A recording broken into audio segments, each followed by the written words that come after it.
哎，听说了吗？公司有个新来的，昨晚上不长眼，在1楼拦住了秦总的老婆，一定要秦总的老婆先登记再上楼。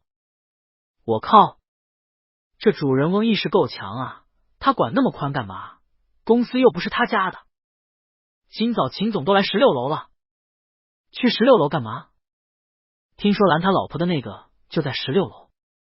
秦总的爱妻人设立稳了，那人怎么样了？被辞了吗？现在还没听说。办公室，秦岭手里盘了根钢笔，沉默的带着思考的坐在大班桌后。他不是在想该怎么处置那个叫古森明的员工，他在想他自己。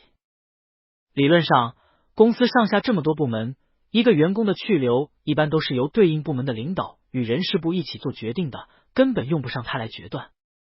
可这一次，他有点盯上了那个古森明的意思。秦岭一下就觉得自己有些不对劲，他理智的在心底问自己，古森明做错什么事了吗？做错了。他在电梯口为难了贝贝。这是工作上的事？不是，但他为难了贝贝。秦岭坐起身，抬手按了内线。李萌，秦总。秦岭，你进来。李萌，好的。李萌走进办公室，站到大班桌前。秦岭想了想，如果我现在要辞掉一个员工，那个员工应该是什么样的情况？李萌想都没想，说能力极差，犯低级错误，改变的可能极小，或者犯的是原则性的错误。秦岭，什么样的低级错误，原则性的错误？李萌愣了下。什么样？秦岭，工作上的还是工作之外的？李萌，工作之内的低级错误和原则性错误涉及的是能力，工作之外那就涉及到人品和道德。人品、道德，所以他是觉得古森明的人品太差。晚上回到家，秦岭边泡脚边面带思考的看着身边的童贝贝。童贝贝也在泡脚，边泡边看电视剧。秦岭就这么看着，察觉到秦岭的目光，童贝贝从平板上抬起视线，问：怎么了？秦岭回神，没什么。夜里，秦岭抱着怀里又软又香的贝贝，他突然就明白了，他不是因为那个古森明如何如何，他是因为贝贝，因为贝贝被为难了，他才会看那个古森明格外的不顺眼。可他不是一向公私分明，私情不带进公事的吗？现在的心态也是因为结了婚的关系？不对，秦岭直觉一定还有其他什么。秦岭开始从头捋细节。他盯上古森明是因为贝贝，为什么因为贝贝？是因为贝贝被为难了。为什么因为贝贝被为难了，他就盯上古森明？因为贝贝是他的伴侣。仅仅因为贝贝是他的伴侣，伴侣被为难了，他就盯上了古森明。好，现在剔除掉古森明，只从贝贝这边考虑。贝贝是他的伴侣，伴侣被为难了，他该不该把私情带进工作？不该。这就好像秦牧山和公司的高管吵架，他不会因为秦牧山是他的弟弟，就把和秦牧山吵架的高管开了一样。同理，正常情况下，他不该，也不会为了伴侣盯上公司的某个员工。可现在他又确实盯上了，太矛盾了。秦岭很快跟着想起，最近发生在他身上的矛盾的事还少吗？出差带贝贝，工作的时候想贝贝，给贝贝买一堆用得上用不上的礼物，让贝贝给他送饭，把贝贝叫来公司，让贝贝在办公室陪他。这一切仅仅因为他和贝贝结婚了，贝贝是他的伴侣。办公室，童贝贝坐在沙发上看报纸，秦岭的目光无声的越过办公桌，落在童贝贝的脸上。因为贝贝是他的伴侣。家里，童贝贝把豚鼠笼子搬去阳台，打开笼门，掌心拖出牛郎织女，放他们在阳台四处奔着玩。他开始边哼歌边清理笼子里的木屑，给吃空的食盆加上新鲜的豚鼠口粮，换水，铺上新木屑。秦岭默默的看着，问自己，因为贝贝是他的伴侣。童贝贝在家画画，窝在懒人沙发里补觉晒太阳，听歌、看电视、做饭，和朋友打语音聊天。秦岭看着，因为贝贝是他的伴侣。夜里，秦岭和童贝贝相拥着亲吻，秦岭怀抱着温香软玉般的人，摄取那柔软的唇，如何都觉得不够。秦岭心想，因为贝贝是他的伴侣，他们胸口相贴，心跳的频率相似。秦岭拨开童贝贝被汗水打湿的粘在额头上的头发。贝贝，他低声唤道。终于拨云见日，想明白了，不是因为贝贝是他的伴侣，是因为他的伴侣是贝贝。很快，楚怀言收到了一条来自秦岭的格外具有探讨意义的问题：喜欢一个人是什么样的？楚怀言回了条语音：兄弟，你这可问对人了。楚怀言，就拿我跟我前任来说吧。楚怀言，喜欢，那绝对就是犯贱啊。秦岭，你好好说。楚怀言，喜欢就是打破你自身。楚怀言，你以前不会做的事，因为一个人，你想都没想就做了，这叫喜欢。楚怀言，你以前会做的事，因为一个人，你想都没想就不去做了，这叫喜欢。楚怀言，他想要什么，你成百上千倍的给他，叫喜欢。楚怀言，他不想要什么，你还是忍不住的成百上千的给他，这也叫喜欢。清早，秦岭看完楚怀言回复的消息，低头在还在熟睡的伴侣的脸上亲了一口，掀开被子下床。童贝贝起床的时候，以为秦岭早就走了，一边伸懒腰，一边从卧室光着脚走出来，忽然对上客厅里投射过来的目光，顿住。童贝贝放下举起来的胳膊，眨眨眼，目光抬起，看向客厅墙上的时钟，10点了已经，你没去上班？秦岭没吭声，目光幽深的看着童贝贝。童贝贝，怎么了？秦岭摇头，表示没什么，示意桌上道：吃早饭吧。哦，童贝贝走向餐桌，又问了一遍，说：你没去上班？今天公司不忙吗？拉开椅子，坐下。秦岭依旧没说什么，嗯了一声，跟着来到餐桌边，面对面坐下。童贝贝吃早餐，秦岭看着。童贝贝吃着吃着，抬起眼，秦岭回视他。童贝贝觉得好像有哪里不对，眼神疑惑。秦岭专注的看着他，吃吧。童贝贝和他聊起来，今天公司不忙。秦岭，还好。童贝贝，那你今天还去公司吗？秦岭始终注视着童贝贝，到时候看。童贝贝想了想，神色轻松的提议道：你要是下午不去公司，我们一起去看电影吧。秦岭伸手替童贝贝擦掉了嘴角的一点奶渍，想看什么？童贝贝，最近出了部电影，听说挺好看的。秦岭抬手看了看时间，说：那我下午不去公司了。童贝贝心里觉得有点奇怪，这是不去公司，然后陪他看电影，还是因为要陪他看电影，所以不去公司？童贝贝又问了一遍，今天真不忙啊？秦岭，不忙，再忙都是不忙。童贝贝欢喜道：好啊，那我们去看电影。快速的吃掉早饭，起身进房间换衣服。进了影厅，童贝贝抱着一桶爆米花。秦岭从影厅熄灯变黑开始，目光一直在童贝贝的脸上。从影厅出来，童贝贝看得非常高兴，脸上都是笑容。秦岭看着他，唇边浮着丝笑意。童贝贝扭头回视秦岭，觉得今天的伴侣有点怪。怎么了？他问。见秦岭总看他，以为自己脸上有什么，抬手摸了摸脸。没有。秦岭伸手握住他的手，牵着他往外走。时间尚早，两人下楼逛商场。逛到家琴行，见门口摆了一台掀开了琴键盖子的钢琴。童贝贝走到钢琴边，单手弹了一段《致爱丽丝》。弹完扭头对着秦岭笑了笑。秦岭含笑的看着他。下午实在没地方逛了，两人一起去了公司。童贝贝一如既往的戴着耳机，拿秦岭的平板看电视剧。秦岭靠坐在大班桌后，手里是文件，目光却不在上面，在童贝贝的脸上。秦岭去开会，开着开着，台表看了眼时间，想起贝贝下午没吃东西，等会儿回办公室去茶水间给他带杯喝的。晚饭时间，李萌来敲门，问他们晚上想吃什么，他去点了，让人送过来。李萌看向秦岭，秦岭抬眼看向童贝贝，李萌跟着看向童贝贝。童贝贝想了想，道：中餐吧，点几个菜。李萌点头，好。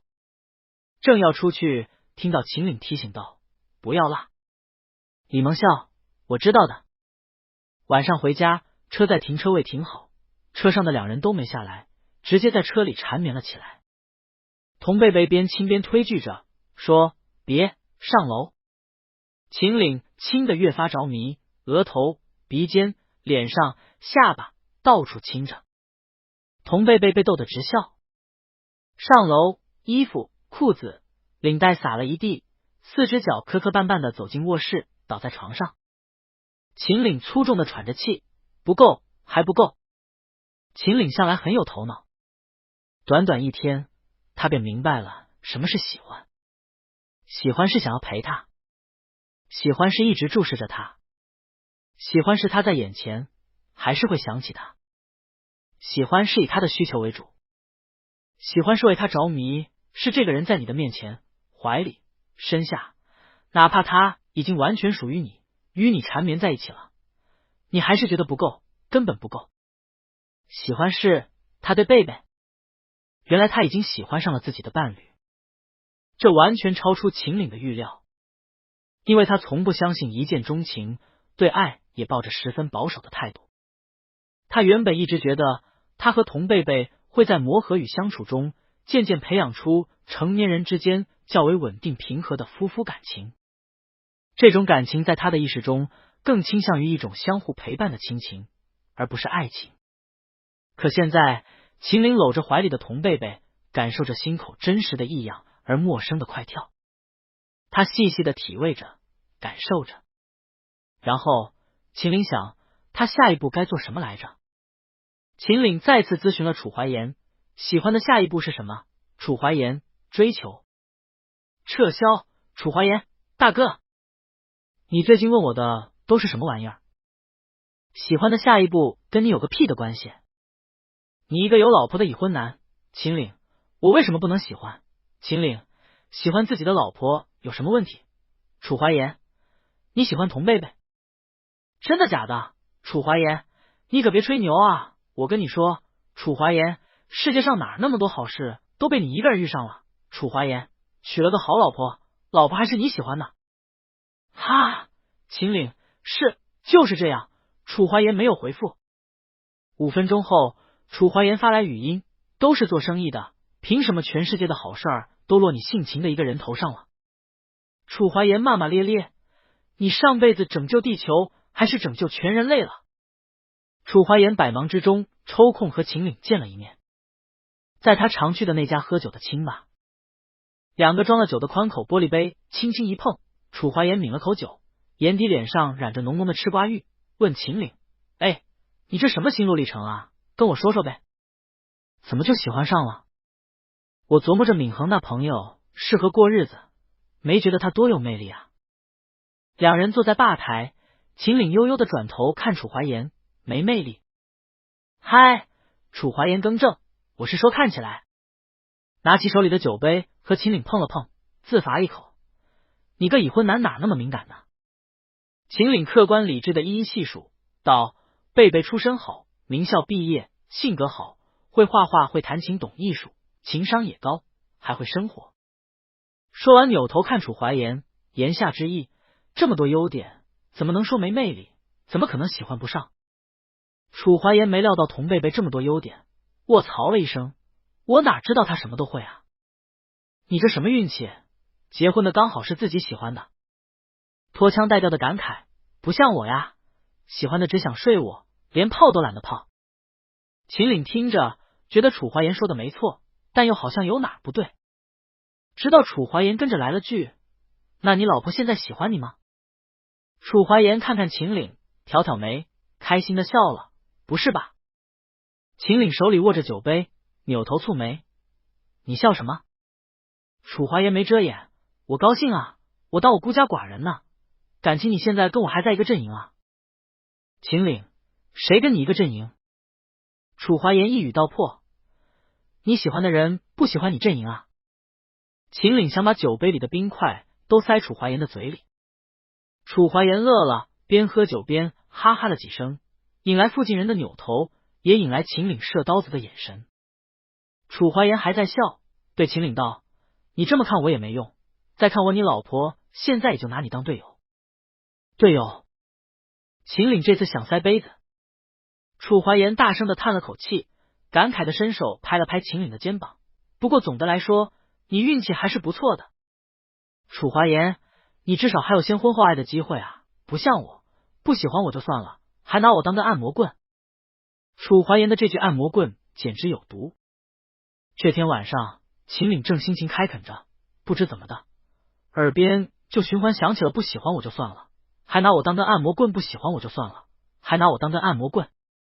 童贝贝感觉秦岭停下了，纳闷的抬起了脖子。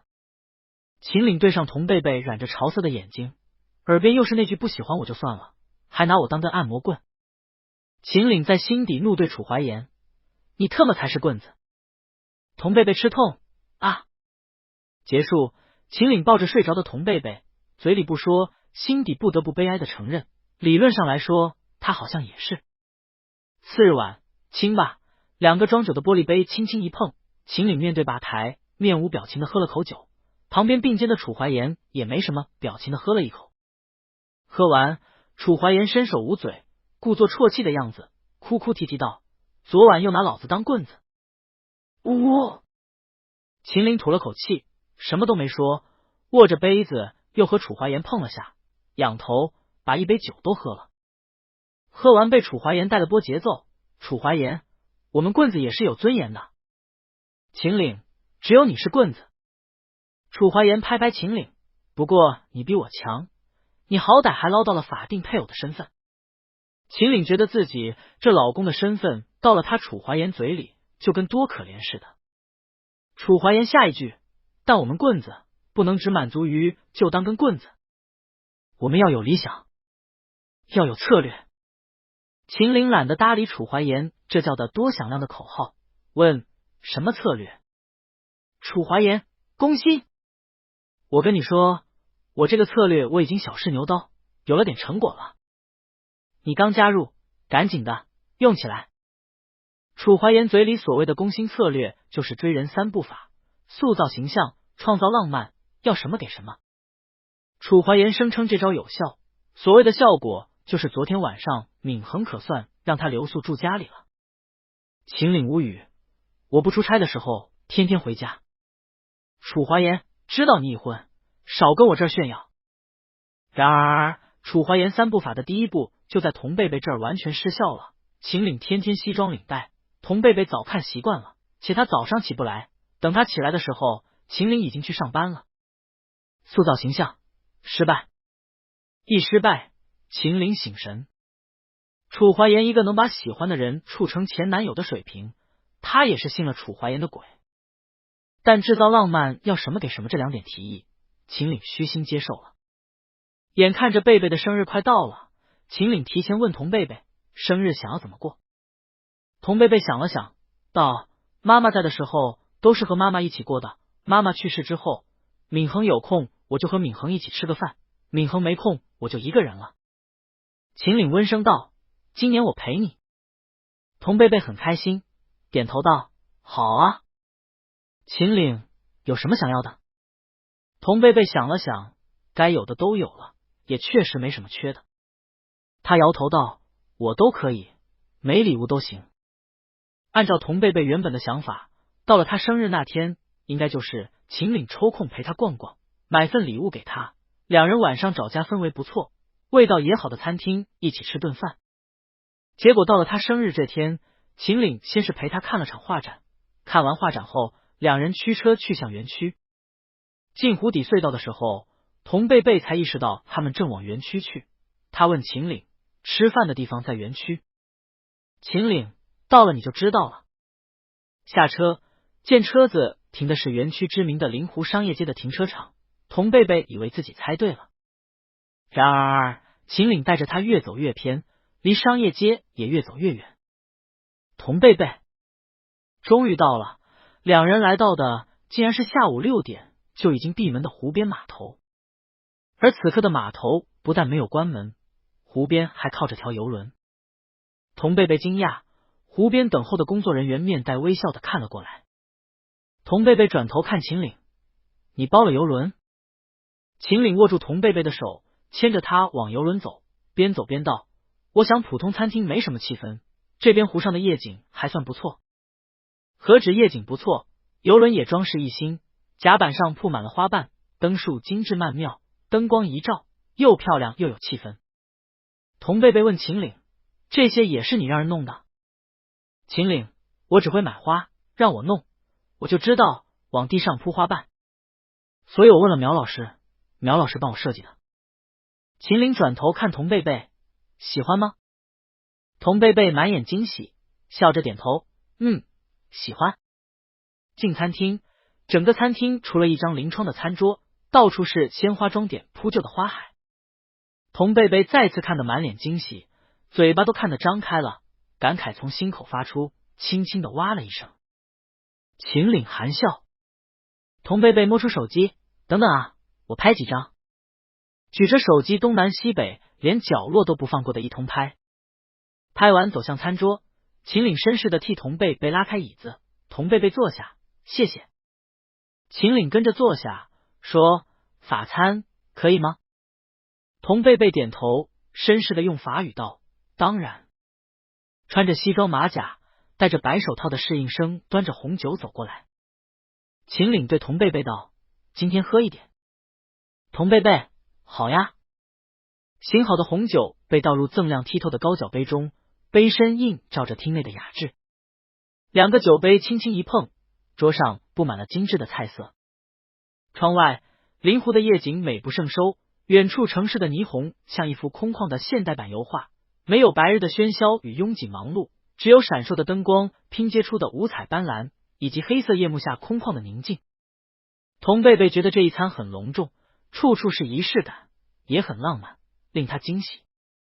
他边吃边和秦岭聊道：“我以为今天会随便吃一点，没想到会这么浪漫。”秦岭：“你喜欢吗？”“喜欢就行。”童贝贝笑着点点头，道：“有心了，谢谢。”秦岭看着童贝贝，心口是满的。他想，这或许就是喜欢一个人的感觉，他开心，你就觉得格外的满足。但其实一直到他们上船，童贝贝面露欣喜之前，秦岭心里都是没底的。他不确定，不知道他的伴侣会不会喜欢，可能觉得太铺张了，又或者觉得没必要。他不清楚，总觉得自己对贝贝的了解实在太少了。到这之前，用忐忑来形容他的心情都一点不为过。秦岭心想，喜欢一个人约莫就是这样的，怕自己做的不够，又怕自己做的太过。如今见贝贝喜欢，秦岭一颗心总算放进了肚子里。可面对面这么坐着，他突然又不知道该说什么了，仿佛一下就没了平日里和伴侣心平气和聊天的能力。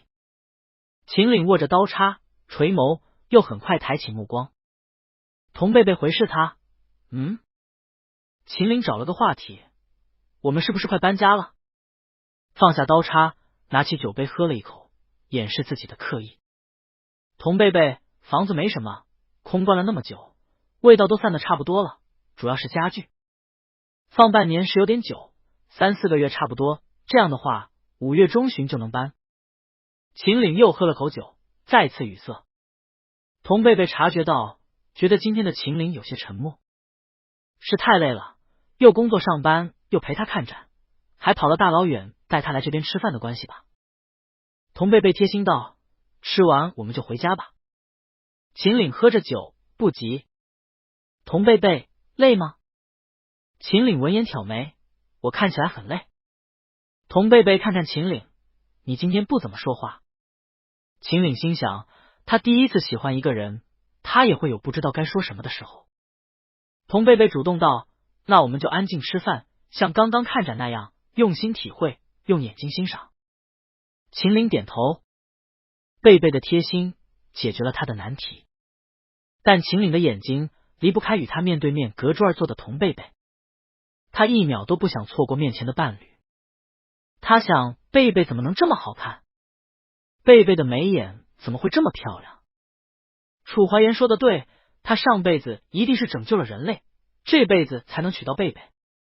童贝贝知道秦岭在看他，他又开始觉得奇怪了。秦岭这么喜欢看他吗？还是他觉得窗外的景色不好看？童贝贝边吃边看向窗外，他觉得眼前的夜景可太好看了，难得看到，一定要多看几眼，记在心里。而童贝贝没想到的是，秦岭安排的过生日不止这些。9点，夜空中突然出现了大片烟花。童贝贝一直知道这边的湖上逢年过节会有烟花秀，他以为今天也有，看到后愣了愣，惊喜的示意秦岭，看，有烟花。秦岭起身向他伸手，走吧，去甲板上看。到了甲板上，空旷天幕下的烟花一朵接一朵的炸开，美轮美奂。童贝贝抬着头，亮晶晶的眸子里映着散开的烟花星光，看得非常高兴，神色里满满的惊喜。秦岭见了，唇边拂笑，没说什么。直到一轮又一轮形态各异的烟花在空中盛放后，黑色的天幕前出现了贝贝2字。童贝贝惊讶，他看向秦岭，秦岭示意他接着看。童贝贝看向天上，只见贝贝2字出现后，接着便是一句生日快乐。两岸的湖边，一群人围聚着抬手观看，看到这儿，总算明白这是有大款在豪掷千金的给爱人庆祝生日。也不知道在这边湖上放烟花要多少钱。有人道，听说是1秒3000。哇，他这烟花放了多久了？少说也有10分钟了吧。童贝贝仰头看天，他问秦岭，这也是你问幽兰女士，她帮你设计的？秦岭郑重道，这是我自己想的。童贝贝眼底溢出感动，他的手挽上秦岭的胳膊，谢谢老公。秦岭，喜欢吗？童贝贝用力地点点头，头顶烟花盛放，秦岭抬手搂住了童贝贝的肩膀。喜欢一个人的下一步是什么？对秦岭来说是掏心掏肺，把所有他能想到的都给他的贝贝。还没完，礼物。下了游轮，童贝贝疑惑道，刚刚的烟花秀不是礼物吗？秦岭牵着童贝贝，特别实在地道，炸一下就没了，这算什么礼物？两人去了新房。电梯上，童贝贝疑惑，怎么把礼物放这儿了？秦岭，太大。进门，童贝贝下意识往餐桌、沙发、茶几上扫，空的，什么都没有。童贝贝边进门边想着，难道在楼上？不会是什么家具吧？余光一瞥，看到客厅靠墙处多出来的某样物件，震惊的睁大了眼睛。钢琴。童贝贝走过去，手摸上钢琴，惊讶的回头看秦岭，你怎么知道？知道他想买一架钢琴。秦岭提起的心口再次落回肚子里，还好，猜对了。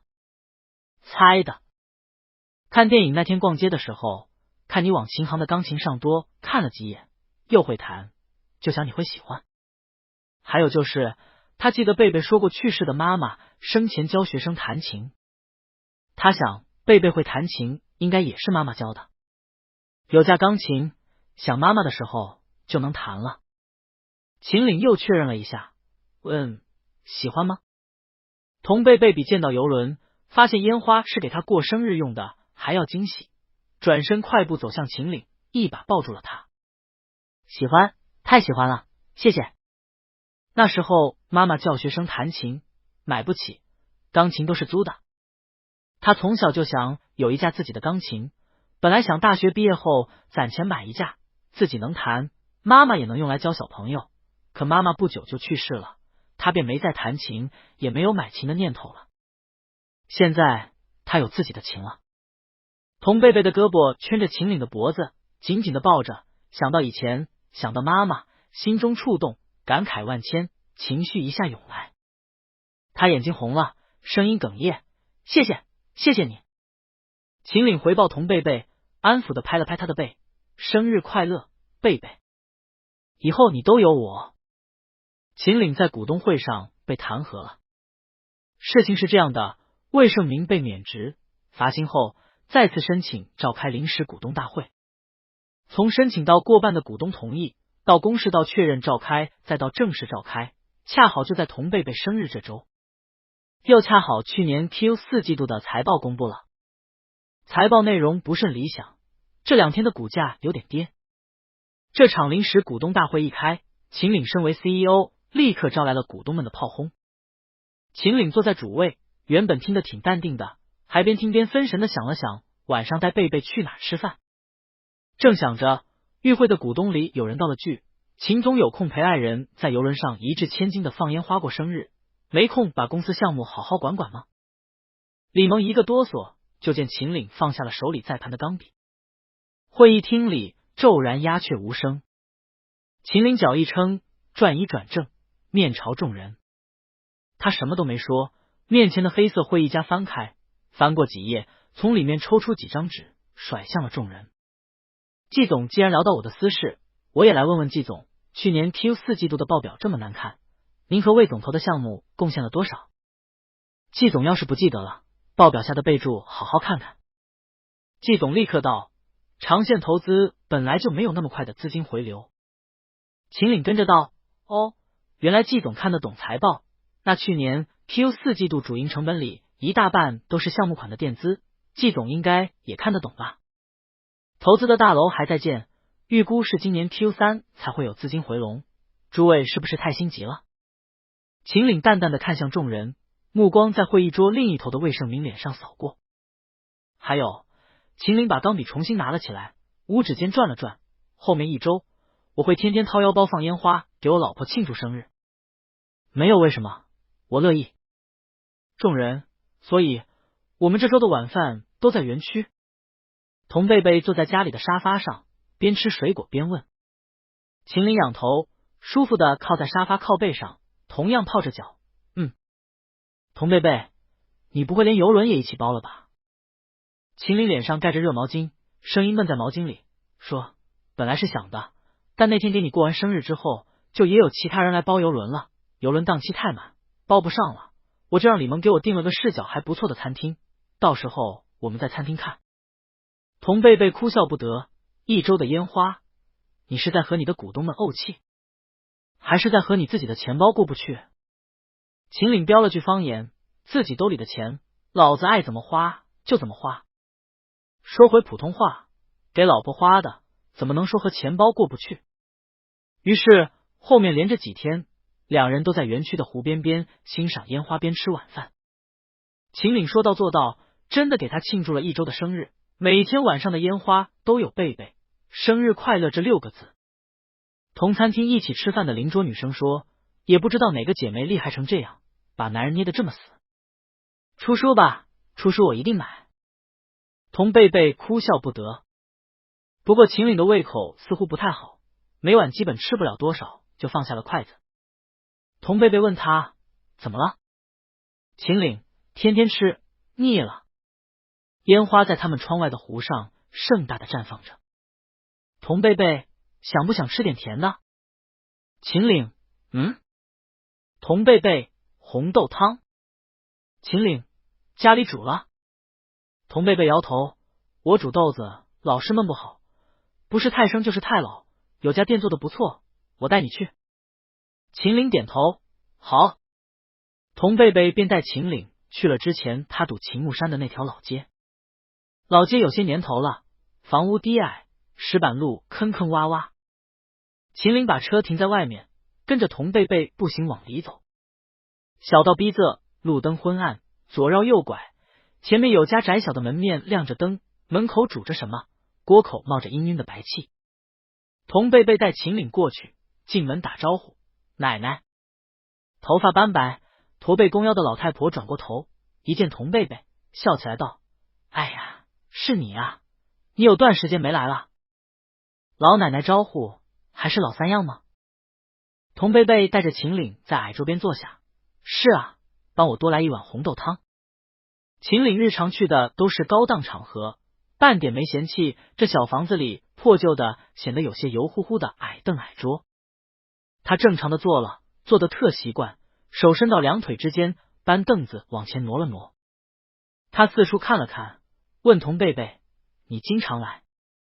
童贝贝接过老奶奶端过来的2碗红豆汤，一碗给秦岭，一碗自己的，再从桌上的盒子里拿了2把白汤勺，一把递给秦岭，一把自己拿着，对着碗口吹了吹气，说：“我高中在这附近，上学的时候经常来。”又说：“这边的红豆汤以前2块钱一碗，现在也就5块，包的特软糯，我以前差不多天天一碗。”秦岭喝了一口，果然好喝。桌上有糖罐子，童贝贝问他要加糖吗？这里有糖。秦岭没加，童贝贝加了半勺。秦岭，你喜欢吃甜的？童贝贝，红豆甜一点好吃。秦岭发现童贝贝是把上面的汤喝完了，再加的糖，白糖掺进红豆里，融化后，煮得软糯的红豆被勺子拌得稀碎，舀起来送进嘴里，童贝贝脸上每一个毛孔都仿佛在说：“好吃，太好吃了。”秦岭光看着就觉得好吃，也跟着这么吃了。吃完，还有一个茶叶蛋，一碗泡泡小馄饨。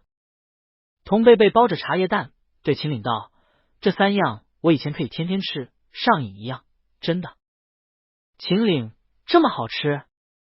童贝贝直点头。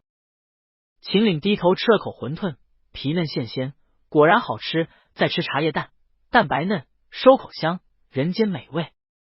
秦岭一口气吃了3碗小馄饨，老奶奶站在旁边看着他们，笑得眼尾的皱纹都加深了。吃完了，2人没走，坐在这灯光明亮、门口烧着炉子的店里聊天。童贝贝，股东会就是专门用来骂高管的吗？秦岭，别人家不知道，陆山的话有时候还会吵架。童贝贝，你吵得赢吗？秦岭，我都是坐着看他们吵。童贝贝，为什么开会提到你给我过生日？秦岭，可能是我有2年没吵，他们忘了我也会翻脸了。童贝贝的手肘支在膝盖上，手撑着脸，认真的看看秦岭，看了几眼，摇摇头。秦岭，想象不出我翻脸是什么样。童贝贝想了想，比那天高架下面你把你合伙人从车里扯出来的时候还凶吗？秦岭，不止。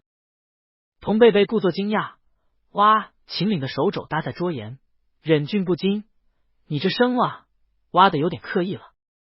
童贝贝，给你捧捧场吗？10点多，店要关门了，秦岭和童贝贝从店里走出来，一起帮忙把卷帘门从外面替老奶奶拉上。2人肩并肩一起往外走。秦岭一直觉得自己对喜欢的人了解不够，今天也才知道贝贝喜欢这里的红豆汤。他问：“除了这儿，还喜欢什么？”童贝贝闲聊的语气：“斋人路的鲜肉蛋黄粽，中医院门口有个老爷爷的烤玉米，素心街的羊肉串，北门路的鸡蛋饼。”秦岭：“还有什么？”童贝贝：“秦岭：“除了吃的，很多呀。”童贝贝：“我喜欢这个世界上所有的美好的东西，漂亮的烟花，美丽的景色，春天的杨柳，夏天的荷花，喜欢令人心情愉悦的，让人放松惬意的，喜欢幽默的、高雅的，令人赏心悦目的，或者通俗易懂的。”童贝贝大大方方的表达自己，所有的我都喜欢。清淡的弦乐挂在天上，幽深的影子落在脚边。秦岭止步，面对童贝贝，2手抄兜，接着问：“那人呢？喜欢什么样的人？”童贝贝：“也都喜欢啊，幽默的，有学识的，善良的，有才能的，能和我处得来的，向我表达善意的。”秦岭唇边抿着笑，摇摇头，说：“我不是问这个。”他走近2步，来到童贝贝面前，专注认真的目光锁着面前的伴侣，说：“我是问你，具体到一个人身上，你喜欢他什么？”顿了顿，强调：“男人。”童贝贝立在矮墙和秦岭之间，回视着，眨了眨眼，有些不太明白，想了想，道：喜欢男人吗？高的，好看的，身材好的。秦岭闷声笑了笑，又走近半步，挨着童贝贝说：怎么这么不确定？童贝贝这次确定的说了：我其实有点颜控。秦岭挑眉：哦，所以你确实喜欢高的，好看的，身材好的，是吗？说着说着，又进了小几步，童贝贝直接被挤到了墙下，挨着身后的墙。秦岭微微轻身，注视着他，过了会儿，胳膊抬了起来，撑在他的脸侧，清浅的呼吸也随之靠近。气氛陡然变得暧昧，童贝贝不明所以的眨眨眼，却见面前的秦岭沉着嗓音低声道：你既然喜欢这些，我长得可以，高，身材也还不错，我可不可以认为你是喜欢我的？啊？什么？话题突然变成这样，童贝贝有些反应不过来。秦岭偏头，一点一点靠近，吻了过来，用软唇轻轻的啜吻他，边这么很轻的吻着，边用蛊惑的声音低声道：贝贝，说你喜欢。童贝贝贴着墙，被这暧昧的气氛弄骚了。秦岭继续吻，很轻的吻，继续蛊惑，说呀，说你喜欢。童贝贝回吻了起来，逐渐眯起的目光里带上了沉迷。秦岭搂住他，贝贝，说给我听。童贝贝嗯了声，在这气氛良好的亲吻中被牵引着，很轻地道：我喜欢的。秦岭的唇角勾起，耳朵红了。卧室床上，童贝贝以为自己看错了。秦岭吻完他抬起脖子的时候，他确认了一下，秦岭的耳朵真是红的。他觉得有些奇怪，伸手环抱住秦岭肩膀的时候，拿手捏了捏。秦岭正埋手在他颈间调整着呼吸，准备等会儿起床去上班。感觉到贝贝在捏他的耳朵，他偏过些头，了一声。童贝贝，你耳朵红了。秦岭埋回去，嗅着身下人身上的香味，何止？秦岭想，他的心跳也很快，是面对喜欢人的悸动。秦岭趴在贝贝身上，舍不得起来，问：中午过来一起吃饭？童贝贝，中午要去 Danny 那儿，赶不上。秦岭，晚上？童贝贝约了闵恒吃饭。秦岭有些不满，咬了咬童贝贝的耳朵，道：留点时间给我。童贝贝伸手抓起床上的手机看了看时间，秦老板9:50了，你再不走，可以直接留在家吃午饭了。秦岭闻言抬起脖子，在童贝贝唇上连亲了2口，总算起来了。坐起身，又凑过来亲了3、4口。童贝贝被亲的发笑，催他道：好了好了，可以了。秦岭去上班了，童贝贝收拾了下，动身去 Danny 那儿。做瑜伽的时候，童贝贝能明显感觉到腰后的酸胀， Danny 看出来了，蹲过来帮他纠正动作，末了来了句：晚上幸福过头了吧。 Danny 啧啧，看你这后肩上的印子哦。 Danny， 你老公属狗的吧？这肯的哟。童贝贝被说的脸热。课程结束了， Danny 又跟他聊了起来。你老公肯定觉得你超棒超正吧？肯定的。你知道我们这些动作里面好多都能练到那儿的肌肉，等到用起来的时候啊，那绝对就是事半功倍。童贝贝突然想到，秦岭最近这么勤，难道是因为这个的关系？晚上和闵恒吃饭，闵恒聊起楚怀言，那逼最近有点怪。童贝贝，怎么了？闵恒，他竟然问我要不要包个游轮，一边在游轮外面放烟花，一边在游轮里面坐。童贝贝呛了口汤。闵恒怎么想，怎么觉得最近的楚怀言怪怪的。童贝贝想到什么，问：你们很频繁吗？闵恒和童贝贝平时几乎不聊这些，不过闵恒嘛，属于什么都能聊的。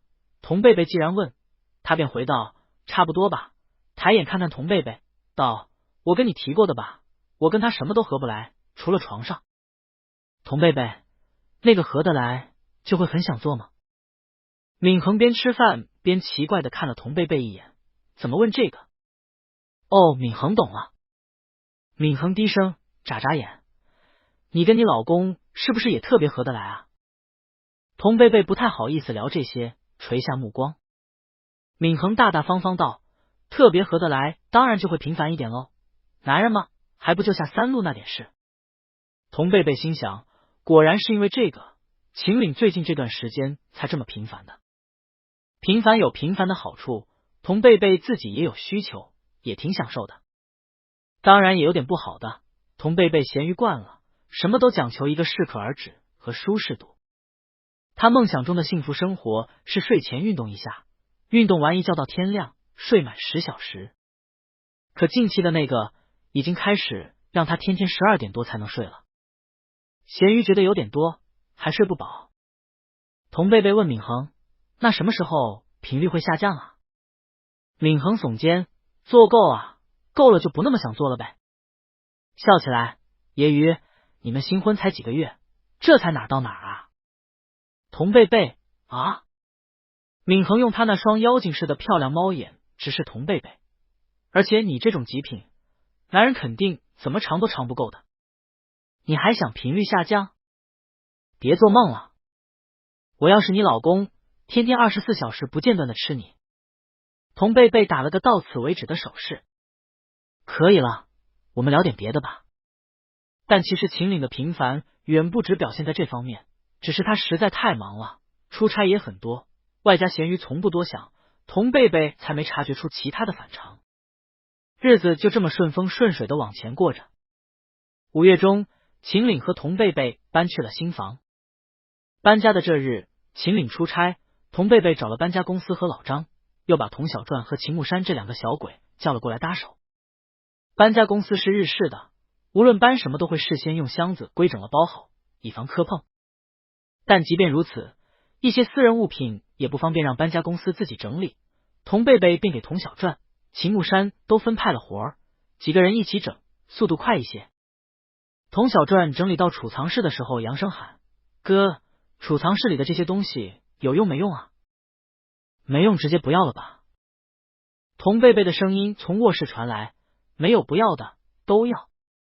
童小传带着2个搬家公司的整理打包，打包到柜子上2个箱子的时候，童小传打开看了眼，见里面放着工地的安全头盔、卡尺什么的，还觉得奇怪，家里怎么有这种东西？秦木山走过来，跟着往箱子里看了一眼，立马道：“这我哥的。”那要不要？要啊，肯定要。童小难风传把箱子报给搬家公司的人，让他们去打包了，嘴里嘀咕：“那些都是以前的东西了吧？怎么还都留着，占地方？”秦木山，你个小屁孩懂什么？那都是当年打江山的家当，能不留着吗？童小传，你才小屁孩。秦木山，小鬼头。童小传，你才小鬼头。童贝贝，你们2个小鬼在吵什么？搬着搬着，又发现次卧一堆没拆封的奢侈品袋子，里面装的什么没人知道，但只看崭新的袋子上的 logo 就知道袋子里的东西不便宜。童小传好奇，都什么啊？秦木山，还能有什么？我哥给嫂子买的呗。童小传，怎么都没拆？秦木山得意洋洋，说明买的多，来不及拆，我哥会疼人呗。东西都搬去新家后，童贝贝花了1周的时间一点点整理，整理到房间的时候，他把秦岭的衣物都挪去了摆着78万那张床的卧室，自己的则挪去了隔壁卧室。还有件事，秦岭春节的时候刷200万买的车到了。童贝贝提了新车，把新车和小蓝车一起停在了新房这边的地下停车位。他开玩笑的摸了摸小蓝车，也给你找了个老公。自此，夫妇2人的婚姻生活又迈入了崭新的一篇。等秦岭这趟出差回家，回到的便是2人的新房。他在新房客厅的那面巨大的落地画前亲吻童贝贝，想我了吗？童贝贝实在道，最近忙着搬家，不是很想来。秦岭抱着童贝贝亲吻他，我很想你。童贝贝听着这甜言蜜语，心底满满当当。但他没料到清完之后，秦岭塞了别的过来。这是房本、水电煤卡。秦岭不知从哪儿拿出来了一摞东西，童贝贝看得直瞪眼。这张卡负责家里大小所有开支，这张是给你的零花钱。金恒府那套380平的房本也在这儿，你一起保管吧。这是我的工资卡。听到工资卡3个字，童贝贝赶忙叫停，可以了。秦岭看向童贝贝，童贝贝，我这儿现在有好几套空房、商铺、写字楼，都是童家给的，都交给房产中介去打理了。童贝贝，现金也有好多，有童家给的，有他自己的，还有便是秦岭之前给他用来装房子剩下的。童贝贝诚心诚意道，这些就够我理财里好一会儿了，给咸鱼留点空闲时间吧。行吧。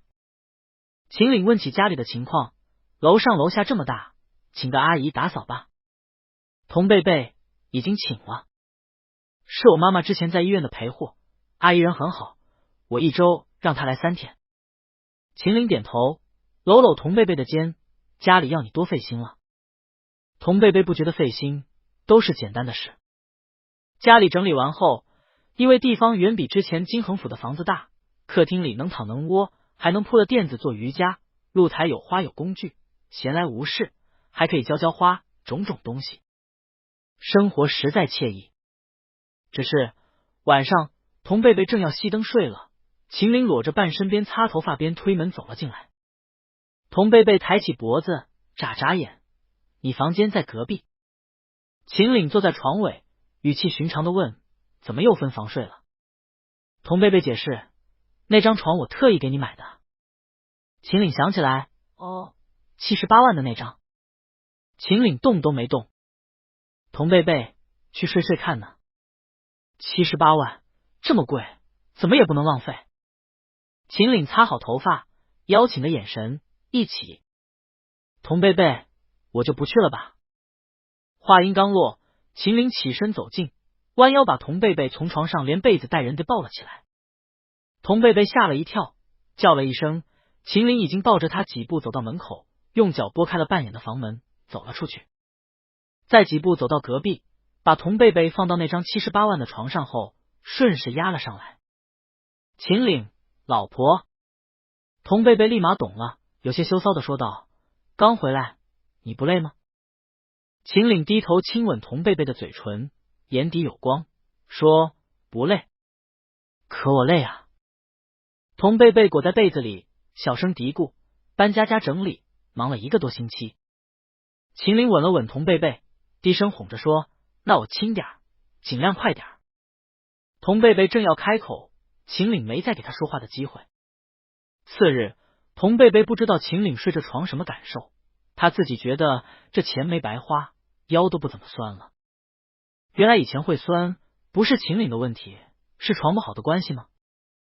床太好了，童贝贝一觉睡到中午。醒来的时候，家里没人，秦岭去公司了，做小时工的赵阿姨都已经走了。桌上有早饭，还有一锅刚煲完的热汤。童贝贝打了碗汤，站在餐桌边喝着。抬眼，触目所及是干净整洁的客厅，以及落地窗外绿意盎然的露台。童贝贝心情舒畅，喝完汤来到钢琴前，熟练的沉静的弹奏了半首曲子。嘟嘟嘟，门铃系统响起。童贝贝起身走向门口。闵恒来了，进门直奔客厅，上来就蹙着眉头说了句，我等会儿跟你说，我先一个人冷静冷静。童贝贝习惯了闵恒的风风火火，没说什么，随他去了。他重新坐到钢琴前，考虑闵恒要沉下心思考点事，便挑了首舒缓的曲调弹起来。20分钟后，闵恒醒神，他靠坐在童贝贝家的大沙发里，看着童贝贝弹琴的身影，开口道，贝贝。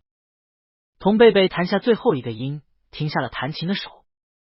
他不紧不慢的把琴键盖子合上，摁了下，转身。闵恒和童贝贝对视，语气里带着不可思议，说，楚怀言跟我求婚了。童贝贝愣了下，眨眨眼。闵恒，他说婚后绝对不管我，随便我做什么，想干嘛干嘛。还说以后1个月给我100万零花钱。童贝贝挑了挑眉峰，这求婚内容除了最后的100万，怎么听着有点耳熟？闵恒，我本来想骂他有病，但他说完，我竟然心动了。童贝贝维持着挑眉的神色。闵恒对童贝贝道：“你来掐我一下看看，我不会是在做梦吧？”童贝贝落下眉峰，肯定的语气道：“你没做梦，我刚睡醒，我确认这不是梦。”闵恒抬手掐了自己一把，掐得疼死，倒抽泣，边揉手边自言自语道：“我有病。”他有病？这种话他都说得出口，我竟然也心动了。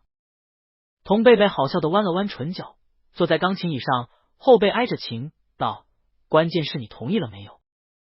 闵恒抬眼：“当然没有，我跑了。”童贝贝：“跑我这儿来了？”闵恒：“是啊，只有你这儿他找不着我呀。”童贝贝提醒：“你好像忘了一件事。”闵恒：“童贝贝，楚怀言是我老公的朋友。”刚说完，没有合上的大门外传来叮一声电梯抵达楼层的动静。拉长了脖子的闵恒和听到声音的童贝贝同时转头看去。闵恒反应快，立马起身，边穿拖鞋边慌乱的问童贝贝：“我躲哪儿？”“哪儿？哪儿能躲？”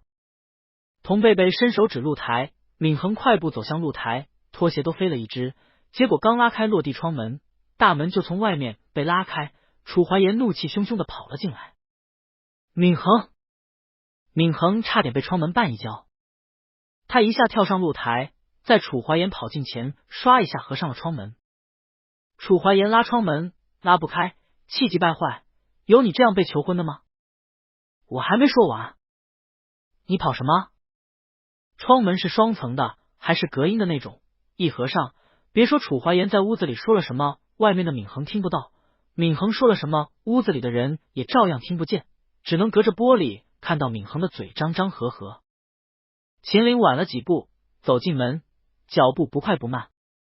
童贝贝转头看看他，秦岭走到他身旁，伸手搂了搂童贝贝的肩，夫妇二人一起事不关己，高高挂起的看向阳台。闵恒的嘴巴还在一张一合，楚怀言隔着玻璃站在屋内，跟个大猩猩似的，各种抓耳挠腮的跳着脚。“不同意就不同意，你跑什么？你不同意我难不成还会拿绳子绑你，逼你跟我结婚吗？”“把门打开！”“开门！再不开门，你以后连棍子都用不上。”童贝贝没听明白，抬起头问秦岭：“棍子？什么棍子？”秦岭摸摸童贝贝的脑袋，谨防这混乱的世界污了伴侣的耳朵，随便瞎扯了一句道：“双节棍吧，可能。”童贝贝。最终，秦岭打开没锁的另外半扇窗，结束了这场平均智商只有60的你跑我追的戏码。闵恒满脸通红的从露台跨回屋内，楚怀言气的胸口剧烈起伏，盯着闵恒的目光就跟要吃人一样。两人一起坐到了沙发上，面对面，隔着童贝贝买的那张艺术品般漂亮的茶几。童贝贝给两人分别上了份茶饮，秦岭充当裁判，举手在茶几上示意两边。好 ，Action！ 闵恒，你有病，跟我求婚？楚怀言，求不求婚是我的事，你管不着。你现在只要告诉我你同不同意就行。闵恒，不同意。被求婚连戒指也没有的吗？楚怀言伸手示意了一个你等着，立马开始摸西裤口袋，掏出什么，站起身，啪一下单膝跪到了茶几旁。闵恒瞪秃了眼珠子，身体后仰：“你干嘛？”“你说的戒指。”“你起来，听我说完。”“我不听，我不同意。”“那你要什么戒指？”“我。”闵恒语塞，突然想起什么，求助的看向童贝贝。童贝贝捞了他一把，说：“你以为他没准备？”闵恒：“是啊，我以为你没准备，我怎么知道？”楚怀言：“我准备了，怎么说？”“怎么说？”闵恒再次求助的看向童贝贝。童贝贝在捞他：“你还是不同意？”闵恒：“我还是不同意。”楚怀言抬眼瞪秦岭，管好你老婆行吗？秦岭抱着胳膊悠悠道，我老婆不用你操心，求你的婚。楚怀言用弯着膝的那条腿拖着跪下的腿往前蹭，蹭到闵衡脚边，抬着目光，举着手里的戒指，一脸正色的严肃，强势道，我以后绝对不管你，你想干嘛干嘛，我1个月再给你100万，你还有棍子用，随时随地可以用，嫁还是不嫁？所有人都看着闵衡，闵衡扫视众人，目光又落向童贝贝，童贝贝无语的吐了口气，眼神示意闵衡，别看我，看你自己。他自己。闵衡看向楚怀言，脱口而出，我又不喜欢你。楚怀言就等这句了，立马道，老子又不是要跟你谈恋爱，我管你喜不喜欢我。空着的手抬起来就指秦岭和童贝贝，他们2个连恋爱都没谈，认识不到2个月就结婚了，你问问他们谁喜欢谁了？不对，秦岭是喜欢他老婆的。楚怀言改口，你问问你朋友喜不喜欢她老公了？楚怀言，不喜欢是吧？不喜欢不也嫁了？你朋友1个月5万零花都嫁了，你1个月100万，你还跟我强调什么喜不喜欢？你喜欢每个月那100万不就得了？谁要你喜欢我？楚怀言，嫁。点头，说你同意。夫妇俩真是躺着都中枪。他们不管闵衡和楚怀言了。2人离开沙发，走向餐厅。童贝贝当即解释道，我不是因为你每个月给我5万我才同意跟你结婚的。秦岭，我知道。跟着道，我当初是说给你5万吗？立马改口，应该说的是5万起吧。起我可能忘记说了，你也知道我做房地产的，宣传文案的1平多少万起的起都是标小字的。童贝贝点点头，表示理解。秦岭也点点头，表示没有什么话能破坏他们新婚夫妇之间的关系。至于喜不喜欢，秦岭正要开口，童贝贝先一步认真道，虽然我一直不信爱情这种东西，但婚后的感情是可以培养的。秦岭一顿，贝贝说什么？不信？他不信什么？沙发处的闵衡和楚怀言已经发展到了拉着手硬塞戒指阶段。戴上。我不。套让我戴，轮到你就不戴戒指，这么长时间，你他妈真拿我当哑？你情我愿的事，到了你嘴里就变成强买强卖了。你不愿意你说啊。我愿意，请你也愿意。我不愿意。2人缠斗间，戒指没有拿稳，掉到地上，滴溜溜滚进了沙发下。闵衡第一反应是跪着趴下去看戒指，楚怀言喘着粗气，神色极差的跪坐在沙发间。这场求婚闹剧最终以这样的方式收尾。楚怀言站了起来，隐忍按捺着，凉飕飕道，行。闵衡伸手去沙发下捞戒指，没捞着，太远了，他喊，贝贝，帮我拿下扫帚。楚怀言皱眉道，不同意，不要的东西捡了干嘛？闵衡还趴在地上伸着胳膊往里够，语气很冲道，你以为人人跟你一样，对着上百万的东西都能视如粪土吗？这么爱钱你同意不就得了？爱屁的钱！闵衡火了，直起身冲楚怀言吼道，你管我爱不爱钱？我就不同意。楚怀言按着闵衡的后脑一下吻了上去。夫妇2人转身，留下沙发处那需要打马赛克的18禁画面。上楼的时候，秦岭默默抬眼看了看童贝贝的身影。他刚刚听错了吗？贝贝说他不信爱情。大一，贾瑞上课回来，推门进寝室。他把身后的背包甩到身前，拉链一拉，摸出一叠东西，直接丢到童贝贝桌上。童贝贝看看桌上那一叠粉色蓝色的信封，疑惑问，什么？贾瑞，情书啊，都是我们班女生托我给你的。童贝贝把一叠信封拿起来，摞好，递还给贾瑞，摇摇头道，不了，帮我说一下，以后不用给我写这些。贾瑞接过，问，怎么了呀？收到情书还不好吗？说明你长得帅，受欢迎啊。童贝贝沉着淡定道，我不需要这些。贾瑞，哎，别这样，太太不给面子了。童贝贝，不是给不给面子的问题，我不谈恋爱。贾瑞，不谈。为什么啊？童贝贝，我不信爱情这种东西。几年前，面对童小传家教老师的告白，童贝贝神色如常地点点头，表示自己听清楚了。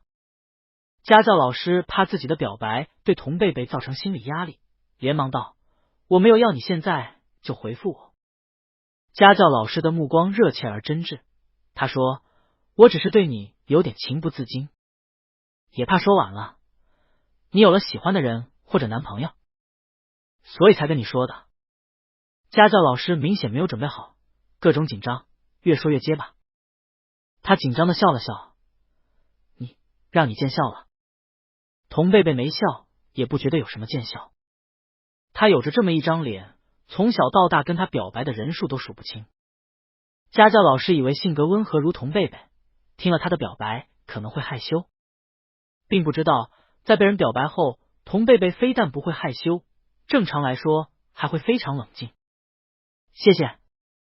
童贝贝轻车熟路道，但我目前没有恋爱的打算。你的心意请你的保留好，以后交给值得他的男生吧。家教老师愣在当场，他没想到自己一下就被拒绝了。他以为童贝贝会考虑一下，或者至少回去想想再答复他。家教老师觉得自己外形尚可，条件不错，还主动，脾气这么好，总是温温和和的童贝贝怎么可能一上来就拒绝自己？家教老师脱口而出问：“你不再考虑一下吗？”童贝贝摇头。家教老师：“是我哪里做的不好吗？”童贝贝：“你很好。”家教老师不太信，好人卡都发出来了。他接着问：“你真的觉得我好吗？还是怕我难堪，不好意思说？”没关系，你说吧。又道：“你既然拒绝了我，总归是我有哪里你不喜欢，或者我哪里做的不好，你告诉我吧，好吗？算我求你。”童贝贝成长到20多岁的人生中，遇到过各式各样的追求者，其中不乏纠缠不清或者姿态摆得很低的。他很清楚，面对不放弃的人，他该如何表态。童贝贝，不是你的问题，是我自己。对方既然是童小专的老师，不算完全的陌生人，在童家的时候，想必也听了和他有关的一些事情，对他不是完全不了解。童贝贝索性道：“你在这边应该也听说了一些我妈妈的事情。”家教老师面露尴尬，他不是听说，他是特意打听过。童贝贝直言：“因为我妈妈和我生父的关系，我本人对感情的态度比较消极。”家教老师：“消极？”童贝贝非常理智道：“抱歉，我不相信爱情这种东西，我也不喜欢被人追求和表白。”一出求婚闹剧中场落幕，楚怀言和闵衡一个追一个跑的离开了，家里恢复了原样。秦岭和童贝贝从楼上下来，童贝贝问秦岭：“你特意带楚怀言过来求婚的？”秦岭搂童贝贝，在他唇上亲了口，说：“没有，顺便。我主要还是找个借口，正大光明的回来看看你。”童贝贝听着这情话，嘴角禁不住的弯了起来。好了，去上班吧，他催道。秦岭在楼梯口跟他黏糊起来，再让我抱会儿。说着又开始亲。童贝贝笑着回亲，又有些躲着，多少有点欲拒还迎的意思。秦岭抱着人，索性把童贝贝抵到墙边，亲一口肉麻一句：“贝贝，宝宝，心肝儿。”童贝贝被逗得直笑。两人缠绵了一会儿才结束。秦岭往外走，童贝贝送他。走到电梯口，梯门都打开了，秦岭又偏头亲了童贝贝一口，音色低沉，缱绻地道了句 Jack in， 我爱你。童贝贝没有把这当成表白或者心底话，在童贝贝眼里，这更像是遵从氛围的一种顺势表达，就好像婚礼上的新人一定会山盟海誓一样。童贝贝也拿着当成夫妇间的一种情趣，何况说的还是法语。结果原本说完要走的秦岭收回迈出去的脚尖，折返了回来，吻上童贝贝，推着人往屋内去，还把西服给脱了。童贝贝借着亲吻间隙断断续续道：“你不上，搬了。”秦岭吻着童贝贝开始拽领带，强势而迫不及待，下午再去。秦岭是在半个月后知道了童贝贝不信爱情，不喜欢被人表白追求这件事的。那天原本是贾瑞有点事，想从他这儿托个关系，请他吃饭。秦岭去了。贾瑞想拜托的事很简单，秦岭直接便答应了。贾瑞敬了秦岭一杯，感慨道：“我这真是沾贝哥的光沾大了。”秦岭回敬了一杯，说辞也很给贾瑞面子：“你和贝贝关系这么好，一个寝室，贝贝以前也多亏你关照。”贾瑞笑笑摆手：“算不上关照吧，兄弟嘛，当然是他帮帮我，我帮帮他了。”提及童贝贝，两人聊了起来。贾瑞：“贝哥脾气好，善良，别说我们寝室另外2个跟我关系一般的，也都挺喜欢贝贝的。”秦岭想到法语班那些和贝贝说说笑笑的同班同学，秦岭笑了笑说：“大家都挺喜欢他的。”贾瑞：“是啊，他大学的时候人缘特别好，追他的也多。”说完一顿笑了下：“老秦你别介意啊，我就随口一说。”秦岭：“没关系。”贾瑞想起以前，感慨道：“追贝哥的那是真多呀。”贾瑞：“我们土木才几个女生啊？几乎个个托我给贝哥塞过情书。”秦岭听着觉得有趣，问：“贝贝看过吗？”贾瑞嗨了一声说：“没看，都让我送回去了。女生的心啊，跟碎了的花瓣一样，刷刷往下掉啊。”贾瑞想起什么，提到：“哦，对了，还有男生呢，我们系有个男生也给贝哥写过情书，那可真是太坚持了，写了整整2年呢。我感觉老天爷都要被他感动了，结果人贝哥完全不为所动。”秦岭弯了弯唇角：“他不喜欢吧？”贾瑞点头：“可不是。”贾瑞喝得有点上头，嘴巴机关枪一样突突突个不停。贝哥以前那是真无情啊，谁追他都不理。不过后来快毕业了，我算知道为什么了。此时的秦岭还没把那句无情当回事，拿起杯子喝了口酒，问：“为什么？”贾瑞低声：“因为他家里。”秦岭一顿：“贾瑞，你应该也知道的吧？贝哥他老子算是抛弃妻子，还把贝哥他妈坑得挺惨的。贝哥吧，受他家里影响，就挺不信爱情这回事的。”贾瑞：“我还问过他呢，他说他觉得感情挺虚无缥缈的，还挺正儿八经的问我喜欢爱情到底怎么界定。”秦岭听着，神色间露出思考。贾瑞没注意，还在说：“所以之前知道贝贝跟你结婚的时候，我是真的挺高兴的。我就琢磨，他以前就是嘴硬，他这次要不是遇到个真心喜欢的，他能跟你结婚？不可能，对吧？”秦岭没说什么，拿起杯子喝了口酒。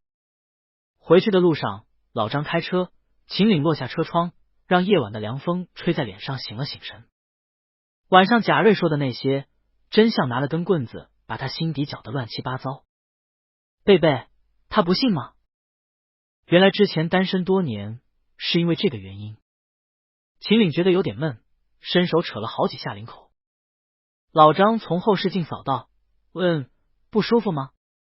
秦岭：“没什么。”秦岭一直记着贾瑞说的这些话。这日他回家里拿一份落在书房的文件，一进门，贝贝不在家，贝贝请的阿姨正在拖地。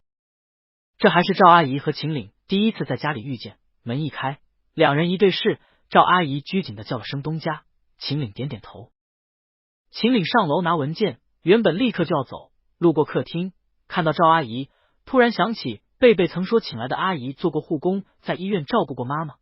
他止步停下，转身道：“方便问您一些事吗？”贝贝啊，贝贝可懂事了。赵阿姨聊起从前，絮絮叨叨，停不下来。他妈妈那会儿在医院，其实已经不行了，他一点没放弃，天天守在医院。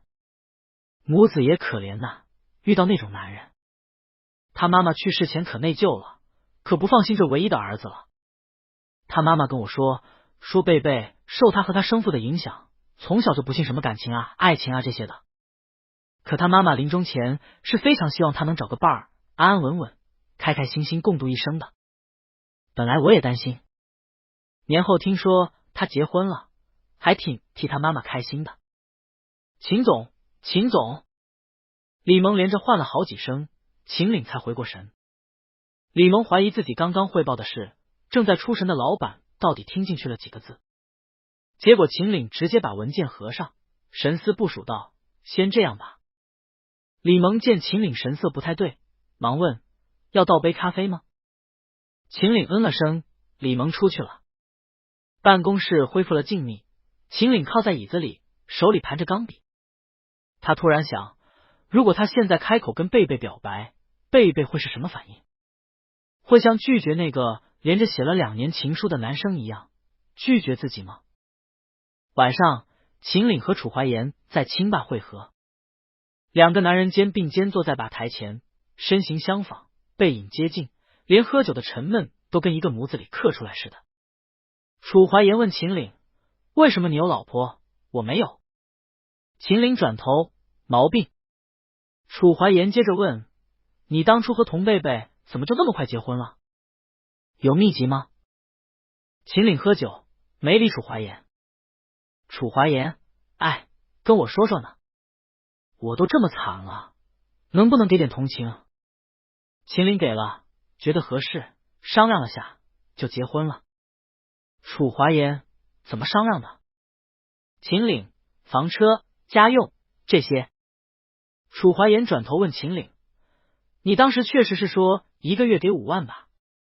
秦岭喝酒，答得不甚走心，过嘴不过脑：“5万。”楚怀言怒骂：“我和闵恒开房，1个月的开房费也不止5万，5万都跟你结，100万却没人鸟我。”楚怀言不干了：“你这种男人也能有老婆？”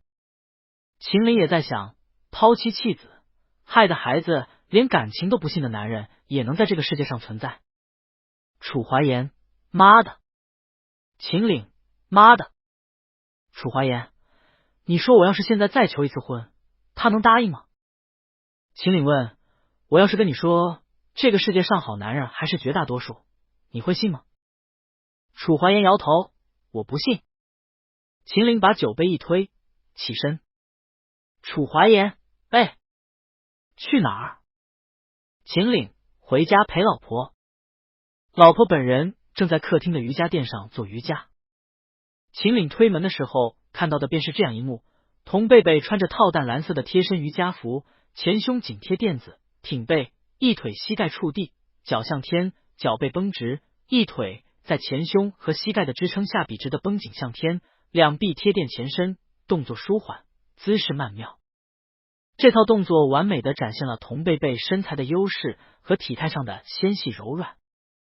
童贝贝收动作的时候看到了秦岭，他从瑜伽垫上起身，沙发后走出来，余光瞥了下墙上的钟，露出点意外的神色，问：“今天这么早？”“才7点。”秦岭无声的看着童贝贝，冲他伸手，童贝贝默契的把手递过去，秦岭抱了抱他，童贝贝出了身薄汗，鼻尖湿润，正要擦，秦岭抬手替他擦掉了，同时问：“做完了吗？”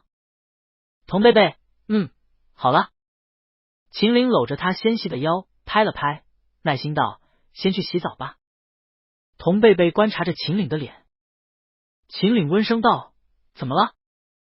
童贝贝回视他，问：“出什么事了吗？”秦岭：“我脸色不好。”童贝贝又看了一眼，也不是不好吧，和平时不太一样。秦岭温温吞吞道：“哪里不一样？”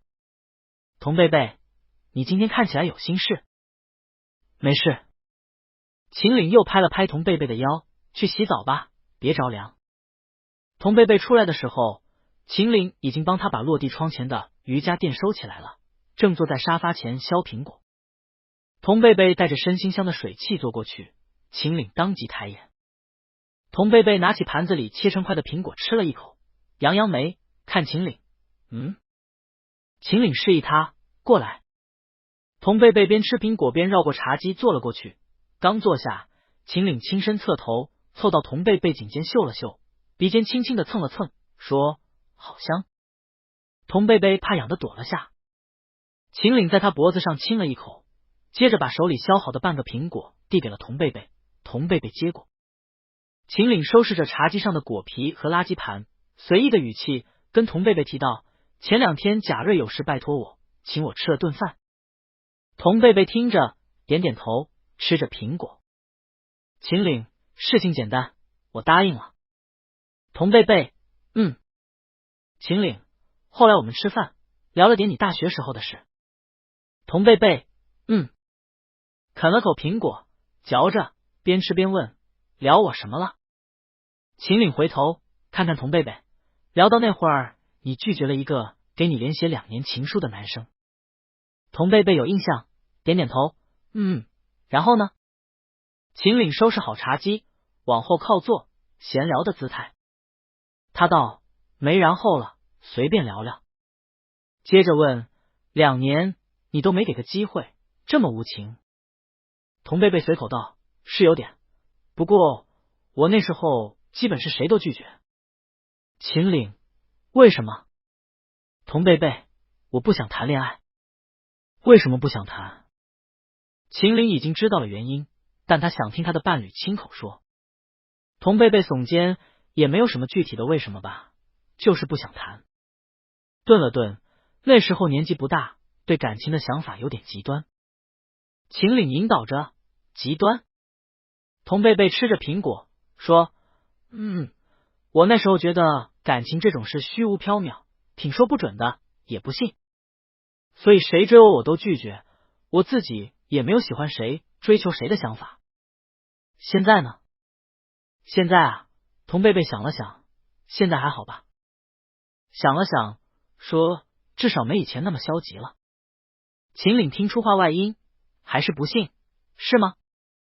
童贝贝啃苹果的动作顿了顿，他觉得这个话题有点莫名，不像秦岭平时会跟他聊的东西，但也没有多想。大概吧，他答得含糊。秦岭提了一个假设，如果我们没有结婚，只是普通认识，也没有相亲，我追你，跟你表白，你会拒绝我吗？童贝贝想都没想，会啊。秦岭，因为消极，因为不信。童贝贝点头。秦岭接着道：现在呢？如果我说我喜欢你。童贝贝啃苹果的速度变得缓慢，他边吃边想了想，缓缓道：没这么快吧。秦岭心口一沉。童贝贝又跟着点头道：我接受啊。秦岭的心口跟着提起。童贝贝劲儿道：我们是夫妇，都已经结婚了，我也没那么差，算是还可以慢慢培养感情，你会喜欢我也是早晚的事吧。秦岭总觉得这话有哪里不对，一时没品味出来，直到童贝贝跟着说了句：不过我们这种感情和刚刚你说的给我写了2年情书追我的男生的感情不一样。童贝贝，我们这种感情算是细水流长培养出来的，这种我就挺相信的。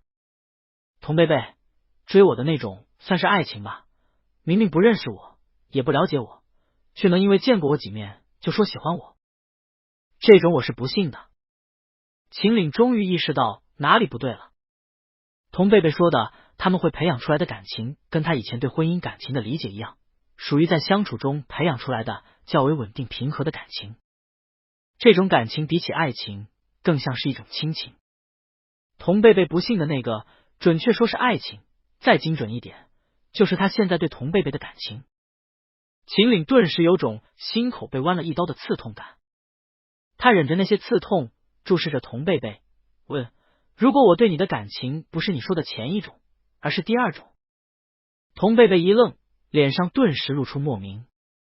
他不紧不慢地咀嚼着嘴里的苹果，眨眨眼，面露茫然。第2种？不会啊。秦岭的目光锁着童贝贝，为什么不会？童贝贝理所当然道：因为我们结婚的时候，你对我们关系的态度跟我对这段婚姻的态度是一样的。言下之意，既然一样，我都没有喜欢上你，还在跟你培养婚后感情，你怎么会喜欢上我？而且还是爱情。噗！秦岭心口又中了一箭。秦岭默默捂心口，还没放弃，说：“假设我现在爱上了你。”童贝贝啃了口苹果，平静的回视秦岭，依旧是闲聊的语气：“别了吧，那都是小年轻喜欢搞的。我们一个28，一个33，加起来的岁数都够一只腿迈进棺材了，还是稳妥点吧。”童贝贝又说：“我不想要爱情，也不需要，我要的是稳定的关系，成熟的感情。”秦岭的胸口扎满了箭，血都流了一地了，他还在挣扎。我是问你的态度，我爱上你，你也会拒绝我。童贝贝啃了口苹果，发出清脆的一声声音，这一声落在秦岭耳朵里，就像审判席上被法官握在手里的审判锤，随着接下来自己听到的话，一下下敲在他心口。会拒绝啊？我不喜欢这样，特别不喜欢。你千万别，我会生气的，可能还会跟你离婚。亲吧。离开1个多小时，声称回家陪老婆的秦岭去而复返，不但复返，还在坐下后闷声让酒保上了一杯度数不低的酒。楚怀言扭头：“怎么了？”秦岭没说怎么，只在调酒师把调好的酒摆到吧台上推过来后，端起酒杯伸过来，直接和他碰了碰，碰完仰头一饮而尽。楚怀言，你干嘛？秦岭仰头喝完，杯子带着力道的搁到吧台台面上，他面无表情的目视前方，浑身上下冒着寒气，沉沉地道了句：“我失恋了。”失恋？楚怀言反应了一会儿，问：“你老婆嫌你1个月5万给的少，终于要跟你离婚了？那5万在楚怀言这儿是过不去了怎么的？”秦岭缓缓扭头，露出一个你老婆才要跟你离婚的无语。楚怀言乐了：“我要有老婆，我还坐这儿喝啤的酒。”跟着道：“又不离婚，有什么好失恋的？”哦，你是说你老婆不喜欢你啊？楚怀言刚求婚失败，正是各种下头、反思、理智占领高地的时候。他给秦岭提供思路，这年头能娶到自己喜欢的老婆就不错了，难道还能强求老婆喜欢自己？你没见我在你家跟闵恒求婚的时候说的话吗？他只要点头答应求婚，喜欢钱就行了，我都不用他喜欢我。秦岭不想跟一个婚都没求成功的失败者废话，他闷头灌酒。楚怀言也闷头灌酒，失败是成功之母，大不了再求第2次。秦岭第1次失恋，其重创程度堪比人生低谷。他一个已婚的，跟一个求婚失败的棍子没什么可聊的，喝了会儿酒，2个男人在清坝吧台分道扬镳。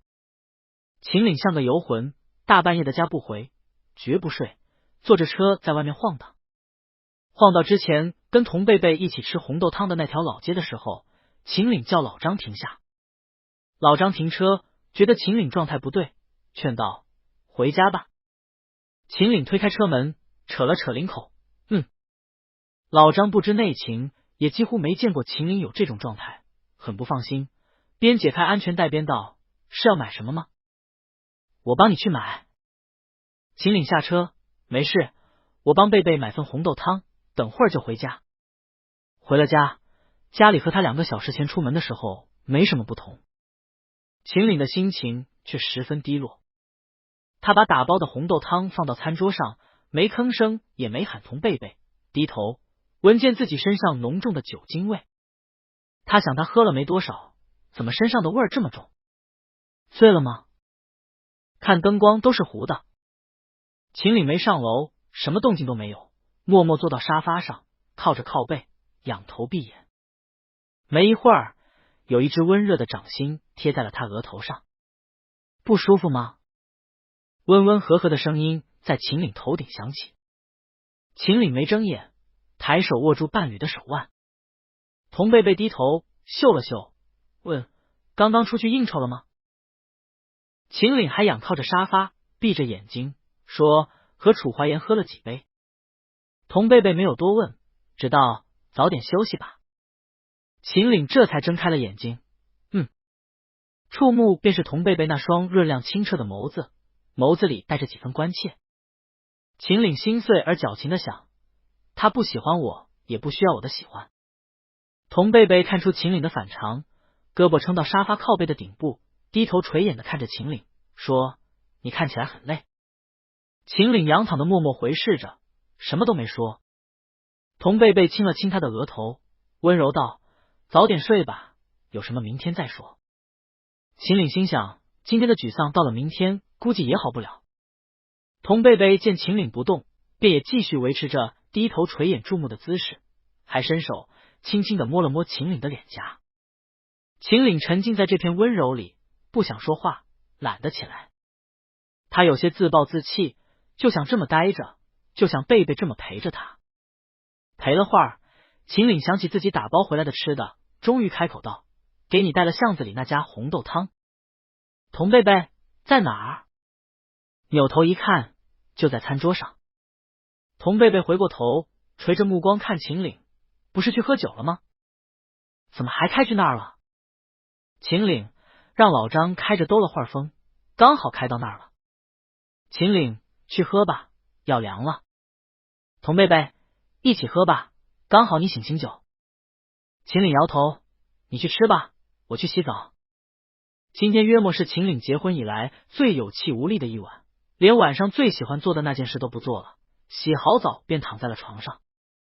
童贝贝临睡前有点不放心，又伸手摸了摸他的额头，问：“真的没生病吗？”秦岭握住童贝贝的手，把人搂在怀里，闭上了眼睛，说：“没事。”不只是说给童贝贝听的，还是在安抚他自己，明天就好了。第二天，秦岭起床也起得有气无力，出门前的整个流程都透露着疲惫二字。童贝贝难得没睡早上，跟着起来了，还翻出耳温枪给秦岭测了测体温，正常，没发烧。难道是有其他不舒服？童贝贝谨慎起来，很快换好了衣服，说：“我带你去医院看看。”秦岭摇头：“没事，不是病了。”童贝贝强调：“你看起来真不太好。”秦岭点头，表示他知道，解释不是病了的关系。他在临出门前像往常那样抱了抱童贝贝，因线带哀说：“我去上班了。”童贝贝更不放心了。秦岭一走，童贝贝就给李萌发了条消息，让他今天注意下秦岭。李萌：“好的。如果是身体不舒服，我会带秦总去医院的。童贝贝，麻烦你了。”李萌：“应该的。”童哥，你太客气了。但李萌在公司看秦岭的时候，并没有看出任何问题。老板和往常没什么不同，一样的专注，一样高效运转，也看不出半点病容。真要说哪里不对，最多也就是在工作间隙发呆的时间多了半分钟。但自打结婚，秦总不就是这样的吗？李萌着实没看出有任何问题。连着一周，童贝贝吃到了很多他喜欢吃的东西，红豆汤、烤玉米、羊肉串、鲜肉蛋黄粽，全是秦岭给他买的。而在这一周里，秦岭几乎每天都表现得十分疲惫。秦岭下班回来就这样，童贝贝以为秦岭工作太累了。秦岭什么都没说，仰靠着沙发，胳膊搭在额头上，另一手揽过童贝贝。童贝贝，很累吗？秦岭闭上眼睛，依旧没说什么，嗯了一声。夜里，秦岭抱着童贝贝，明明亲密无间，离得很近，秦岭却有种心头远在天边的悲怆感。秦岭默默在心底捶胸口，30多岁了，也是个老大不小的成年人了。这年纪跟个小年轻一样，失恋失的心口发慌，真是越活越回去了。秦岭这时候觉得找谁都多余，又不想对着贝贝直面自己的失恋，索性一头扎进工作里。这日，秦岭回家，发现童贝贝不在。看看时间，已经晚上9点多了。往常这个时候，别说人在，早都已经洗完，准备上楼睡觉了。秦岭给童贝贝打电话：“去哪儿了？”童贝贝：“有点事，在珊珊这里。”秦岭：“秦木山？他怎么了？”童贝贝：“失恋。”秦岭到学校的时候，秦木山已经趴在童贝贝肩上哭完第2轮了。秦岭从小就见不得男孩子哭，尤其是自己的弟弟。他见秦木山眼泪汪汪的，鼻涕泡都要哭出来了，当场就要喝一句，被童贝贝一个眼神止住。秦岭忍了，两手插兜的站在秦木山面前，抬了抬下巴，问怎么回事。秦木山坐在长椅上，驼着背，手肘搭在腿上，头埋着，手里捏着手机。秦岭一问，他就把手机举了起来。秦岭拿过手机，滑屏一看，聊天界面上白色对话框一行又一行，虽然说的委婉不失态度，但总结下来无非就是你很好，但我们不合适，来自备注女神的女孩的拒绝。秦岭看得眼皮直跳，他把手机捏在手里晃了晃，问秦木山，就为了这点事？秦木山又要哭了，什么叫就为了这点事？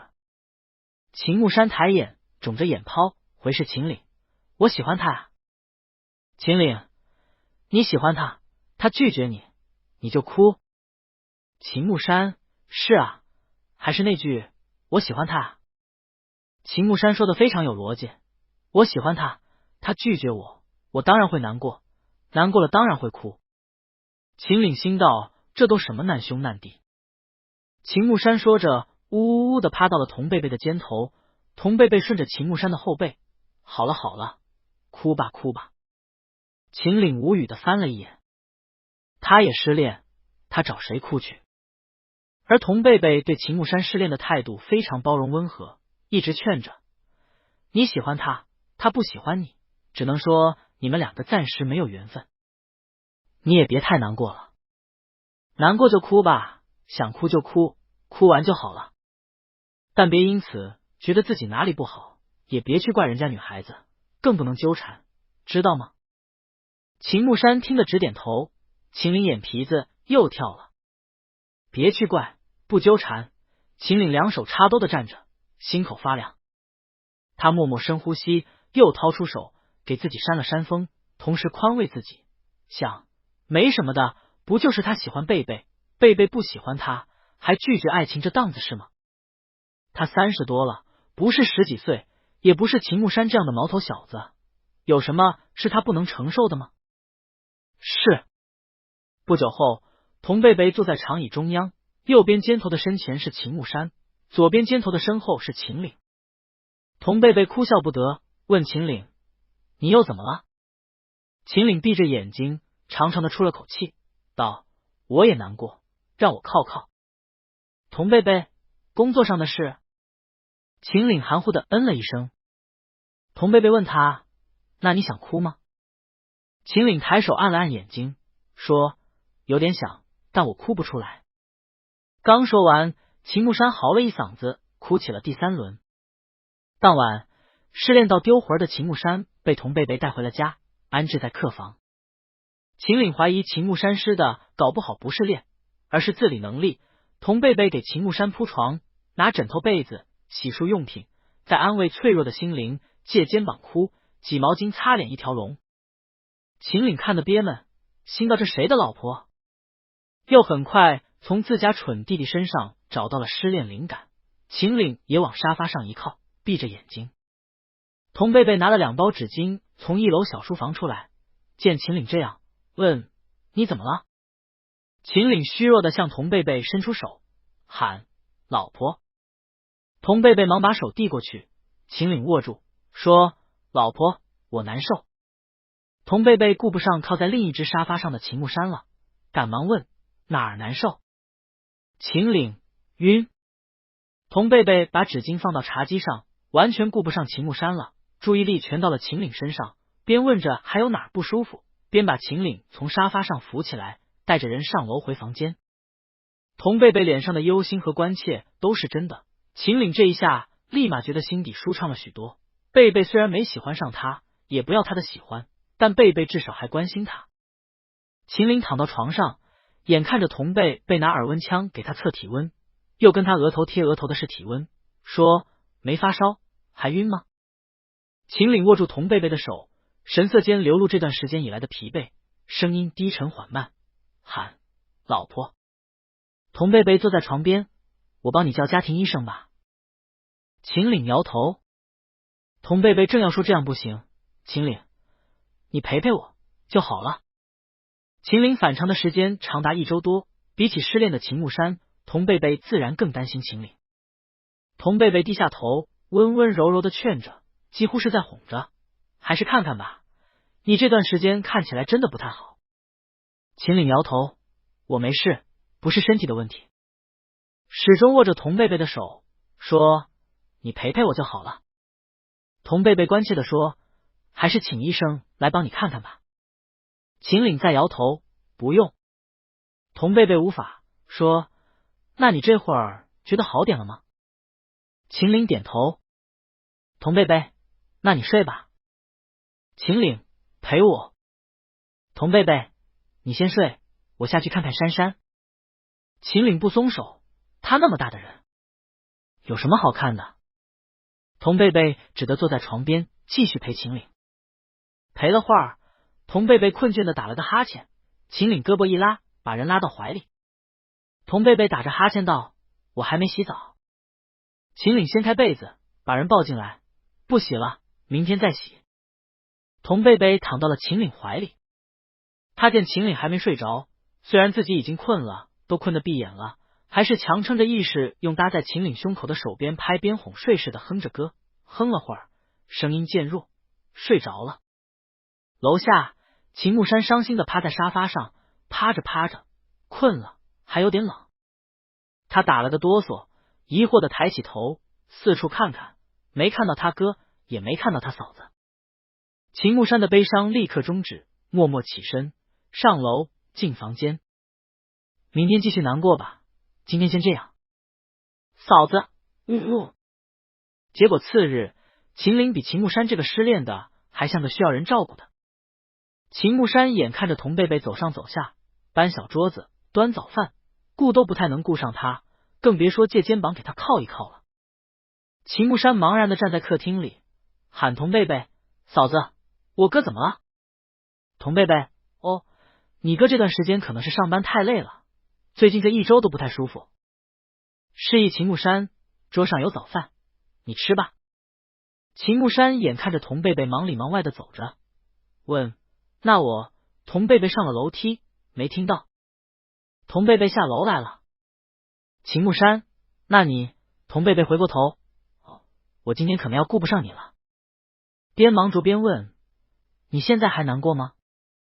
还想哭吗？你要是想哭，就先自己一个人去沙发上抱着枕头哭一会儿，我先看看你哥，等会儿下来帮你擦眼泪。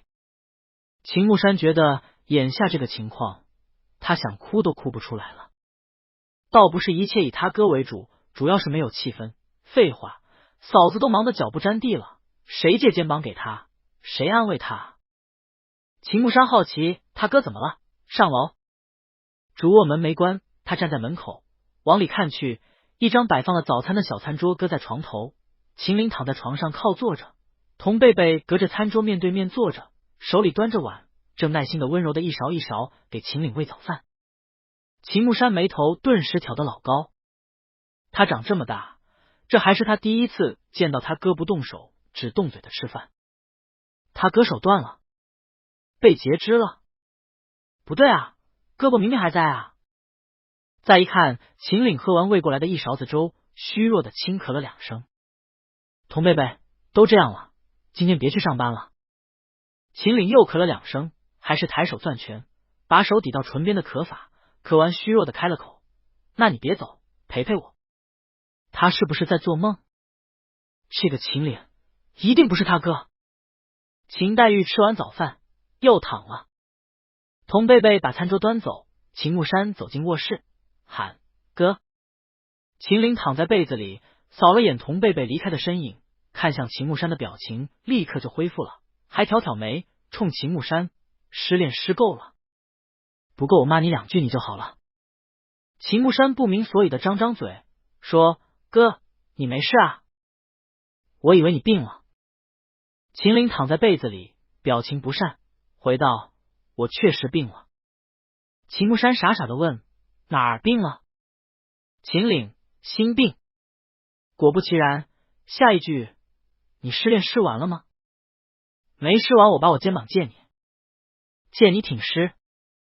秦牧山退了半步，立马摇头，不用了，不用了，诗完了。秦岭语气带训说，诗完就回学校，别有事没事总麻烦你嫂子。秦木山老老实实道，哦。顿了顿，哥，你手怎么了？秦岭表情不善，我手怎么了？不用你。童贝贝走进卧室，秦岭的表情瞬间以光速恢复虚弱，眼神也变得迷瞪瞪的，冲童贝贝喊，老婆。童贝贝边走向床边边对秦木山道，你哥不舒服，让他休息吧。秦木山错愕，他刚刚还能吃人来着。童贝贝已经眼神示意他先出去了。秦木山，嫂子。秦岭虚弱的咳起来，咳嗨嗨。卧室门合上了，房间里只剩下童贝贝。童贝贝蹲在床边，给秦岭拉了拉被子，掖好被角，眼底全是关切，神情专注，问，还睡得着吗？秦岭说来说去都是陪陪我。童贝贝趴到床边，凑在秦岭眼前，温温和和的嗯了声。秦岭抬起脖子凑近，吻了吻童贝贝。童贝贝知道秦岭睡不着了，问，无聊吗？秦岭，有点。你平时这个时候都在家做什么？童贝贝，看书。说着伸手拉开床头柜，抽屉里摸出了一本法文著作。童贝贝，这本的内容还可以，我读给你听。好。童贝贝便坐到床头，翻开书，用他纯正清晰的发音读起了书。秦岭躺在一旁默默的听着，心里慢慢静了下去。他从未有过这样的早晨，演戏、耍赖、装病、卧床、不上班，躺在这儿听伴侣读书。他觉得自己一定是疯了，可又觉得这样的早晨太美好了。他心安理得的享受着，哪怕这一切都是他装病装来的。中午，李萌来了，带了秦岭的笔记本电脑，还有一摞需要用的文件。秦岭当时正坐在餐桌边吃饭，李萌一来就立马问候他，还觑着他的脸色，询问要不要请家庭医生。秦岭佯装着咳了一声，摇头，不用。李萌看着秦岭，那我就。秦岭一个走的眼色。李萌飞快道，我就先回公司了。李萌走了，童贝贝替秦岭把文件在茶几上落好，随口道，我还以为你需要小李留下来帮你处理点工作。秦岭嗨嗨一声清了清嗓子，摸摸鼻子道，不用。童贝贝扭头，你状态不好，没问题吗？秦岭，没事。秦岭工作，童贝贝就在一旁。他突然想起秦岭之前一次 SOHO 还是搬家之前，那次是他病了，秦岭留在家里照顾他。童贝贝坐在茶几旁支着脑袋看专注工作的秦岭，心道赚钱确实挺不容易的，他们无论谁病了，对秦岭来说，公司的工作始终都无法甩开手。童贝贝能理解也能体谅，秦岭工作他便陪着，不出声也不打扰。工作了有一会儿，秦岭从电脑上转开视线，看向童贝贝，伸出手喊，老婆。童贝贝坐过去，秦岭抱了抱童贝贝，把头埋在他颈间，默默的深吸了一口。童贝贝以为他累了，拍拍他，问，还行吗？秦岭嗯了一声，抬起头后继续投入工作。就这样，秦岭工作一段，停下抱抱童贝贝，再投入工作，循环往复。童贝贝起先没觉得有什么，几次之后，他哭笑不得的想，秦岭这是拿他续命接着干呢，还停下来吸他一口。秦岭再要抱，头往他颈间埋的时候，童贝贝主动道，你要不然亲我一下。亲了，说不定能多撑几分钟。秦岭抬头就要亲，被童贝贝拿手抵住推开，说，别闹，撑不住就去躺会儿，认真点。秦岭，老婆。童贝贝看看他，正色的说，你现在能不能工作？能就继续，不能就回房间躺一躺。你这么蹭着我，我都怕你工作出问题。秦岭挨着童贝贝，不会的。童贝贝拍拍他，别撒娇。秦岭的头又开始往颈间埋，老婆，啪，东西摔在地上的动静。童贝贝和秦岭同时扭头，但见秦木山站在楼梯口，手机掉在脚边。童贝贝。两人都很意外。秦岭，你没走？童贝贝，你一直在楼上。秦木山张着嘴巴，心道你们有什么可惊讶的？他才是真惊讶，哥呀。你没事吧，哥？便黛玉就算了，这软绵绵的撒娇都开始了。是的，秦木山没走。他刚失恋，不想回学校那个让他伤心绝望的地方，所以选择了留下，结果一不留神把回笼觉睡过了，一直睡到现在。童贝贝起身往厨房走，我看你不在楼下，以为你早走了。饿吗？秦木山跟着往餐桌去，抬手挠挠头，有点儿。童贝贝进了厨房，坐吧，我给你热点饭。沙发处，秦岭看过来的目光非常不善。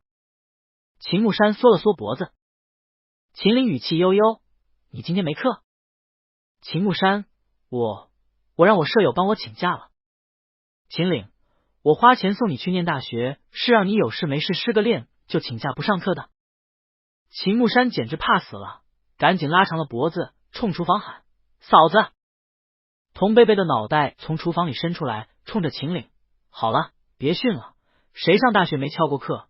他刚失恋还难过呢，少说几句。秦岭这才没再接着凶。等秦木山埋头干饭的时候，秦岭抱着胳膊坐在他对面。不哭了，现在可以说了。秦木山抬抬眼，边吃边对昨天的情况做了遍概括性的表述。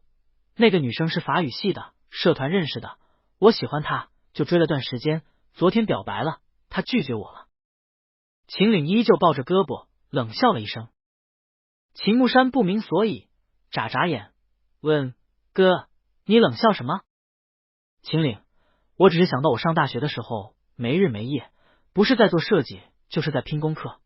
你倒好，很闲啊，有时间追女生，还有时间哭。秦木山听得不乐意了，哥。秦岭表情依旧不为所动。秦木山看向阳台，嫂子。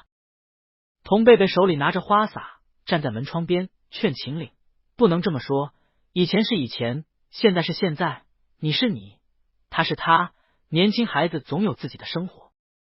秦木山，就是。秦岭这才连起了脸上的表情。他问秦木山，练也试完了，哭也哭好了，嫂子也找过了，现在准备怎么办？秦木山嚼着嘴里的饭，筷子在碗里戳呀戳，眼神闪烁。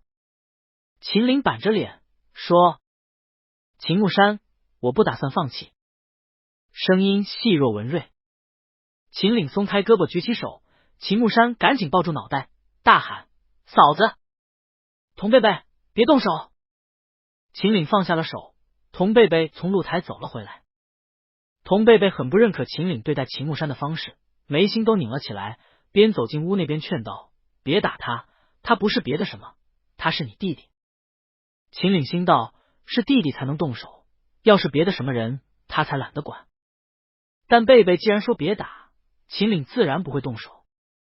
秦岭就是有点气，训起秦木山：男子汉大丈夫，失恋就失恋，拿不起还放不下。是昨天那个女生的拒绝在你眼里不够清楚，还是你嫂子跟你说的别纠缠，你都当成耳边风？秦木山也气，又气又恼害怕，忽然顶嘴，大声道：我没要纠缠，我就是喜欢他，打算继续喜欢他，以后等我有资格跟他表白了再表一次，这都不行吗？秦岭见秦木山顶嘴，抓起桌上一个多余的隔热垫就要扔过去，被童贝贝一下抓住手。童贝贝把隔热垫从秦岭手里拿走，握住秦岭的手，把他拉起来，带去沙发，将人按了坐下，别发脾气。我来问，你坐这儿听着。强调不许打人，不许动手。秦岭沉了口气，同意了。童贝贝坐到秦岭刚刚的位子，拿起桌上的玻璃水瓶，给秦木山倒了杯水，递过去，别怕，没事，你说吧，我听听，看能不能帮你出出主意。秦木山刚刚顶那一下嘴，算是用上了这辈子最大的勇气，脸都红了，还委屈，眼眶也红。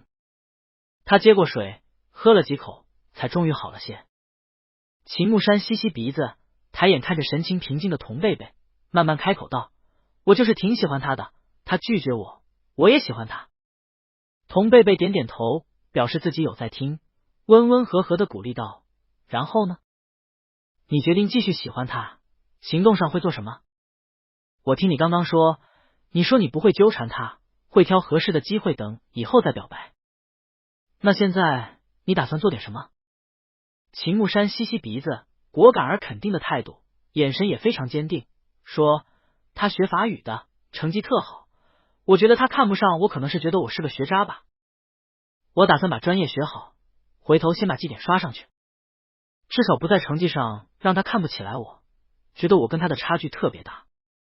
秦木山逻辑清晰，不带思考，显然是早想好了，话都说得格外利索。我还打算回头报个班学法语，至少培养个共同爱好。秦木山看着童贝贝，嫂子，你也是学法语的，还是跟我们一个学校的？他会上什么课？法语学到什么程度？你肯定都知道吧？回头我学法语的时候，遇到不会的，可以来问问你吗？你再给我推荐点书，帮我入个门，打打基础，行吗？童贝贝听得直扬眉，觉得秦木山这说的挺好的呀，像个有担当的男人，也不是在胡闹。他点头，可以啊，当然可以。又说，你这样就挺不错的。秦木山便笑了。沙发处，秦岭没说什么，更没发火。童贝贝去露台摆弄他的花花草草蔬菜去了。秦岭和秦木山站在窗口，兄弟俩不常有这样心平气和的时候。秦岭干巴巴的解释，没想打你。秦木山嘟囔，我知道。秦岭看过去，知道还躲。秦木山下意识的本能反应吗？秦岭哼了声，还本能？也是，从小没少挨揍。秦岭聊回正经，悠悠道，没不同意你恋爱追女生，只是你这个年纪，除了年轻气盛，胆子大，什么都没有，正是需要历练沉淀的时候。秦木山，我知道。兄弟俩没话说，默了。过了会儿，秦岭边看着露台上伴侣的身影边问，这么喜欢？秦木山，秦岭看着窗外，眼底有温和，喜欢他哪儿了？秦木山，她漂亮，声音好听，笑起来特别甜，性格也好。秦岭收回视线，扭头问，才多大，知道什么是喜欢吗？秦木山抿了抿嘴，嘟囔，你们大人才不知道什么是喜欢。秦木山辩解道，你们眼里不就是工作呀、事业呀、钱啊、社会地位呀什么的吗？秦岭挑挑眉，你又知道了？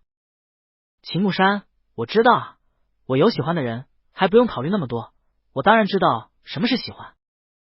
秦岭抓重点，问，不用考虑那么多？秦木山，是啊，大人不就是这样的吗？遇到什么事，瞻前顾后，左思右想。我舍友他哥相亲遇到喜欢的女生，还要考量那个女生的工作稳不稳定，家里父母什么工作，有没有社保，以后有没有退休金，是不是拖累，能不能帮忙带孩子。想这么多，这种人才是真的不知道什么是喜欢。秦岭不评价别人，只说结果，那叫权衡。秦木山嘀咕，权衡个屁，自己没本事。秦岭重新看向露台，不紧不慢，你有本事，你的本事就是被喜欢的女生拒绝。秦木山脱口而出，那又怎么样？他拒绝我，我照样喜欢他。他拒绝我，我的心意也没有变啊。秦岭再次提醒他，别把你嫂子的别纠缠当耳边风。秦木山，我没当耳边风，我记得的。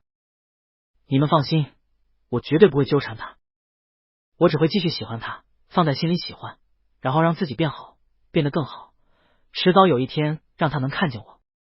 秦岭注视着花园里忙碌的童贝贝，可能是说秦木山，也或许是在说他自己。他看见了你，也未必会喜欢你。秦木山默了片刻，坚定道，可我就是喜欢他啊，我喜欢他，在我自己放弃之前，哪怕是放弃了，我都喜欢他。秦岭，放弃？秦木山扭头看秦岭，但是哥，我觉得我绝对不会放弃的，只要还喜欢他一天。只要还喜欢他一天，秦木山总算走了。秦岭因此耽搁了工作，童贝贝倒是借机把花花草草们照料了一遍。秦岭彻底没心情工作了，笔记本一推，文件夹一合，人往沙发靠背一倒。童贝贝坐过去，看看秦岭的脸，说：“不过你脸色倒是好了一点，都有血色了。”秦岭被气的。童贝贝笑：“我觉得很好啊，年轻小鬼有自己的想法，还有自己喜欢的人。”秦岭一顿，看向童贝贝：“你不是不信这些的吗？”童贝贝耸肩：“只是我不信啊，但我看到别人信，还是会真心祝福的。”秦岭心底一顿。童贝贝给他分析：“你想啊，不信总会有不信的理由，这个理由大多都不会是好的。如果是好的，怎么会不信？肯定会信，对吧？所以相信意味着没有不好的理由，身边没有发生不好的事，这本身不就是一件很好的事吗？”秦岭：“那你……”童贝贝笑笑：“我是因为我妈妈的不幸才不相信的。珊珊会相信喜欢这件事，很自然顺利的喜欢上一个人，至少说明她成长的过程中没有遇到旁观过感情的不幸，对吧？”秦岭想了想，还真没有。秦木山虽然生出来就没了妈，成长的过程磕磕绊绊，身边的至亲又是两个糙爷们，但无论他们身边还是他们自家，夫妻至少都是关系尚可的。秦大海更是年年在母亲的坟前惆怅几回。童贝贝，所以啊，相信本身是件好事。既然是好事，我为什么要以我自己的立场和想法去反驳这种好？童贝贝十分肯定道：“我接受，并且祝福。”接受。秦岭心底又是一顿。与此同时，秦岭的耳边回想起不久前秦木山说的那些：“我当然知道什么是喜欢，权衡个屁，自己没本事，那又怎么样？他拒绝我，我照样喜欢他。他拒绝我，我的心意也没有变啊。我只会继续喜欢他，放在心里喜欢，然后让自己变好，变得更好，迟早有一天让他能看见我。”秦岭看着童贝贝，突然便想：迟早有一天，你也会看见我吗？童贝贝见秦岭看自己，疑惑的回视：“怎么了？”秦岭摇头：“没什么，只是秦岭对他喜欢贝贝，无论贝贝喜不喜欢他，他都喜欢贝贝，他的心意也没有变，他也不会轻言放弃。”秦岭一下就想通了，贝贝不喜欢他，那又怎么样？他们已经是夫妇，是伴侣，而培养感情本来就是他们结婚的既定目标之一。现在只不过是他先喜欢上贝贝而已。贝贝不也说了，他会努力吗？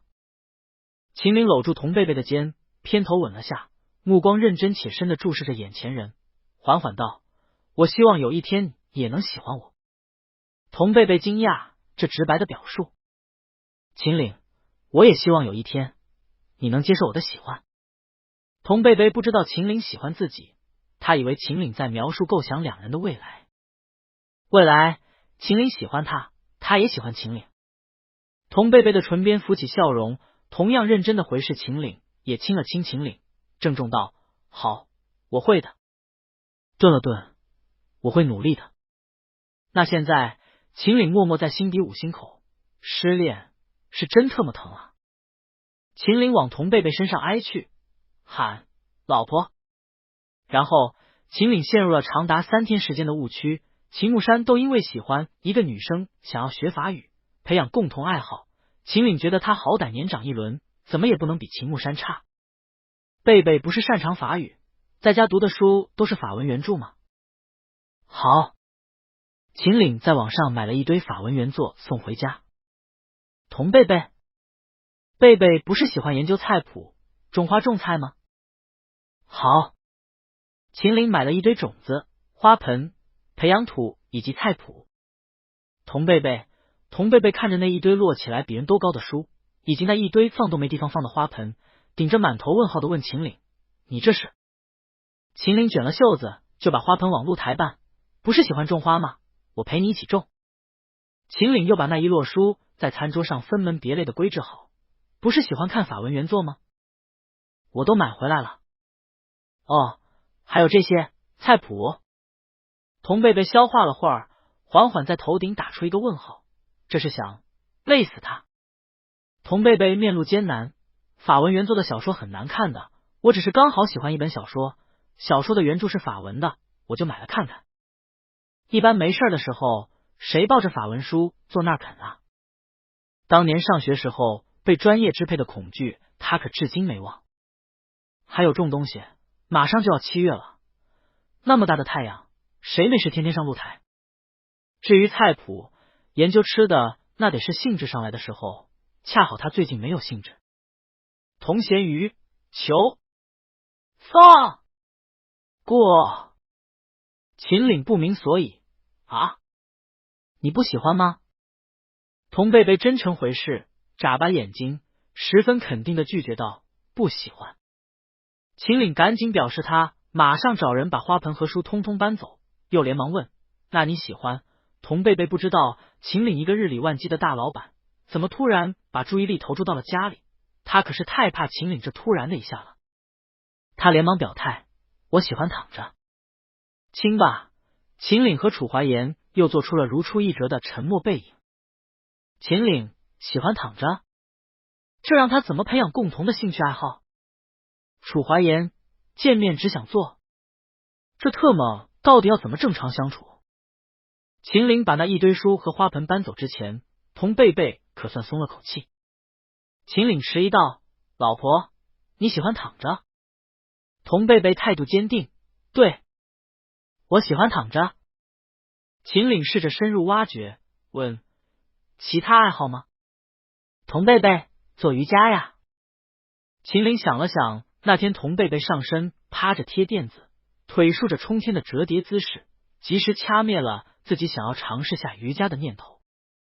秦岭，别的，童贝贝可太怕秦岭想一出是一出了，一口咬死，没有了。秦岭，我记得你画画的不错。童贝贝，我懒。秦岭，钢琴。童贝贝手一摊，赖皮，最近没弹了。秦岭，那你最近？童贝贝，躺着。秦岭问楚怀言：贝贝喜欢躺着，我要怎么办？楚怀言莫名其妙，喜欢躺着，那让他躺啊，又不用你用一摞一摞的人民币垫着让他躺，一张沙发你还出不起吗？秦岭问劲风。劲风摸出点头绪，啊，那他想必喜欢看书或者看电影什么的。你想啊，一般喜欢躺着，不能真是躺着一动不动，对吧？肯定多少得找点事做。躺着能做的正经事，无非也就是看看书，看看电影了。劲风，你可以问问他自己老婆有什么不好问的。秦岭问了，问的时候，场面一度陷入他自己都不能理解的静默。童贝贝人一顿觑着他脸上的表情，像是在琢磨他为什么要这么问，好几秒都没有开口。过了会儿，童贝贝缓缓道：啊，是有看电影、纪录片什么的。秦岭，哪方面？童贝贝想了想，都有啊，爱情、惊悚、科幻、悬疑，有什么我看什么，挺杂的。秦岭接着问：纪录片也看得杂？童贝贝，纪录片啊，那就是有什么看什么，轮不到我挑了，毕竟这种拍的不多，一集的时间也短，好多我都看过了。秦岭，那当初怎么没有弄一个影音房？童贝贝一顿，这个他还真没考虑过。他如实道：没想到，我在家的时候白天不睡觉，就基本都在外面客厅看也一样。秦岭点点头，没说什么。童贝贝也很快就把这个话题和说的这些话抛到了脑后。之后秦岭没再想，一出是一出，也恢复了精神，正常上班。秦木山回了学校，时不时发条消息过来问问法文相关，一切都像回到了正轨。直到这日，秦岭给家里换了一台投影仪。安装的时候，童贝贝看着秦岭各种调试，帮不上忙，就站在一旁默默的看着。童贝贝，怎么换了？秦岭，这台更好，你看起来会更舒服。童贝贝没研究过这些，随口道：“我不挑啊，能看就行。”秦岭边调试边道：“你经常看，当然要挑最好的。”童贝贝意外：“最好的？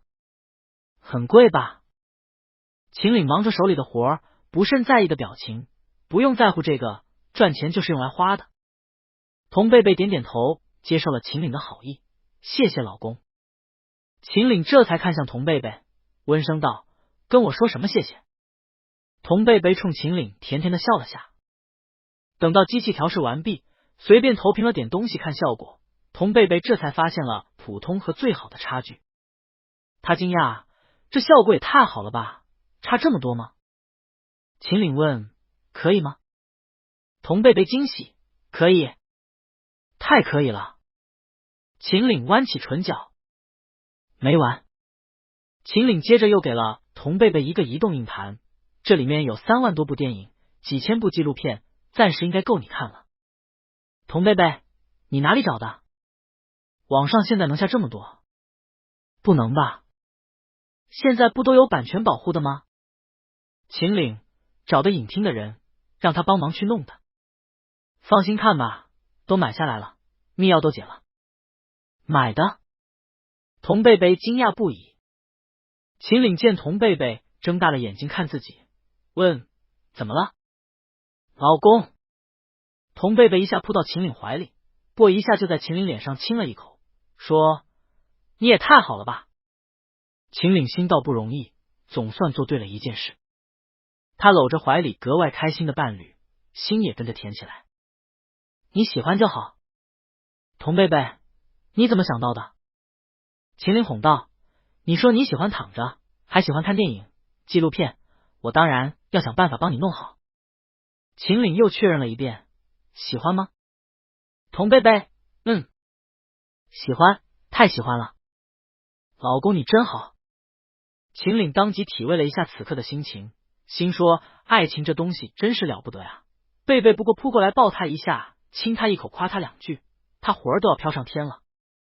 那今天晚上秦岭很会给自己要奖励，他暗示今晚想在卧室之外的地方。童贝贝，哪儿啊？秦岭凑到童贝贝耳边：“客厅，你那张瑜伽垫上。”他一直记得童贝贝那个上身趴着贴地，腿向天的姿势。他觉得贝贝如果以那个姿势趴着背对他，秦岭好吗？童贝贝骚了，但还是被秦岭哄着点了头。亲吧。不用，冰水。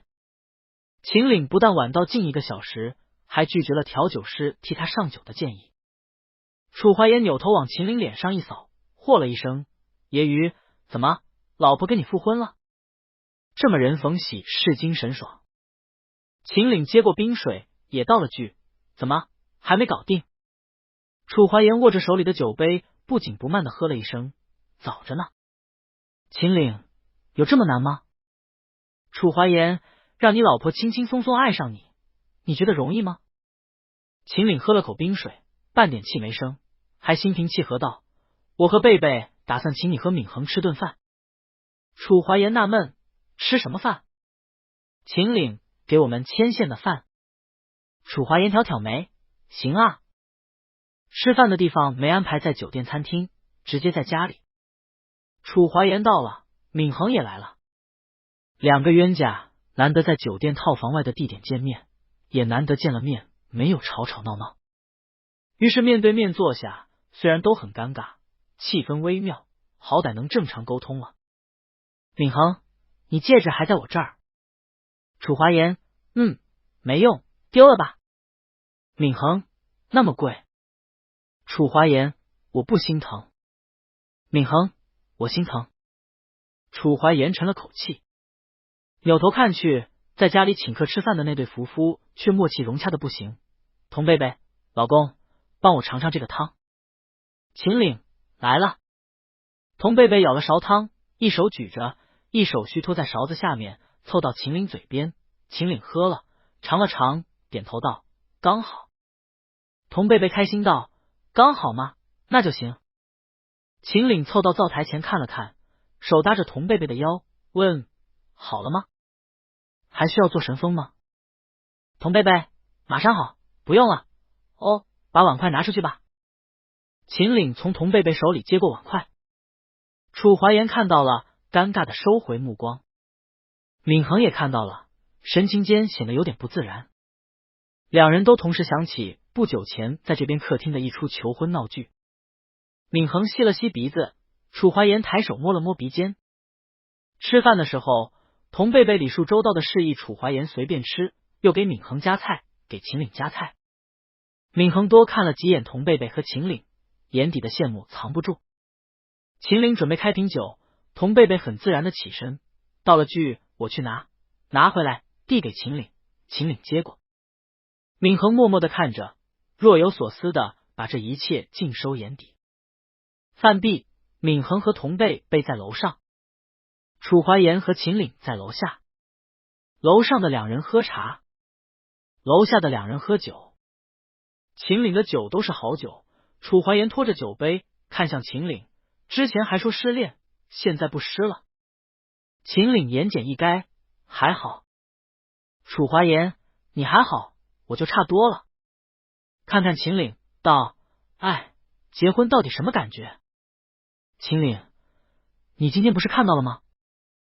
楚怀言点头，也是。顿了顿，语气里带着羡慕，神情间颇有几分自嘲，看起来挺好的。我说的吧，我当初没介绍错人吧？童贝贝就是很适合过日子。楚怀言的手搭上秦岭的肩，哎，不是你喜欢他，他不喜欢你，之前还嚷嚷失恋的吗？现在的心态怎么又好了？秦岭转头反问，不好能怎么办？楚怀言想了想，点头，也是。又不能一哭二闹三上吊。楚怀言自己的感情问题看不开，别人的他倒是很想得通，说慢慢来吧。茶很香，两人坐在飘窗上，闵衡握着杯子，看向童贝贝，看你跟你老公处的不错，感情培养的怎么样了？童贝贝抿抿唇，点头，在努力了。闵衡失笑，问他怎么样，到哪个程度了？回个在努力算怎么回事？闵衡接着问，努力到哪个程度了？童贝贝喝了口茶，想了想，说我们处的挺好的呀。闵衡旁观者清，你脾气好，主内一把手，又会做饭又会生活，谁跟你结婚还不都是挺好的？强调我问感情，感情就童贝贝顿了好一会儿，还在努力啊？我跟他一起努力。闵衡听得直摇头。童贝贝怎么了？闵衡盘着手里的茶杯，不紧不慢，你说我们两个人像不像分别走了两个截然不同的极端？我呢，特别看重感情和感觉，有一点瑕疵我都容不下，爱情至上。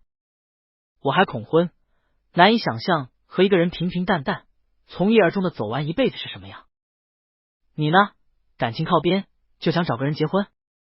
结了婚就安安分分，美美满满的过家里的温馨小日子，什么都不多想。童贝贝听完，点点头，都挺好的呀。闵衡垂眸看手里的杯子，嘀咕，好什么呀？他倒是都看得清楚，我很难结婚的。楚怀言那天跪下来跟我求婚，我头发都要竖起来了，要不是楼太高跳下去会死，我当场就从你这儿的露台飞下去了。你什么都看得很淡，什么都看得很开。跟你在一起，生活过日子就非常完美，但感情上就像进入了真空带，很空很匮乏。童贝贝温温和和道，我在努力了。闵衡笑了下，抬头，漂亮的猫眼里带着光。他桀骜的抬着下巴，伸手向童贝贝捏了捏他的脸，宝贝儿，感情这种事，不喜欢就是不喜欢，努力是没有用的。童贝贝，我说的感情和你说的感情不是一回事。闵衡，我知道，你说的感情是婚后跟你老公培养出来的默契，温存，相濡以沫。我说的感情是爱情。闵衡，你就想要你那些默契、温存、相濡以沫，不想要爱情，对吧？童贝贝点头。闵衡也点头，是啊，所以你们结婚，你老公提了，你也就直接点头了。你还不挑房子，不在乎大小，不要彩礼，不办婚礼。你知道这样给人的感觉像什么吗？童贝贝，什么？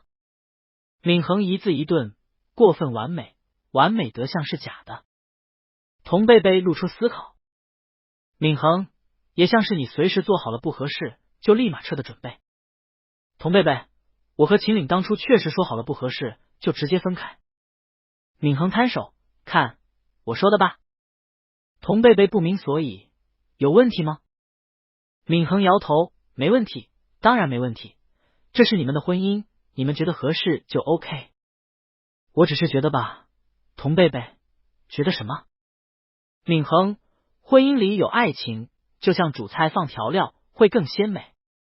你不是一向喜欢各种美好的事物，还喜欢研究菜谱吗？那对这样的婚姻，你不好奇，不向往，不被吸引吗？闵恒和楚怀言走了，童贝贝站在镜子前刷牙，他微微的出着神，有爱情的婚姻，更美好的婚姻，不向往吗？答案当然是向往，哪怕他嘴硬的说着他不需要爱情这种虚无缥缈的感情，他也得承认，如果爱情真的存在，那这样美好的感情必然就像绽放的鲜花，无论谁都喜欢。可这样的花，这样的婚姻肯定是非常少的，他从未遇见过。如果遇见了呢？夜里，童贝贝靠在秦岭怀里，默默的想，那他对爱情或许真的会改观吧。然而没等遇到这样好的感情和婚姻，7月中顶着毒辣的太阳，在庙里陪闵恒烧香的时候，童贝贝遇见了他生父一家。生父姓孟，叫孟平云。距离童贝贝最后一次见他已经是2年多前了。当时孟平云托了人给童贝贝传话，意思是想认回童贝贝这个儿子，原话是叫童贝贝回家认祖归宗。童贝贝不干，也不见孟平云，孟平云便找了过来，把童贝贝堵在单位门口，父子俩这才见了一面，相当不愉快的一面。自此之后，童贝贝和孟平云再无联系，也拉黑了孟平云的号码。孟平云坚持联系童贝贝，今年春节的时候还用陌生号码给童贝贝发过消息，想要一起吃饭，又被童贝贝拉黑了。童贝贝对孟平云的态度就3个字：不认识。奈何世界太小，总能遇见。闵恒正跪那儿虔诚的磕着头，求聚财求挣桃花呢，一声贝贝响起在耳畔。跪着的闵恒和站在一旁的童贝贝同时转头看去，见到的便是孟平云一家，孟平云本人，现在的妻子，2个女儿。童贝贝神色瞬间落下，收回目光，只当没听见，没看见。贝贝，孟平云眼看着就要走近，童贝贝直接转身往外。闵恒赶紧起身，趁着孟平云跨过门槛的时候，故意挤了过去，挤得孟平云一个趔趄，差点摔倒。这什么人啊？女孩尖锐的嗓音响起。闵恒撇撇嘴，低声嘀咕了句：“我就这种人。”走出偏殿，追上童贝贝。追上了，闵恒往后看了一眼，道：“放心，没跟上来。”童贝贝抬着手遮在额头上挡太阳，问：“你还拜吗？或者我上车等你？”闵恒也抬手遮太阳，不拜了，下次吧，晦气。上车走人，2人没直接下山，开去了景区附近的商业街。车停好，进商业街，2人随便找了个冰沙店坐下。童贝贝神色浅淡，垂着目光拿勺子舀冰沙，肉眼可见的心情欠佳。闵恒哄他：“算了，就当路上看见了狗屎，我们闪开就行了。”拍了拍童贝贝的胳膊，安抚道：“别生气。”童贝贝：“我没生气，就是不乐意见到他。”闵恒晃了晃腿：“今天也是巧了。”闵恒：“哎，你们现在还有联系吗？他给你打电话发消息吗？”童贝贝摇头：“没联系。”闵恒：“那就行。”但童贝贝预料到这次碰到后，孟平云又要拿别的号码给他打电话发消息。果然，当天晚上，一条陌生号码的信息传送了过来。童贝贝点开，大段内容，开头写着贝贝，末尾标注了孟字。童贝贝一个字没看，直接删除，号码拉黑。但童贝贝没想到他接下来收到了这么一条消息：如果你不回复我，我只能联系你现在的丈夫了。第二条，我知道你结婚了。童贝贝攥着手机，默默深呼吸，这次没拉黑号码，走进1楼小书房，带上门，拨了个电话过去。电话很快就通了，那头传来孟平云的声音：贝贝。童贝贝态度冷硬：你想说什么？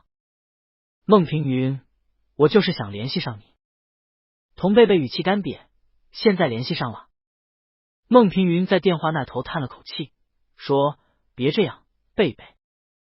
童贝贝握着手机，不吭声了。孟平云，贝贝，跟爸爸见一面吧。童贝贝态度坚定：没必要。他没爸爸。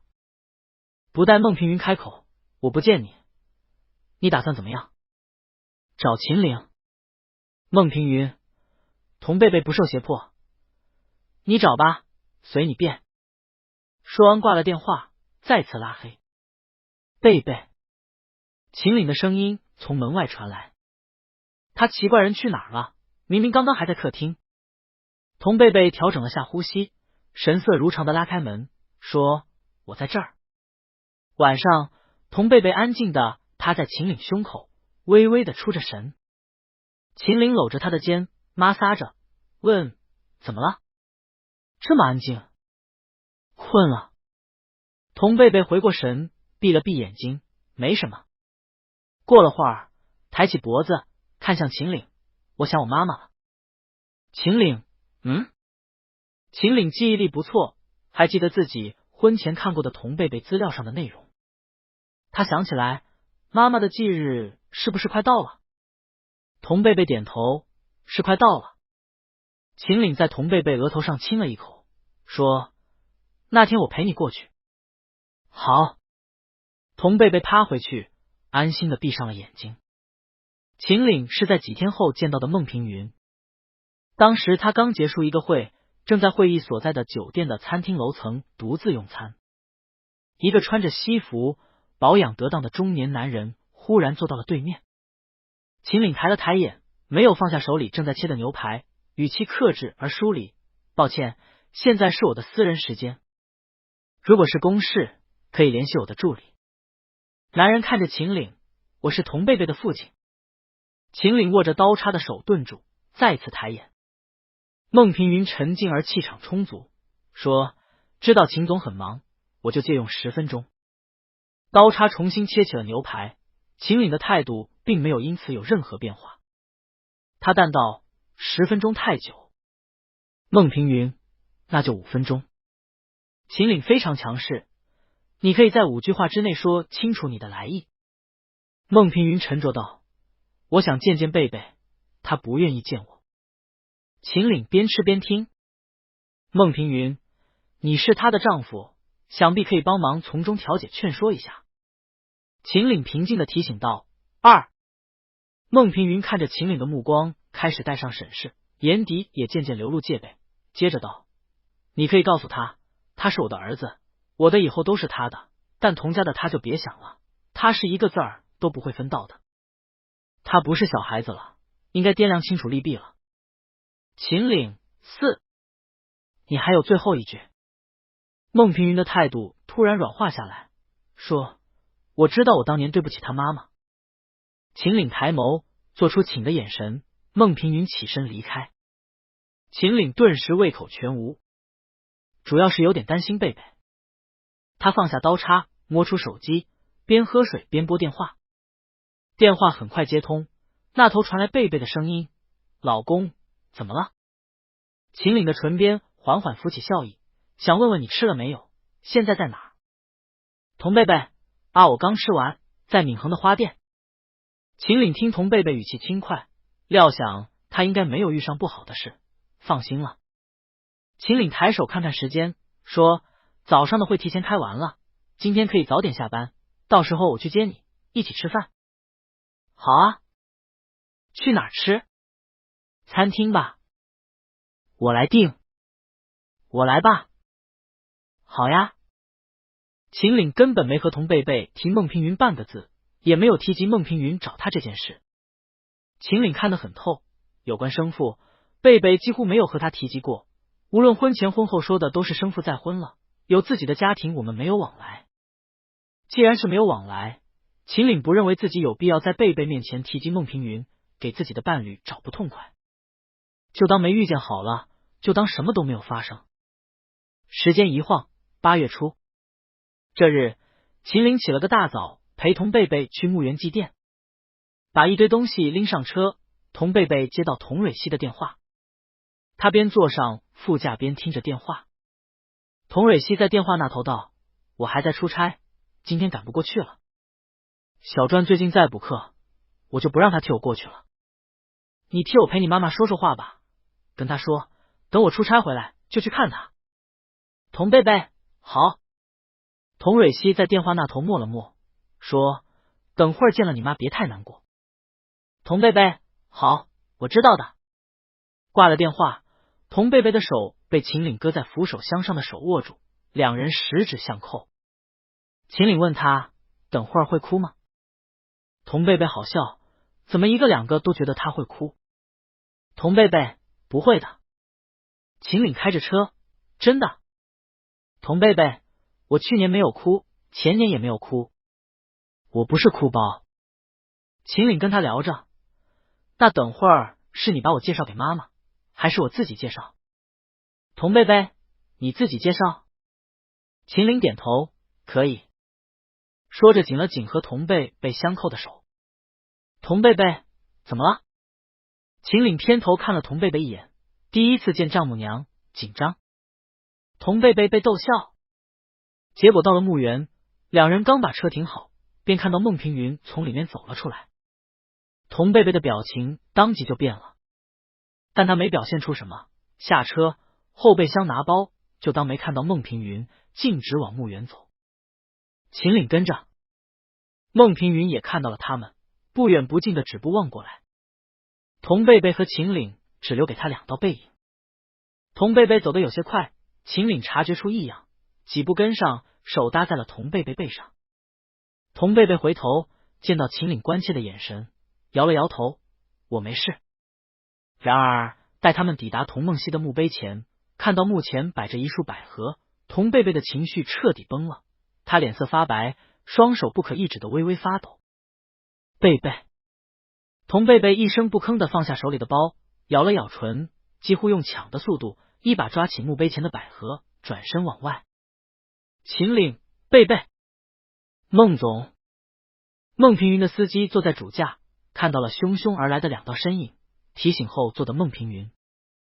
孟平云嗯了一声，跟着看向车外，但见一直不肯见他的童贝贝带着怒容的快步走来，走进到车前，直接把花往前挡风玻璃上一扔，接着来到车后，伸手就拉把手，连拽了几下，拽的把手咔嗒直响。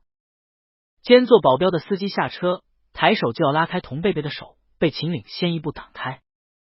秦岭警告的抬手指司机，接着转身抱着情绪崩溃的童贝贝的肩，将他带离车旁。后门这时候从里面被推开，孟平云走了出来，童贝贝的视线越过秦岭的肩，怒目而视，眼眶泛红，几乎是嘶吼了出来：“你有什么资格来？你来做什么？谁让你来的？滚！”黑色轿车驶离墓园，秦岭抱着情绪几近崩溃的童贝贝，拍着肩不停安抚：“好了，没事了，他们走了。别咬嘴唇，别咬。没事了。”童贝贝坐在床上，屈腿，胳膊垫在膝盖上，头埋在手臂间。门外，和童蕊希打完电话的秦岭走进屋内。今天是秦岭认识童贝贝以来第一次见他失态至此，心疼的同时也很愤怒。但现在不是他怒的时候，贝贝正伤心，需要人陪，需要人安抚。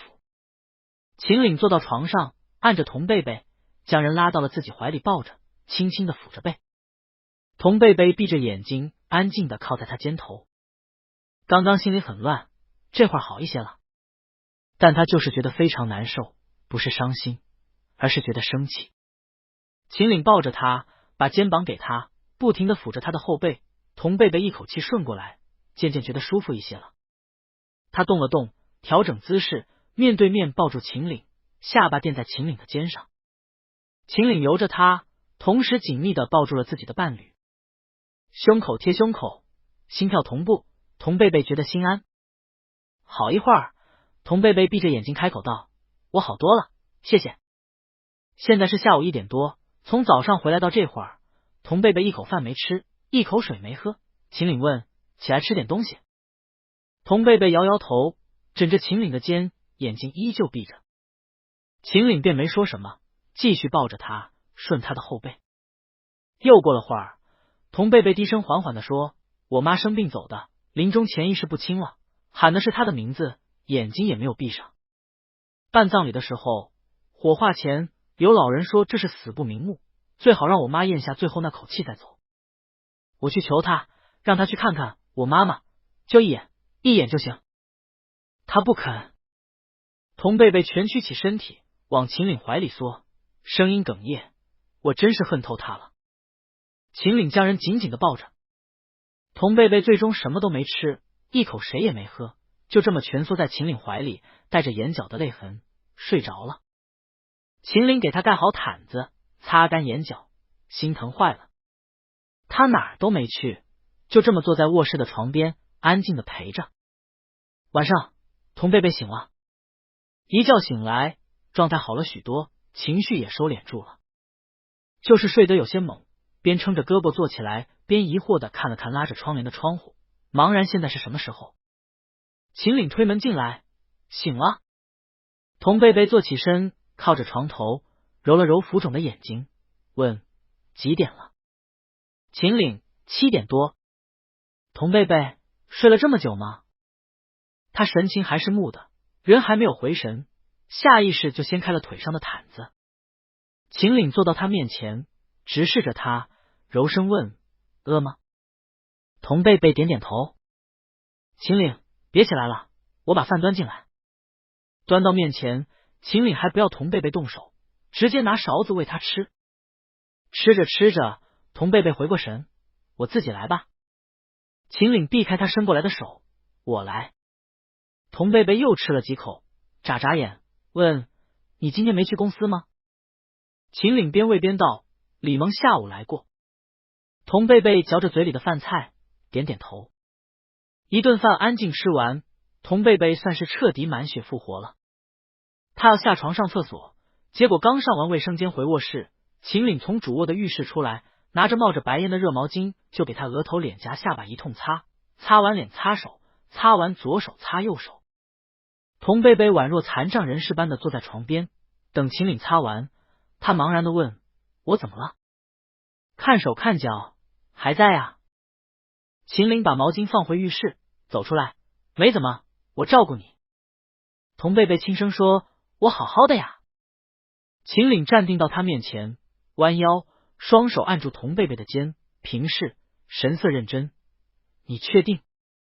童贝贝默默回视了几秒，错开目光：“好吧，不算好。”秦岭抱住童贝贝，拍拍他的后背：“没事，有我。”童贝贝闷声嗯了下。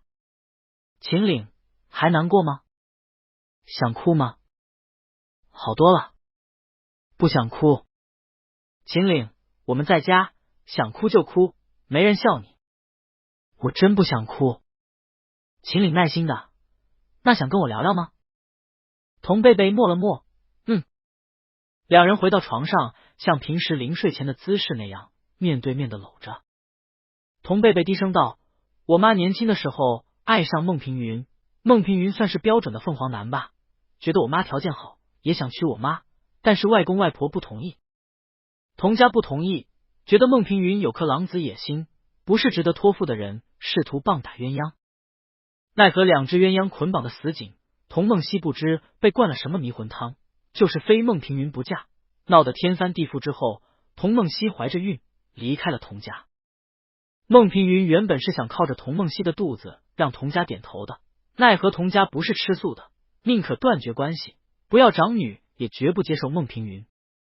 孟平云和童梦溪最终还是结婚了，再大着肚子也没有两边父母祝福的情况下，然后两人开始了磕磕绊绊、争吵不断的婚后生活。没多久，孟平云出轨了。童贝贝，我妈生完我，两人就离婚了。我妈一个人带我，回不了童家，吃了很多苦。她在感情上也依赖孟平云。我小的时候有点印象，记得他们一起生活过一段时间。但孟平云很快攀上其他富家女的高枝，毫不犹豫的甩了童梦溪，再婚了。童贝贝，从那之后，我妈就独自带我。秦岭一直听着，听到这儿，轻声道：“很辛苦。”童贝贝，是啊，好在我妈挺乐观的。她虽然被富养长大的，从小没在物质上吃过苦，但等到真的吃苦的时候，还是很乐观。童贝贝，她觉得天热没有空调没关系，清风也是风。下雪了，雪地皑皑很漂亮，而不是路上有积雪，化了骑车容易打滑。童贝贝，他是个对生活很有态度的人，笑容很多，也教了我很多。童贝贝第一次和人聊起自己的妈妈，他无法把妈妈的生活，他自己的成长与贫困受苦完全挂钩。他和童梦溪很像，始终对生活抱有热爱的态度。别人或许不能理解，但他很想和秦岭倾诉。童贝贝，小的时候过生日，别的小朋友都有礼物，就我没有，也没有蛋糕。童梦溪很歉意，但他总是笑着哄他的贝贝，然后说：“我们贝贝也有礼物啊，礼物就是……”童梦溪一边唱歌一边给小贝贝跳了支舞，小贝贝破涕而笑。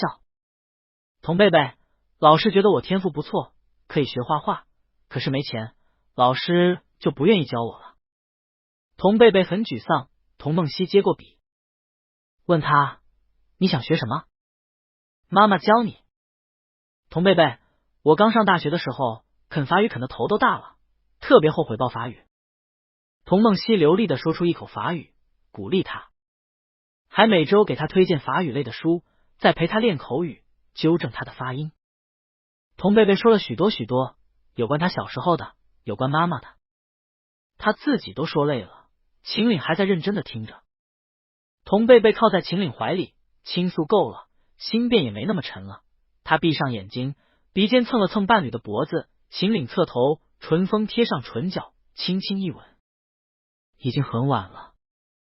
童贝贝低声道：“谢谢你听我说这么多。”秦岭坐起身一点，垂眸看着怀里的人：“是我该谢谢你，愿意和我分享这些。”童贝贝心底有暖意，抱住秦岭：“你是我老公啊，我当然愿意和你说。”秦岭又亲了亲童贝贝，一温柔道：“我们是一家人，你是我老婆，我当然愿意听你说这些。”童贝贝想起什么，有些歉意：“今天都没跟妈妈好好介绍你。”秦岭：“没关系，以后多的是机会。”又道：“本来我也紧张。”童贝贝抬起脖子：“嗯？”秦岭笑笑：“第一次见丈母娘，我也怕她不喜欢我。”童贝贝被逗笑，他靠回秦岭肩头：“不会的，你很优秀，还对我这么好，我妈妈肯定会很喜欢你的。”秦岭正儿八经道：“要不你今晚在梦里问问他，要是他不喜欢，或者觉得我哪里做的不够好，你再告诉我。”童贝贝笑起来，也正经道：“不会的。”说着，偏头向一边的半空，也跟着演起来：“妈，这个女婿你喜欢吗？”“啊，哦，我知道。”回过头，妈妈夸你长得很帅。秦岭笑：“原来妈妈也颜控。”童贝贝天真烂漫道：“是啊，我是他养大的，我随他嘛。”秦岭看看童贝贝，低头吻他。吻罢，秦岭温声而正色道：“我向你保证，以后你不会再见到孟平云。”童贝贝回视秦岭：“他是不是去见过你？”问：“他跟你说什么了？”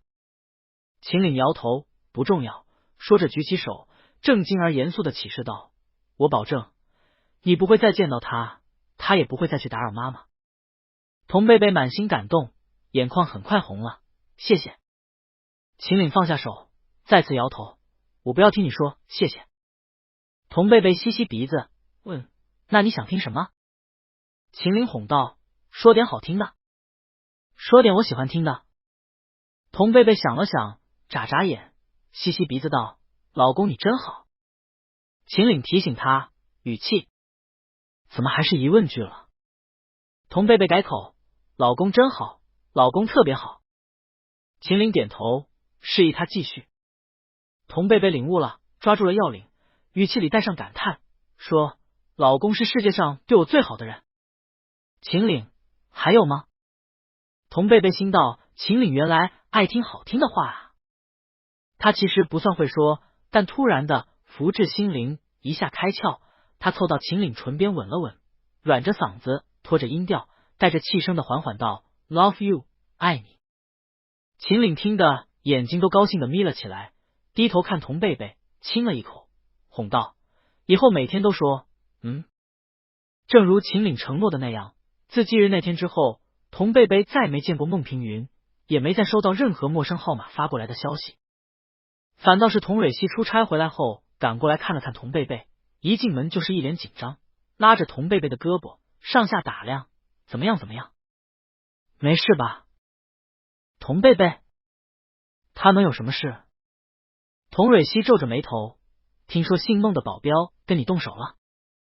童贝贝跟着童蕊希过来的童小传，哪儿受伤了？老子揍死丫的！童贝贝，我没事，没跟人起冲突。童蕊希一愣，没有。秦岭不是说你砸了车？秦岭，可……童贝贝哭笑不得，没那么夸张。我用花砸的，又不是用拳头砸的。童蕊希和童小传齐齐扭头看向传递不实消息的秦岭，吼，这样哦。秦岭淡定的对他们道：“作为亲属，你们过来看一下也是应该的。”童蕊希点头，应该。童小专露出一脸大哥你不是吧的无语，我们难道还能不来吗？秦岭点头，顾左右言他，来了就好，坐。童小传和童蕊希又同时看向童贝贝，这就是你老公，还挺会倒浆糊啊。童贝贝哭笑不得，坐吧，都坐吧。坐下后，童贝贝和童蕊希商量了下给童梦溪迁坟的事。童梦溪想了想，点头，迁吧，刚好把墓迁回童家那边。上次去疗养院看老爷子，老爷子还念叨来着，说梦到妈了，妈怪我们不给大姐迁墓，害得姐都不能陪妈。童蕊希当场拍板，我回去找人算个日子就迁。又聊到孟平云，童蕊希提到这人就磨牙，不都说脑梗进过一次医院了吗？怎么还没死？听说之前又开始联系童贝贝，冷笑，他要认回你，哪是年纪大了开始顾念父子情啊，那是凤凰男犯病，指着你这唯一的儿子回他老孟家继承香火呢。张口骂了句乡下人。童蕊希反应过来，看向秦岭，不是说你。秦岭点点头。秦岭原本没想提，童蕊希一句乡下人成功勾起了他的反叛心。他说之前孟平云找我说让贝贝找他，因为童家不会给半个子儿，不会是真的吧？童蕊希被反将一军，心里骂起了秦岭，嘴里道放心吧，都有。秦岭点点头，那就好。童蕊希跟着来了句，听说你一个月只给贝贝5万。眼见着两人就要干起来，童贝贝和童小传赶忙打圆场，妈，行了行了，以和为贵。老公少说几句。迁墓那日是个难得的阴天，童家人几乎全到了，喜丧皆是大事，迁墓自然也算。里里外外这么多人，童贝贝要顾着迁墓的事，又要和各方打招呼，根本应付不过来，幸而有秦岭在。而迁墓不是简单的把骨灰盒从原来的墓地移到新墓地就结束的，需要将骨灰盒带去庙里，请大师念经做法2日，这2日亲人都要在庙里斋戒祈福，第3日再将骨灰盒请入新坟。童家大势大，也信奉这些，请的是寺里的高僧。高僧年逾70，慈眉善目，精神烁烁，在香火旺盛的宝殿前一站，便叫人心生敬畏。高僧引着童贝贝跪到佛龛前，殿内梵音不断，唱诵声绕耳，秦岭始终陪在一侧。法事与迁坟多少令童贝贝勾起了一些思念母亲的心伤。童贝贝情绪不佳，被童小船陪着回了庙里的宾客厢房，秦岭留下与童蕊希一起负责后续事宜。在庙里的第1个晚上，睡眠向来不错的童贝贝反复醒来。秦岭感觉到了，翻身将童贝贝抱进怀里，轻轻的拍着肩。次日，童贝贝原本以为已经没有法事了，却被秦岭带着旁观了一场。童贝贝站在门外不懂，低声问秦岭：“这是在做什么？”秦岭：“你说妈妈走的时候不安心，刚好这次迁墓，我请大师再做一场告慰。”童贝贝一愣，眼眶很快红了。他挽上秦岭的胳膊，无声的看着自己的伴侣。秦岭搂住童贝贝的肩，温和的低声说：“没事，有我。”下午，童家的人都去了斋戒堂。童贝贝兴致不高，坐在角落里喝茶。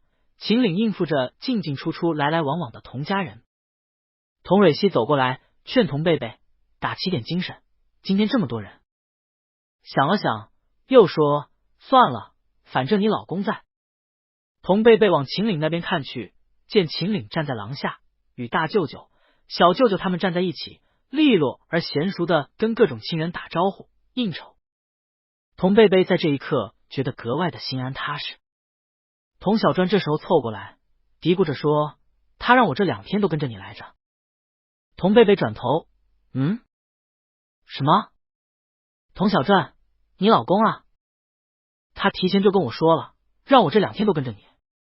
说这2天家里忙，你想妈妈心情肯定不会很好，到时候大人都有大人的事，不一定顾得上你，让我多陪陪你。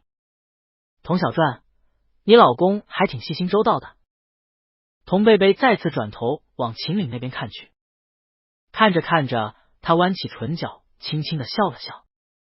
晚上回厢房，童贝贝主动抱了抱秦岭：“这2天辛苦了。”秦岭：“还好。”又说：“明天迁完墓就结束了。”童贝贝看着秦岭：“累吗？”秦岭：“没有，不至于。”童贝贝又主动亲了秦岭一口：“谢谢老公。”秦岭笑，提醒童贝贝：“庙里呢？”童贝贝：“食色性也，各路菩萨能理解的。”秦岭闻言便扫了童贝贝的嘴唇一眼，低头吻了片刻。吻罢，童贝贝靠在秦岭怀里，感慨着说：“你对我真好啊。”秦岭亲了亲童贝贝的额头，一副理所当然的神色。童贝贝挨着秦岭，这个时候脑子里莫名就想起撞见孟平云那天闵衡在冰沙店跟自己说的话。他说：“你不觉得因为你生父这种烂人就影响改变了你的爱情观，你特别亏吗？闵衡，你的前半生都已经因为这种烂人被毁的差不多了，后半辈子还得受这种人的影响。闵衡，我要是你，我就去他妈的，他烂他的，我爽我的。他把爱情这玩意儿搞得乱七八糟，我偏要爱得风风火火，死去活来，证明这世界上的爱情都是好的，只有他孟平云才是烂的那个。”童贝贝心道确实，闵衡这另辟蹊径的想法是个令人豁然开朗的思路。童贝贝靠在秦岭怀里，突然想，他和秦岭爱上秦岭吗？童贝贝抬眼默默的看了看秦岭。秦岭：“童贝贝摇摇头。他想，很可惜他没有爱上秦岭，他也不知道以后会不会爱上，感情又能在培养下进行到哪一步，但他觉得秦岭真的太好了，他遇上了这么好的人，跟他成为了夫妇伴侣，他很幸运。这么幸运，他一定不能错失，势必要好好经营这场婚姻，和秦岭长长久久的走下去。次日，迁墓结束，童家人都陆续离开了寺庙。童贝贝站在寺庙门口的停车场，纳闷刚刚还见到秦岭了，怎么一转眼人就没了。童贝贝看见童小传，他喊：“小传，看到秦岭了吗？”童小传指了指寺庙的大门：“他不是又进去了吗？是不是有什么东西落下了？”秦岭没落东西，他是回来找大师的。大师，你会看姻缘吗？能不能帮我看看？大师，庙里有没有什么开过光的佛珠是有意夫妻感情的？大师，法事呢？法事也行。这是回程的车上，童贝贝疑惑的看着秦岭将一根带着碧玺珠子的红绳系在了他左手的手腕上。童贝贝眨眨眼，很快发现秦岭的左手手腕上也有相同的一根。秦岭系好绳子，帮我们做法事的大师给的。童贝贝，什么寓意？秦岭，挡灾旺财。童贝贝，这样啊。童贝贝是条咸鱼，没有事业心的咸鱼，没有事业心却有生活态度的咸鱼。咸鱼自从迁墓之后，真切认识到秦岭的好和这段关系对自己的重要性。他开始摆尾，努力经营婚姻。秦岭不是喜欢吃自己做的东西吗？童贝贝开始变着花样的展现厨艺。秦岭不是时不时喜欢把他叫去办公室坐坐吗？童贝贝每天送完饭后都在办公室里多留一会儿。秦岭不是热衷夜里的运动吗？童贝贝能配合就配合，不但配合，还厚着脸皮找闵恒讨教了些经验。闵恒了然的欧道：想开了，终于打算风生水起了。童贝贝简直无法直视闵恒嘴里的成语。闵恒索性又送了童贝贝2抽屉套，还是最贵的那种。除此之外，童贝贝还勤劳的跟着秦岭参加了几场商务宴会方面的应酬。其中一场，童贝贝知道秦岭需要跟当天出席的某位老板搞好关系后，主动和那位老板的男性伴侣聊天，拉家常，加微信，又在熟络之后邀请对方夫妇来家里，安排了一场4人家宴，替秦岭维护私下关系。总之，童贝贝按照他婚前承诺的那样，对这段婚姻他一直在努力着。秦岭把一切看在眼底，而这些努力落在秦岭眼中，便是生活上的种种亲密和温馨。秦岭喜欢这些亲密，沉浸与伴侣的温馨日常。对贝贝，他也越发的迷恋。一晃眼，秋天到了。秦岭出差，童贝贝和01年约了去爬山。01年便是秦岭需要维护关系的那位老板的男性伴侣。今年38岁，比秦岭还要年长一些，也不上班，也是条咸鱼。秋天到，正是赏枫的好季节，咸鱼和咸鱼相约去爬山，顺便拍拍照片，玩玩摄影。童贝贝刚开始玩，设备是家里原本就有的一台普通相机。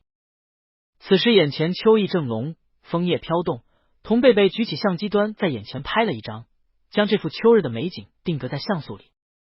在旁边不远处拍完的01年跟上来，边走边随口道：秦岭去恩市了吧？童贝贝跟上，好像是。01年，恩市有个政府人才房计划，听说竞标的单位不少。童贝贝不懂秦岭工作上的事，听了下，没有多言。01年，边月之前和我提过，说那项目本身不赚钱，但后续可以拉到政府在市区另一块地的优先拍卖资格。童贝贝半知半解的应道：这样啊。01年看到另一处风景不错的地方，不聊这个了，开心的伸手指那处，对童贝贝道：走，我们去那儿。拍了小半天，两人才吭哧吭哧的爬到山腰处。咸鱼们只是出来游玩赏秋，不是来劳累自己的腿的。爬到这儿差不多也够了，照片也拍了不少，两人便谁也没提议接着爬，而是在山腰处找了个茶馆，坐下喝茶，边喝边散漫的拿眼睛欣赏这火红色的山间景色。01年感慨的叹了口气，真美啊。刚说完，电话来了。01年看了眼手机，接起来，不客气道：边总啊，你不是吧？你出差我都没查你的岗，我爬个山你还要来查我的岗？童贝贝笑了笑，感觉自己被秀了一脸。01年啊呀的讲了好一会儿电话，足足1刻钟才把电话挂了。童贝贝赞叹：哇，恩爱。01年，少来，秦岭不知道多疼你，私下里吃饭3句话不理我们家贝贝。童贝贝眼尾弯弯，相互恭维：那也没边总疼你啊，公司取名都要带你的名字。01年性格开朗外向，完全不知道羞涩2个字怎么写。他点头，那是青梅竹马，30几年感情，从朋友到恋人再到伴侣，老夫老妻吗？童贝贝又被秀了一脸，正要开口，他手机也响了。两人同时往他摆在桌上的手机看去，看到屏幕上老公2个字，林一年吹了声口哨，起哄，哦吼，还说我呢，自己的这不就来了吗？童贝贝接起手机，被说的有点不好意思。他侧了侧身，手机举到耳边，开口，声音很自然的放软了，喂，老公。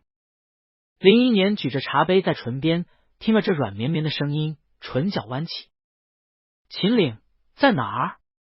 不在家。童贝贝，今天天气好，跟林哥在爬山。秦岭，开心吗？童贝贝，开心呀。秦岭话锋一转，我等会儿登机了。童贝贝一愣，要回来了吗？秦岭，拿份文件。童贝贝下意识抬表看时间，那你是等会儿拿了文件就走了？要回家吗？秦岭，拿了就走。语气一转，拖腔带调的喊，老婆。童贝贝立马懂了，身形又侧了侧，抬手掩唇，低声，知道了，我在公司等你。秦岭，亲一下。童贝贝的声音放得更低了，说，我在外面呢。秦岭，亲一下。童贝贝的声音快比蚊子小了，别了，外面呢。秦岭，老婆。隔着桌子的林一年明明什么都没听见，但只凭童贝贝这越说越低，身体越来越侧，头恨不得埋到桌子底下去说话的样子，便知道电话那头大概是什么内容。他逗童贝贝，故意咳嗨嗨的清了清嗓子，果然童贝贝朝着他这边的耳朵立马红了。林一年闷笑，童贝贝还得哄电话那头的秦岭，好了好了，秦岭，那我亲你一下。童贝贝，童贝贝挂了电话，林一年开始鼓掌，好，爱，秀了我一脸，棒！童贝贝哭笑不得，脸都红了，这真的是38岁，这性格简直外放开朗到无法无天。童贝贝红着脸，我要走了。林一年猜到了，毫不在意，喝着茶，走吧走吧，去奔赴你亲爱的老公吧。童贝贝边起身边问，你还要坐会儿吗？林一年耸肩，潇洒道，当然了，老公出差，美景在怀。童贝贝很喜欢林一年的这份外放洒脱。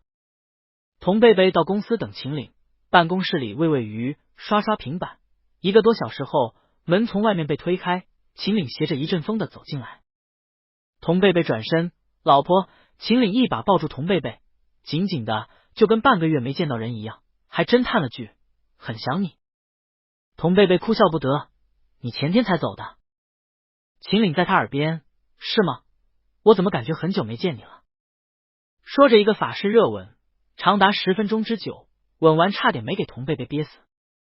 童贝贝还得提醒他，说，你先拿文件。不是回来拿文件的吗？秦岭却忽然把他拦腰抱了起来，意味深长的走向沙发。童贝贝立马道，不行，这里是公司。秦岭，老婆。童贝贝是在什么时候察觉到秦岭越来越黏自己的？其实早有端倪，只是咸鱼把一切当成自己努力经营婚姻过程中秦岭给自己的积极回应和正面反馈，没有多想过。但咸鱼到底是咸鱼，咸惯了，根本吃不消过分的甜。10月连着1个月，秦岭没有出差，天天准点回家。童贝贝对自己老公每天准时回家没意见，只是秦岭，老婆，抱上来，一抱就是大半个晚上。秦岭，老婆，亲上来，一吻就是只有开始没有结束。秦岭，老婆，栖身上来，某项运动可以持续大半个晚上。早上，童贝贝顶着一对睡眠不足10小时而浮肿的眼睛走出卧室，正打着哈欠，庆幸某位老公可算上班去了，耳边突然传来一声老婆。童贝贝一个机灵，错愕转头，一眼看到此刻本该在公司上班的某老公。童贝贝，你没去公司？秦岭，哦，今天不去了。童贝贝睁大眼睛，为什么？秦岭耸肩，露出一副不去就是不去，能有什么为什么的表情。童贝贝心底倒抽泣。抽的时候他也想过，有什么可抽的？抽完他想，可不得抽吗？等会儿某老公又要秦岭老婆。童贝贝又一个机灵，他默默在心底问自己：11月了，秋高气爽的好时候，他不能窝在沙发上懒懒散散的看部电影吗？还是家里的床不香？懒人沙发不软。老婆，童贝贝委屈巴巴也喊老公。秦岭怎么了？童贝贝，我想睡觉。闭着眼睛一动不动，躺足10小时的那种睡法。秦岭是从什么时候察觉到伴侣开始躲着自己的？很多迹象，秦岭加班回家，看时间已经9点多了。往常贝贝在这个点都已经洗完澡，准备爬床了，今天家里却没人。他给贝贝打电话，问去哪儿了。童贝贝，哦，我在闵恒家，稍微晚点回去，你先睡吧。近期没有出差，秦岭自己觉得没什么，毕竟项目有周期，忙碌也分时候。童贝贝却连着几天问他，老公，你最近不忙吗？老公，你最近不用出差吗？秦岭答，不忙，不出。哦，某伴侣显得有几分沮丧。晚上正腻腻歪歪的准备奔赴某个和谐大运动，抽屉拉开，空的。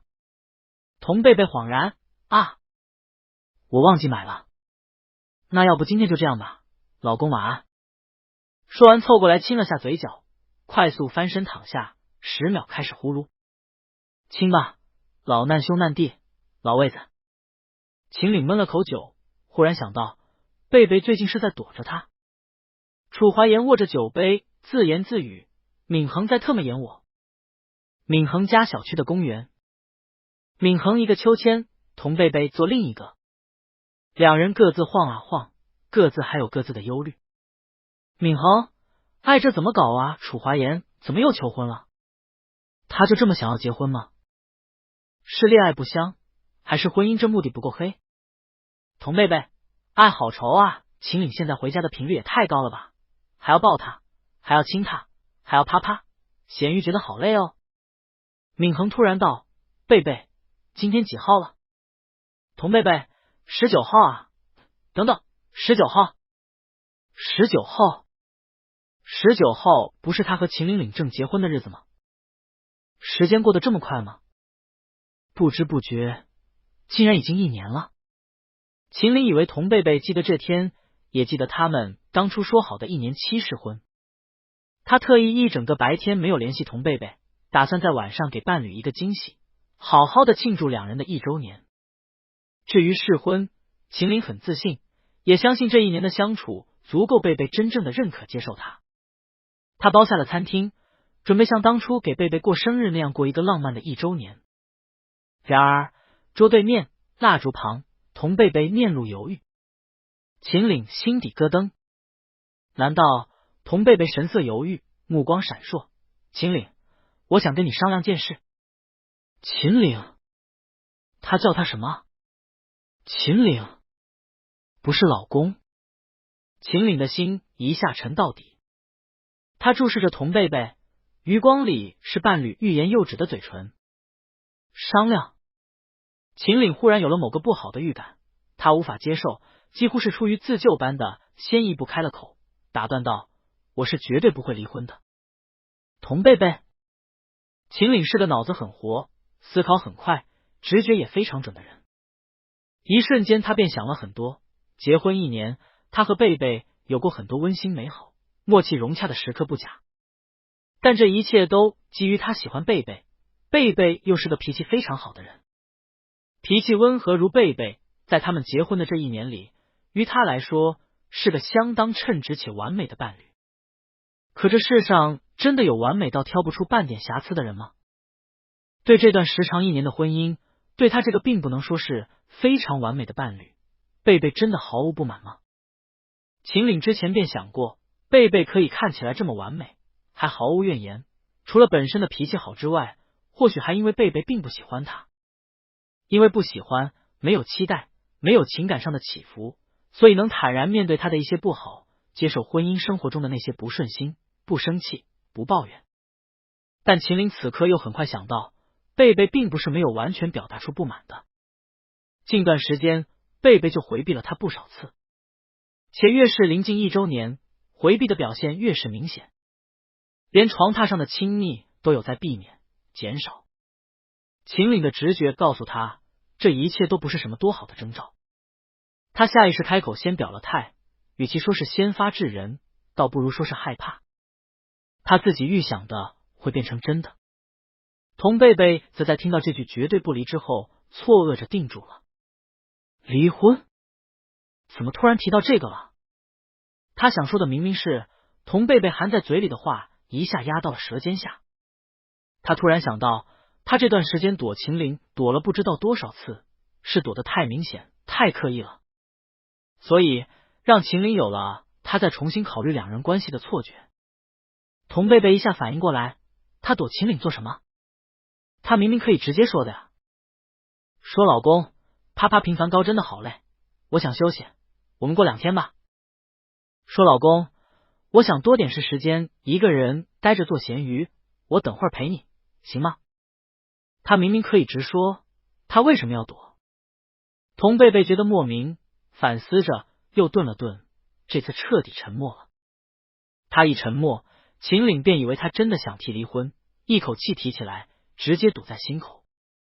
一瞬间，秦岭只觉得有酸麻的刺痛感顺着心口蔓延向四肢百骸，太阳穴也在突突直跳。这是他从未有过的痛感，远比那一次失恋还要令他觉得沉闷。他默默深呼吸，努力抬着目光，拼命的调整语气，试图让自己看起来平静些。是我哪里做的不好吗？童贝贝一下回神，连忙摇头，没有没有。秦岭艰难的，那是为什么？童贝贝语塞，我不对。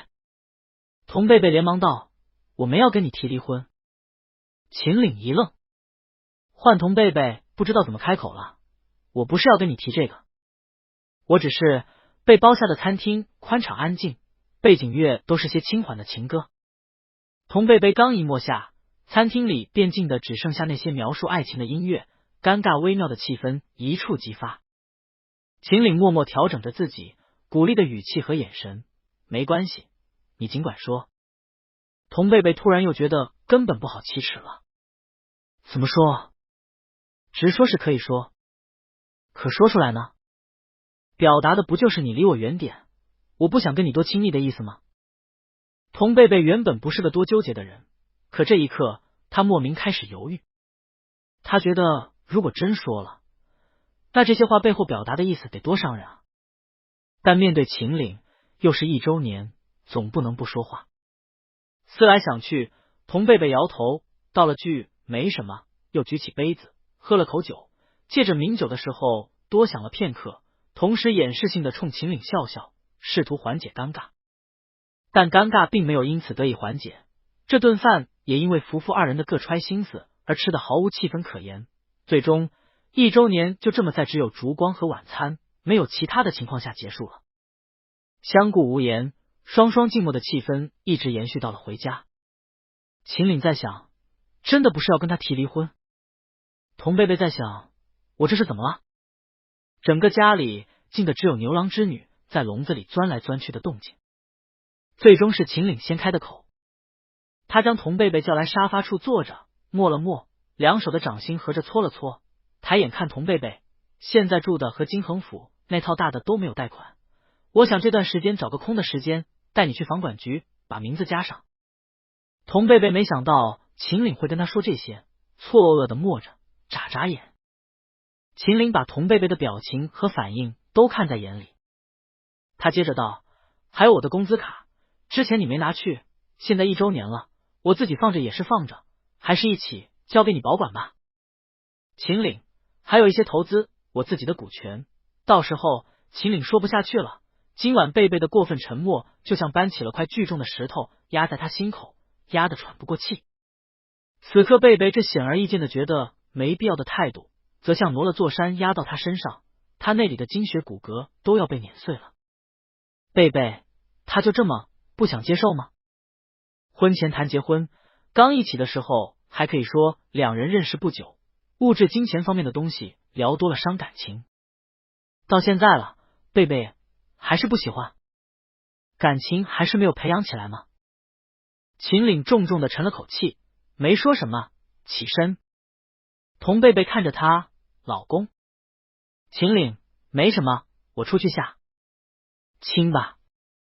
楚怀言都习惯了。旁边一有人坐下，他就知道是秦岭，边示意调酒师再来杯酒，边转头道：不是去过1周年了吗？怎么不顺利？秦岭接过调酒师放到杯垫上推过来的酒，仰头全部闷了下去。默了会儿，秦岭转头一一细数，工资卡他不要，我晚上多晚回家他都接受，我出去应酬身上沾了点香水味，我自己都闻出来了，想解释他根本不当回事。我也不是个多完美的人，肯定有不少他看不惯的地方，但我从来没见他对我发过一次脾气，一次都没有。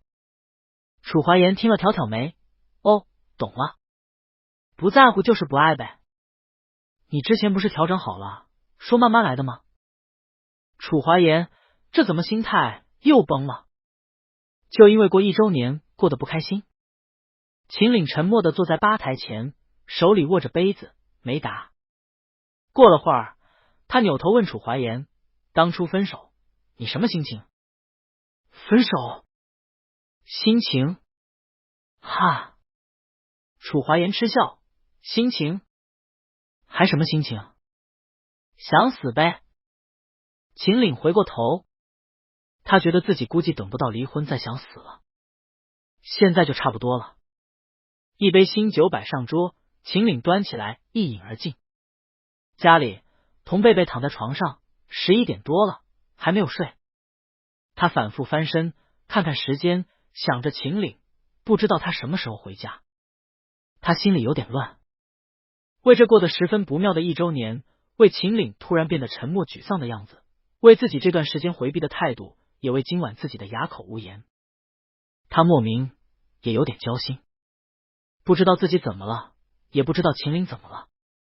他在床上翻来覆去。12点多，他耳尖的听到楼下有开门声，立刻从床上起身，掀开被子下床。下到1楼，客厅里漆黑一片，灯都没开，隐隐有浓厚的酒味传来。童贝贝在楼梯口开了客厅的灯，灯一亮，但见秦岭静默的坐在沙发上。童贝贝走过去，酒味浓重，秦岭靠着沙发靠背，手肘撑在扶手处，手抵着额头，闭着眼睛。童贝贝蹲下来，抬眼看他，低声喊秦岭。秦岭没反应。童贝贝把手放到秦岭的膝盖上，轻轻的推了推，喊老公。秦岭一下睁眼，睁开的瞬间目露茫然，片刻后连起，眸中流露着几分疲惫。他抬眼看童贝贝，嗓音低沉的问，没睡吗？童贝贝温声问，怎么喝到现在？秦岭的手指搓了搓额头，嗯了一声，道，今天多喝了几杯。童贝贝几乎没见秦岭喝成这样过，问，还好吗？有没有哪儿不舒服？想吐吗？秦岭还搓着额头，闭着眼睛，还好。童贝贝的手搭在秦岭腿上，上楼睡觉吧。秦岭睁开眼睛，疲惫犹在，眼底隐着情伤，默默的注视着眼前的童贝贝。童贝贝没领悟秦岭的眼神，正要开口，秦岭先道，你不问我去哪儿喝的，和谁喝的，为什么喝酒吗？童贝贝顿了下，眨眨眼，不是有应酬吗？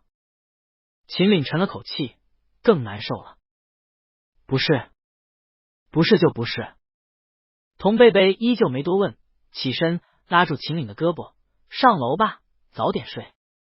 秦岭点点头，却没动，而是伸手进口袋摸了摸，摸出什么，塞进童贝贝手里，起身一声不吭的绕过沙发走了。童贝贝低头看到手里是一把钥匙，他不太明白，便听到扶着楼梯上楼的秦岭带着熏意的缓缓道，1周年礼物。后面几天秦岭早出晚归，神情上看起来和平常没什么不同，但在家的时间极少，回来也直接睡了，和童贝贝既无亲密，也几乎没有什么交流。童贝贝看出来秦岭心情不好，他一方面觉得自己不清楚原因，一方面又觉得自己其实是明白的，但具体是什么，他又说不上来。秦岭白天忙工作，回家倒头就睡，他也不好占用秦岭休息的时间聊天谈心，只能看看情况，先自己憋着。结果就在这个节骨眼上，陆山出事了。先是公司在某地级市的楼盘停工烂尾，被买房者拉横幅控诉，闹上热搜。接着是秦岭那位合伙人因投资扩张业务的盘子拉得太大，质押股权不够，还伙同会计财务造假。与此同时，与陆山合作的某家银行直接找上门，要求陆山归还到期贷款，否则申请财产保全。秦岭原本以为自己对合伙人拉的盘子还算了解，就算股权质押贷了一屁股款，还被催债，几个亿的资金公司也不是周转不过来。结果他大大低估了魏胜明的野心，也错误的高估了魏胜明的能力。魏胜明拉开的盘子很大很激进，股权都抵押了，各方面融资贷款非常多，资金量大，烧钱也烧得又多又快。陆山以地产为主营，原本财报上的利润率非常漂亮，结果魏胜明作死又虚报财务，直接致使当年的应收和其他应收款项变多，利润率节节下降。而公司的情况再传递到股市上，便是股价的连跌停牌。更叫人无语的是，魏胜明提早预感不对，直接带着之前从股市上套现的钱跑路走人了。如今各方面闻风而动，来陆山要款的上下游供应商格外的多，一时间陆山上下焦头烂额，人心惶惶。秦岭连着一周没有回家，童贝贝虽然每天还是能和秦岭联系上，打个电话聊一会儿，但也隐隐觉得不安。网上真真假假的不实消息太多，童贝贝无法得到有用的信息。他给李萌打过电话，李萌吞吞吐吐。童贝贝便找闵恒，请闵恒帮忙去问问楚怀言，再打电话回童家。童蕊希默了默，反问秦岭有没有跟你说什么？童贝贝一顿，没有。童蕊希叹了口气，多的没有说，知道你可能需要有个心理准备。童贝贝联系01年到，他那个合伙人简直是个坑货。童贝贝没管那个合伙人，问很严重吗？01年沉吟一番，缓缓道，坑虽然是那个合伙人挖的，但公司在这儿，秦岭只能认倒霉，先把锅背了，回头再把合伙人找到揪出来。童贝贝直接问了，大概多少可以搞定？01年叹气，几十个亿吧。秦岭正儿八经回家，已经是事情发生后的2周后。他进门，神态上毫无表现，童贝贝一眼看出他很累，非常累。但他们都知道，现在不是说休息的时候。秦岭抱了童贝贝一下，童贝贝拍拍他的背，低声道：辛苦了。秦岭，没事。秦岭没有被接二连三的财务问题打垮，他还撑得住。他今天回来，其实是想和伴侣商量一件事。秦岭在沙发上坐下，示意给他倒水的童贝贝过来坐。童贝贝把水递给他，旁边的单人沙发上坐了。秦岭默了片刻，把水放到茶几上，扭头看童贝贝，缓缓开口：我们。童贝贝仿佛看穿了他，直接打断：离婚吗？离婚保全我。童贝贝果断又坚定：你想都不要想。秦岭确实是回来商量离婚的，债务的坑又多又大，他顾及不全，随便哪方面都可能随时对他的个人资产申请冻结。贝贝是他的伴侣，名下资产不少，他不可能在这个时候让贝贝陪着他倾家荡产。他是这么想的，离婚保住贝贝的资产，但他和贝贝依旧在一起，俗称假离婚。假离婚没什么不好。回家前秦岭就想好了，且他觉得这对贝贝只有好处没有坏处，贝贝应该会很顺利的同意。但他没有想到贝贝上来就拒绝了。秦岭愣住了。秦岭觉得贝贝或许是误会了他的提议，他解释是假的。童贝贝认真的回示他，结婚是真的，离婚就也是真的，不存在假离婚。秦岭耐心的，我没有想跟你分开。童贝贝点头，我知道。秦岭掰碎了说，劝着，现在公司的情况不太好，保全和冻结随时可能发生，你的资产都是你妈妈和童家留给你的，不能因为陆山或者我个人。童贝贝打断他，缺多少？秦岭默了默，往童贝贝那边挪去，拉住童贝贝的手，握在掌心，眼底饱含温柔，声音也很温柔。贝贝，这次听我的，先去把婚离了，把你的财产保住，那都是你的，没有必要在这里陪我冒这个风险。我们只是假离婚，不存在离婚就是真的说法。我还是你的丈夫，我们还是伴侣，我们不会分开。童贝贝目光坚定，我问你还差多少？秦岭回道，很多。童贝贝，具体？秦岭摇头，没有具体的数额。童贝贝立马问，资金链是不是也出了问题？秦岭没有作声。童贝贝当他默认了，立刻道，我回童家找我小姨。秦岭叹息，贝贝。童贝贝再次打断秦岭，只是他上次1周年，你还说你绝对不会和我离婚，现在才1个月。秦岭沉了口气，说现在情况不一样。童贝贝神色不语，有什么不一样？就因为你遇到事情了。我们虽然没有婚礼，没有相互做过誓言，但遇到事情就离婚，这不是伴侣之间应该发生的。秦岭，贝贝。换童贝贝反过来握住秦岭的手，目光真挚专注，说，我如果帮不了你，只是名下有2套房子，银行卡里有点钱，也就算了，离就离了，好歹离了能保住房，你那里万一出什么事，我们不至于没地方住，没钱花。但我明明可以帮你，我怎么能心安理得的离婚，坐这儿不管？秦岭，我不希望动你的资产。童贝贝摇头，是我帮你，大家一起度过难关，怎么能叫动？秦岭反手握童贝贝，贝贝，谢谢你，你能这么说我真的很高兴。顿了顿，但我只能领你的心意。童贝贝回视秦岭，认真分辨，问，你是不是要我帮你，还是觉得我帮不上？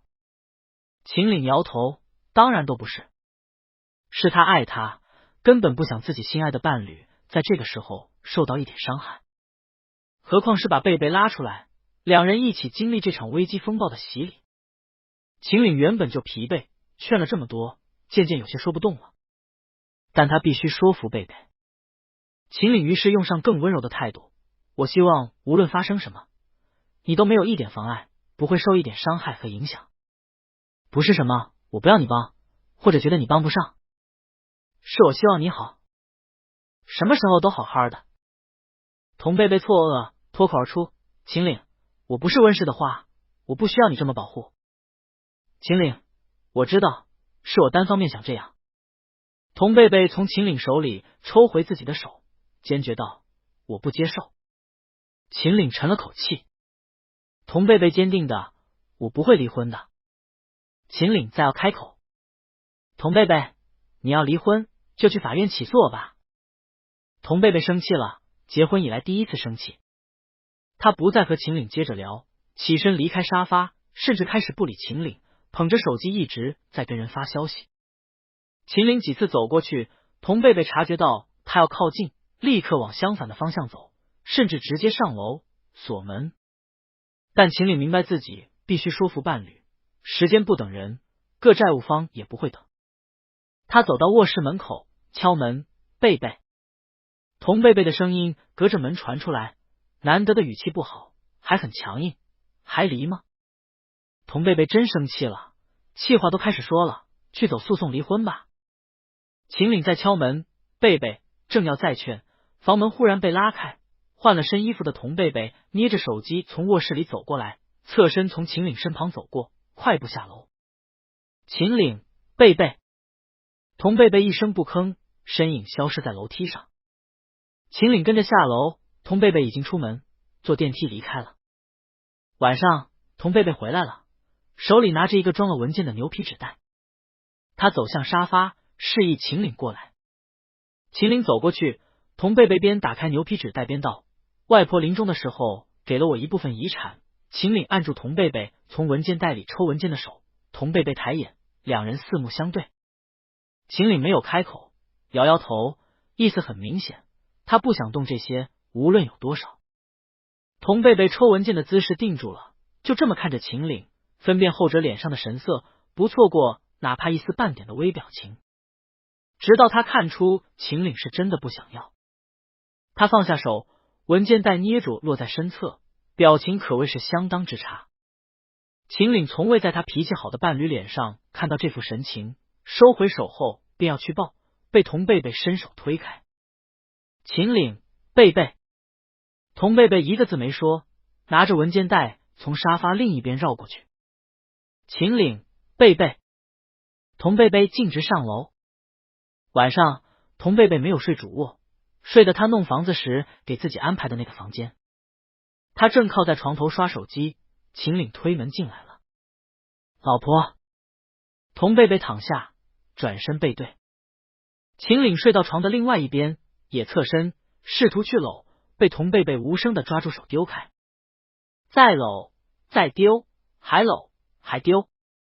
秦岭贴过去，抬起脖子，想看看童贝贝有没有闭上眼睛，嘴里依旧喊着老婆。童贝贝闭着眼睛不为所动，秦岭将人搂进怀里，也不作声了。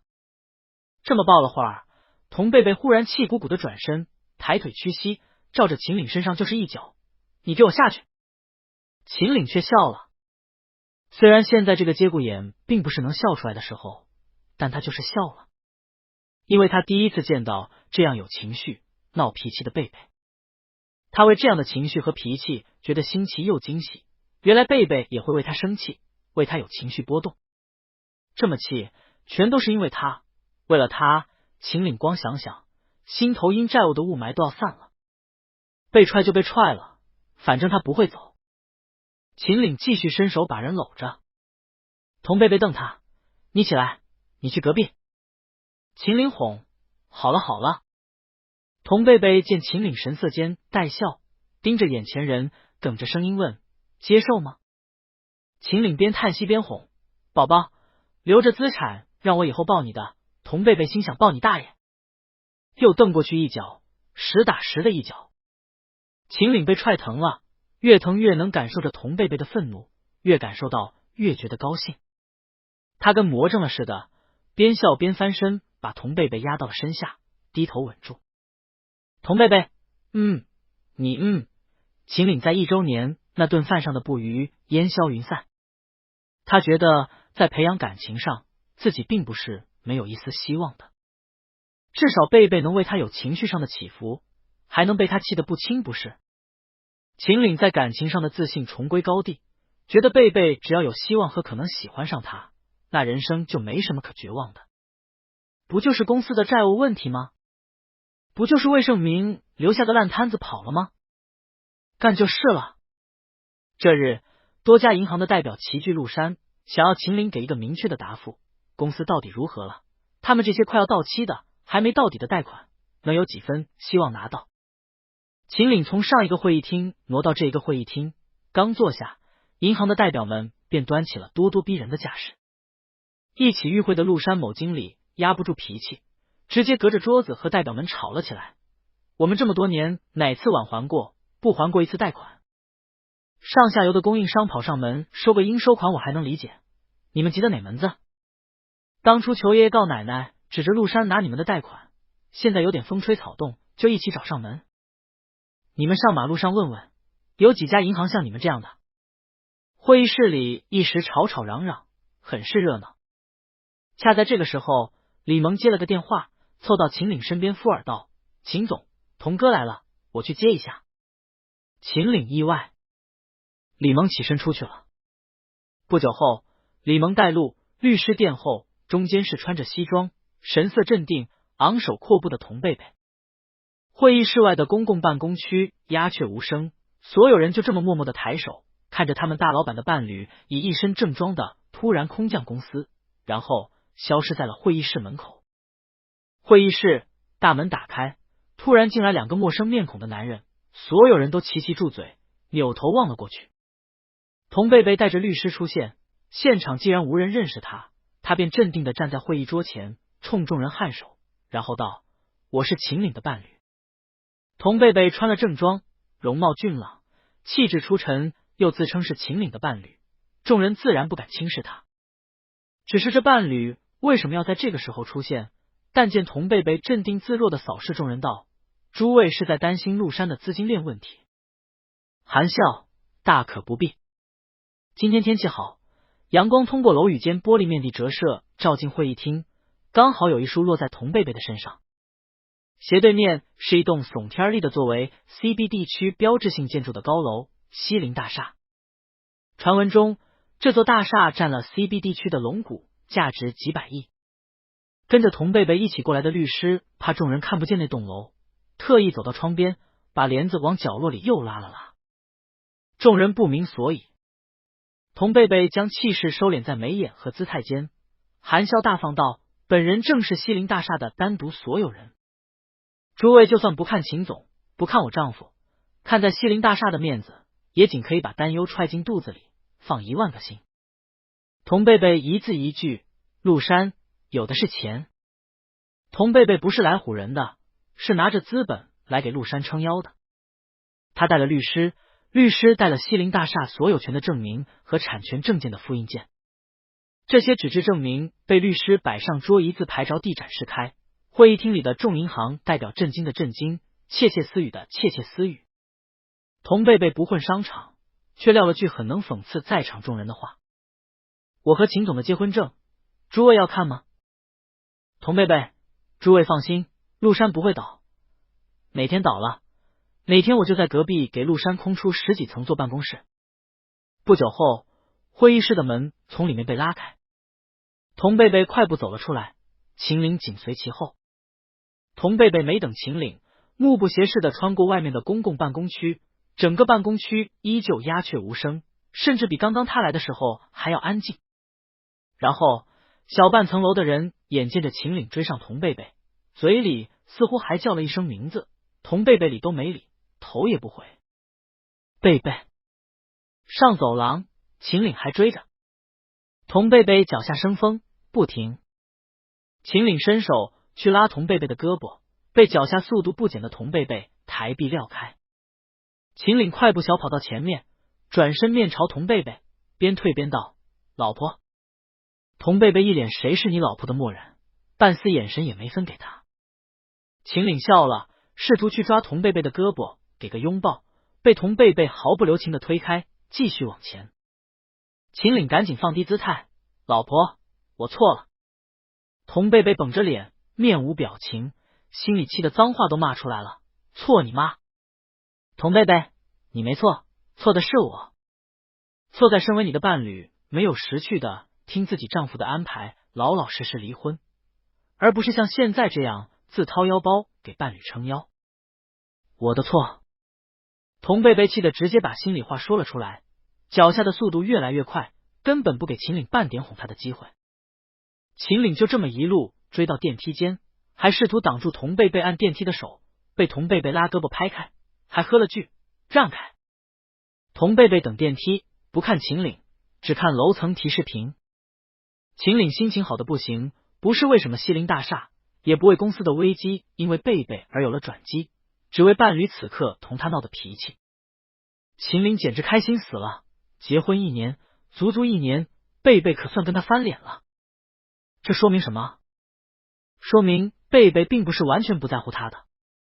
贝贝对这场婚姻，对他本人也是有自己的期待的。他没有达到贝贝的期待，贝贝跟他翻脸了。翻脸了好，翻脸简直太好了。他早想贝贝跟他翻一次脸了。秦岭立刻低声下气：“我错了，老婆，我应该听你的，让你帮我的。”童贝贝撇开视线，往旁边挪步，一脸谁是你老婆，我才不是你老婆的冷漠。秦岭觑着童贝贝的脸色：“要不然我回去主动跪键盘。”童贝贝不为所动。秦岭跪榴莲。童贝贝不理。秦岭跪搓衣板。叮，电梯抵达，梯门敞开，童贝贝往里走，秦岭跟着往里走，童贝贝拽住他的胳膊往外推，同时喝：“你给我下去！”秦岭被一把推出电梯，转身伸手挡住即将合上的梯门，看着电梯里，当着整个电梯人的面对童贝贝道：“老婆，我可以道歉，给我道歉的机会。”童贝贝的手指按在关门键上，绷着脸让开。秦岭不顾众人的沉默围观，义正言辞：“我错了。”童贝贝凶道：“你没错，错的是我。我现在就走，我跟你一起走。”说着就要进电梯，被童贝贝一脚踢了出来，滚开！一整个电梯上的人，当天公司的大小群炸翻了天。卧槽！听说了吗？老板和老板娘公然在电梯里打情骂俏，秦总一口一个老婆我错了，老板娘直接让他滚蛋。卧槽！隔壁大厦竟然是老板娘的，老板娘的，是我天真了。我本来以为老板娘嫁得好，万万没想到嫁得好的那个竟然是我们秦总。陆山有救了！从这天开始，陆山的境遇一个360度大翻转。从银行方面开始，再没人吃饱了撑的跑过来追债了。陆山得到了喘息，资金方面重做协调调整，再有秦岭亲自坐镇，情况正式开始逐步变好。而这些天，秦岭没少看童贝贝的脸色。回家，童贝贝不是已经锁门睡了，就是一声不吭不理人。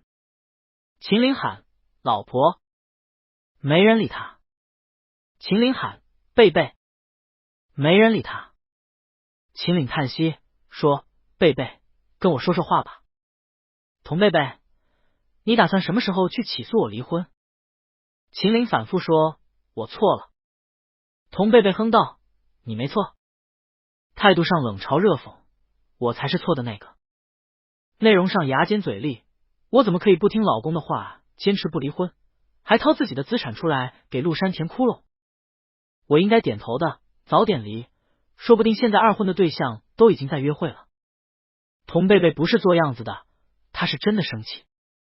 他以为他和秦岭夫妇一场，有福既然可以同享，有难应该也是可以同当的。可原来在秦岭看来，他这个伴侣并不是能够与他并肩同担事情、同抗风雨的那个人。童贝贝不是质疑自己，只是一下看清了秦岭是怎么看他的：柔弱、弱小，出了事是需要在家庭里被保护的那个，而不是站出来一起扛事的。童贝贝只是想想就莫名气的要命，原来在这场婚姻，在他们的家里，他是这样的角色吗？他以为他主内只是婚姻里的一种分工，原来在秦岭眼里，他其实就是弱不禁风，甚至需要通过离婚来保全他。他也是男人好吗？童贝贝气得近段时间觉睡不好，吃东西没胃口，家也不想待，谁都不想理，索性几件衣服一收，宠物笼一拿，回了他在金衡府的那套房子，一个人清静。结果才清静了半天，当晚李萌打来电话：“童哥，不好了，秦总进医院了。”童贝贝赶到医院的时候，秦岭正和衣躺靠在病床上打吊瓶。从前气场强、气势足的男人，到了病中，原来和普通人没什么不同，也一样的脸色枯槁，唇上血色全无。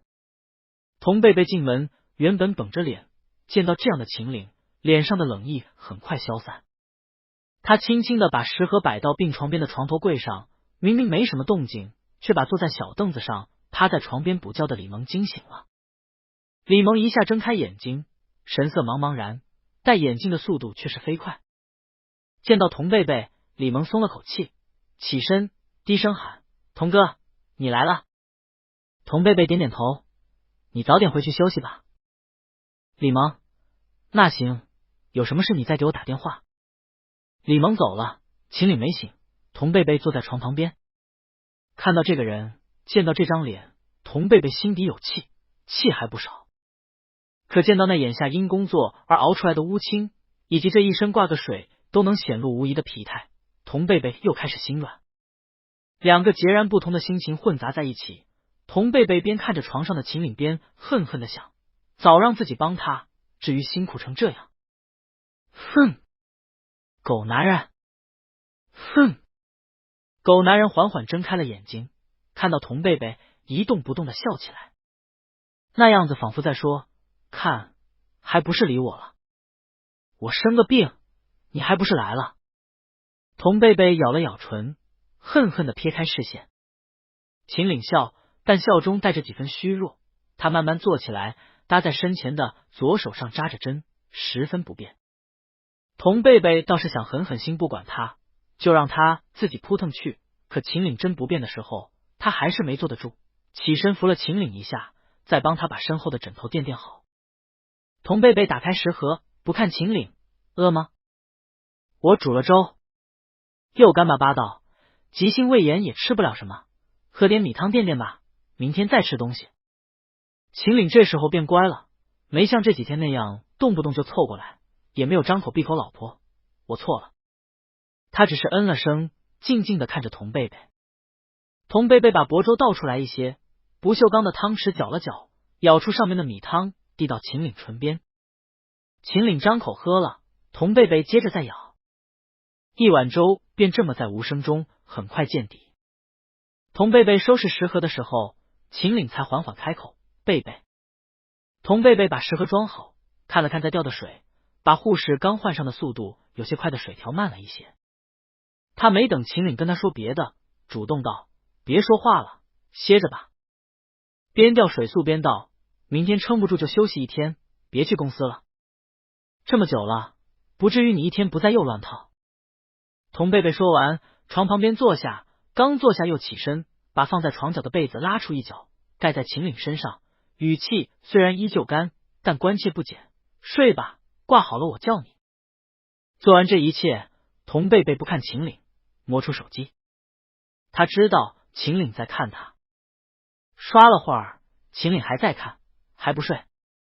童贝贝抬起目光看过去，语气延续了这些天的冷嘲热讽，不冷不热道，还不睡，怕自己不会死，是吗？秦岭看过来的神色耐心而温和。童贝贝看出他有话，又说，想说什么？秦岭这才缓缓道，感觉像做梦一样。童贝贝没吭声。过了会儿，他说，你没发烧？秦岭摇头，神色间颇有几分深长的意味。童贝贝没看懂，心道他到底想说什么。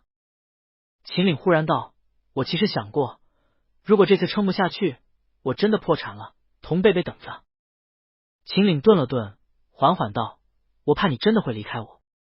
换从前，秦岭如果说这么没有安全感的话，童贝贝必然要安慰一番，说不会的，我不会离开你，我们是一家人。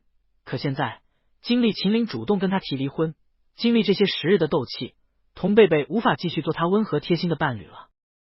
童贝贝甚至在听完秦岭的话后又有些动气，不但动气，还有些气馁，他对我没有信心。童贝贝想，在秦岭心底，从头到尾他都只是适合主内的妻子，并不是跟他一样要找一个同享福共担风雪的伴侣。童贝贝落下目光，心口堵得慌。他觉得他应该和秦岭说清楚。童贝贝，我不会的，我当初不是因为你有钱才跟你结婚的。我知道。童贝贝正要开口接着说，秦岭忽然道，我会这么患得患失，怕失去你，又想在那个时候保护你，保全你的资产，跟你提离婚，并不是因为别的。什么？童贝贝抬眸回视。秦岭认真的注视着童贝贝，缓缓道，我是因为喜欢你。秦岭想过很多次，他以后会在什么情况下跟贝贝表白。生日、周年庆，或者随便哪个浪漫的节庆。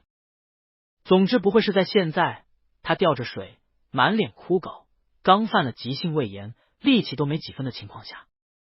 可奇的是，他就是很自然的说了，躺在那儿注视着贝贝说的，我喜欢你，所以事情一发生，我就想过了最差的情况，很忐忑，怕自己撑不下去，你真的离开我。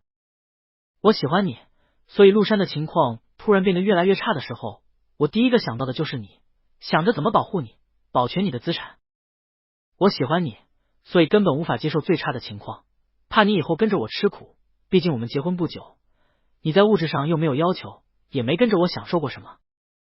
秦岭一字一句，贝贝，我喜欢你。我知道你不信这些，可能也不需要这个，但我现在就是想告诉你，我喜欢你。单人间只有他们，夜晚的医院静得连一丝风声都没有。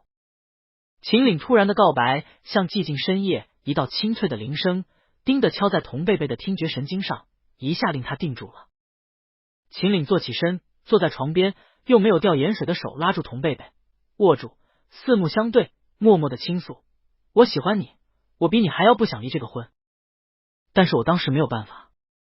我可以跟自己说离婚是假的，但我不能绑着你，万一最差的情况发生，你会陪着我，跟我一起倾家荡产。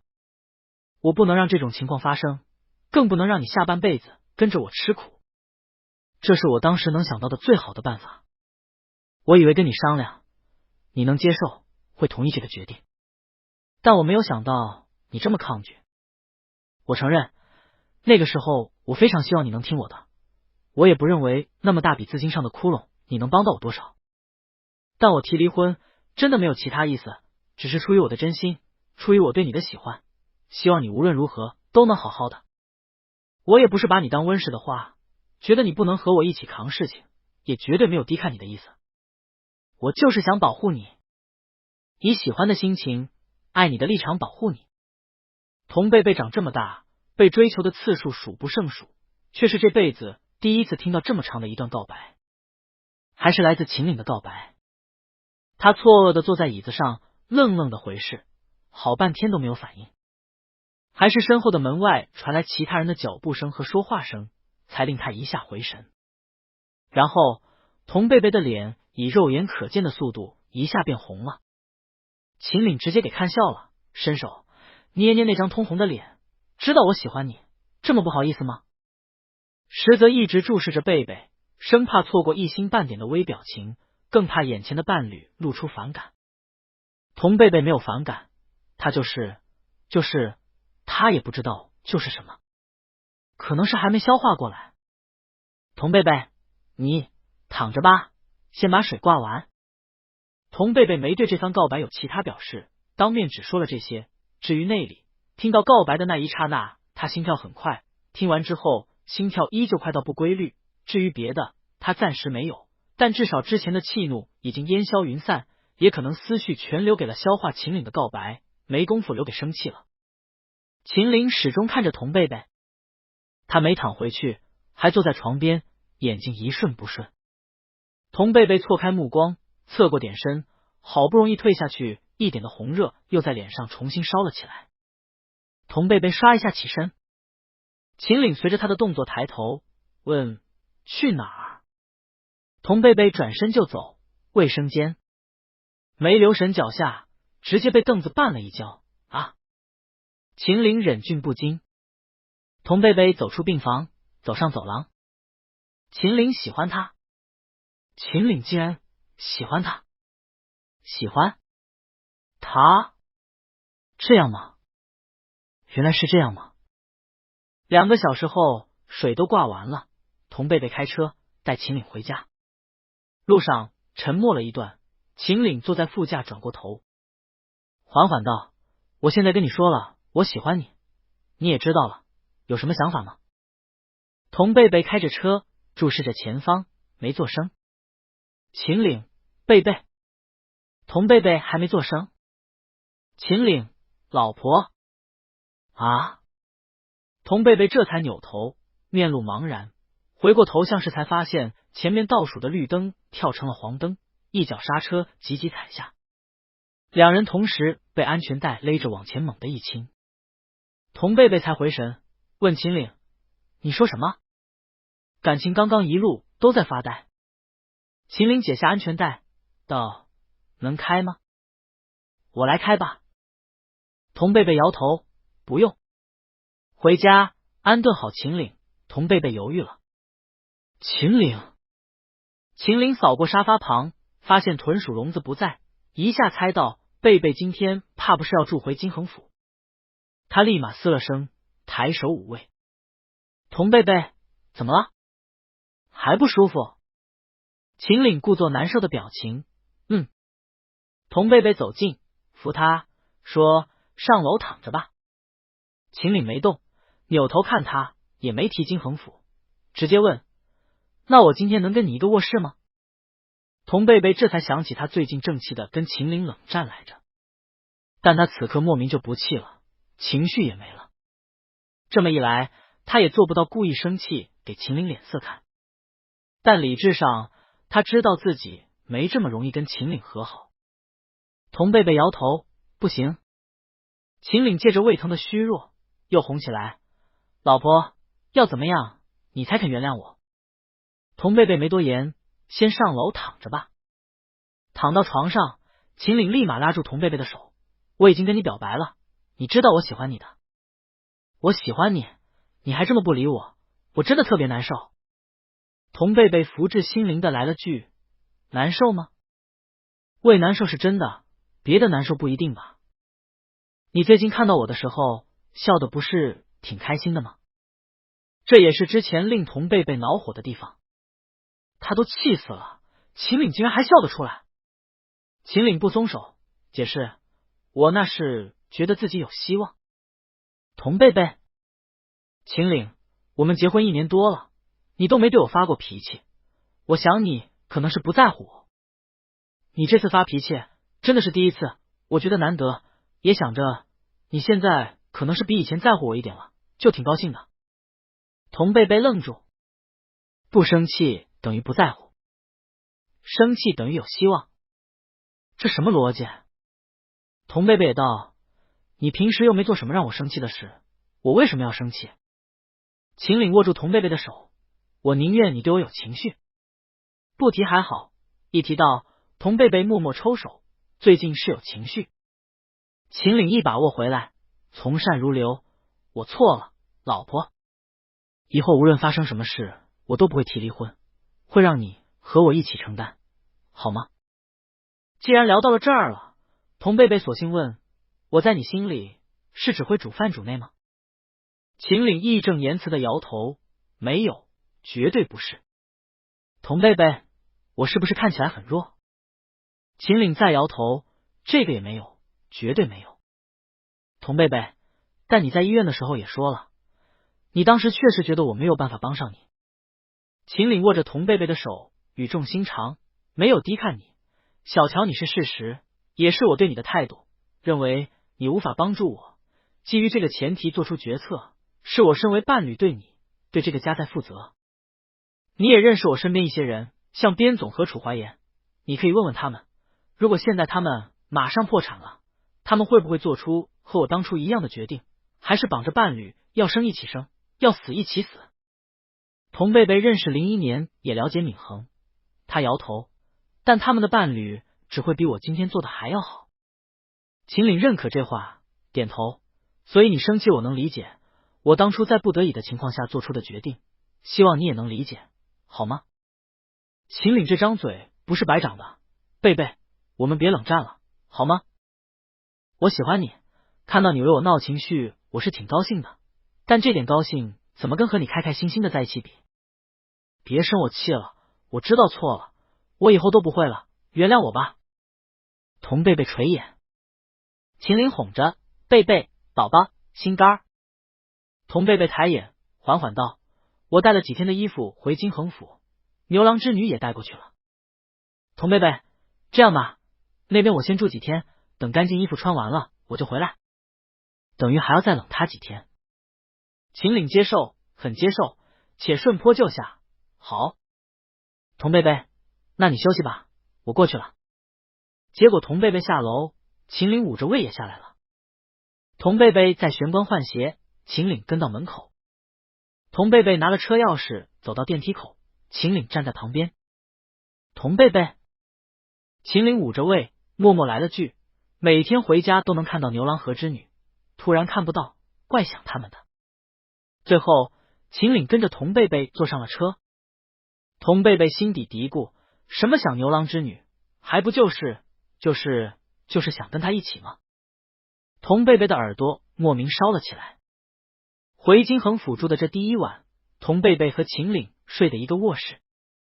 在医院吊了大半夜的点滴，回家后又在2套房之间来回折腾，秦岭几乎是一躺下就睡着了。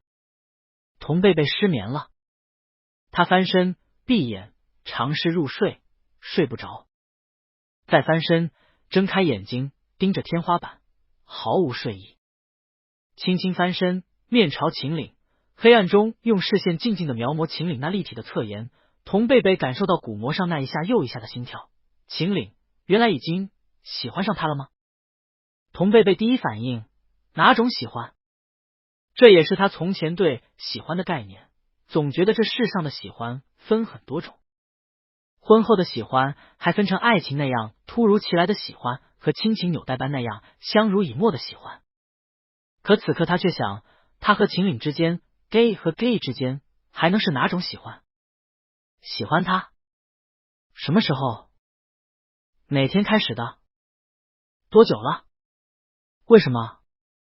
怎么会？童贝贝心底溢出无数的问号。对喜欢这种感情，他还是一如既往的陌生。但他对秦岭不陌生。不陌生的人，枕边的伴侣，对他产生了令他觉得陌生的感情，怎么会呢？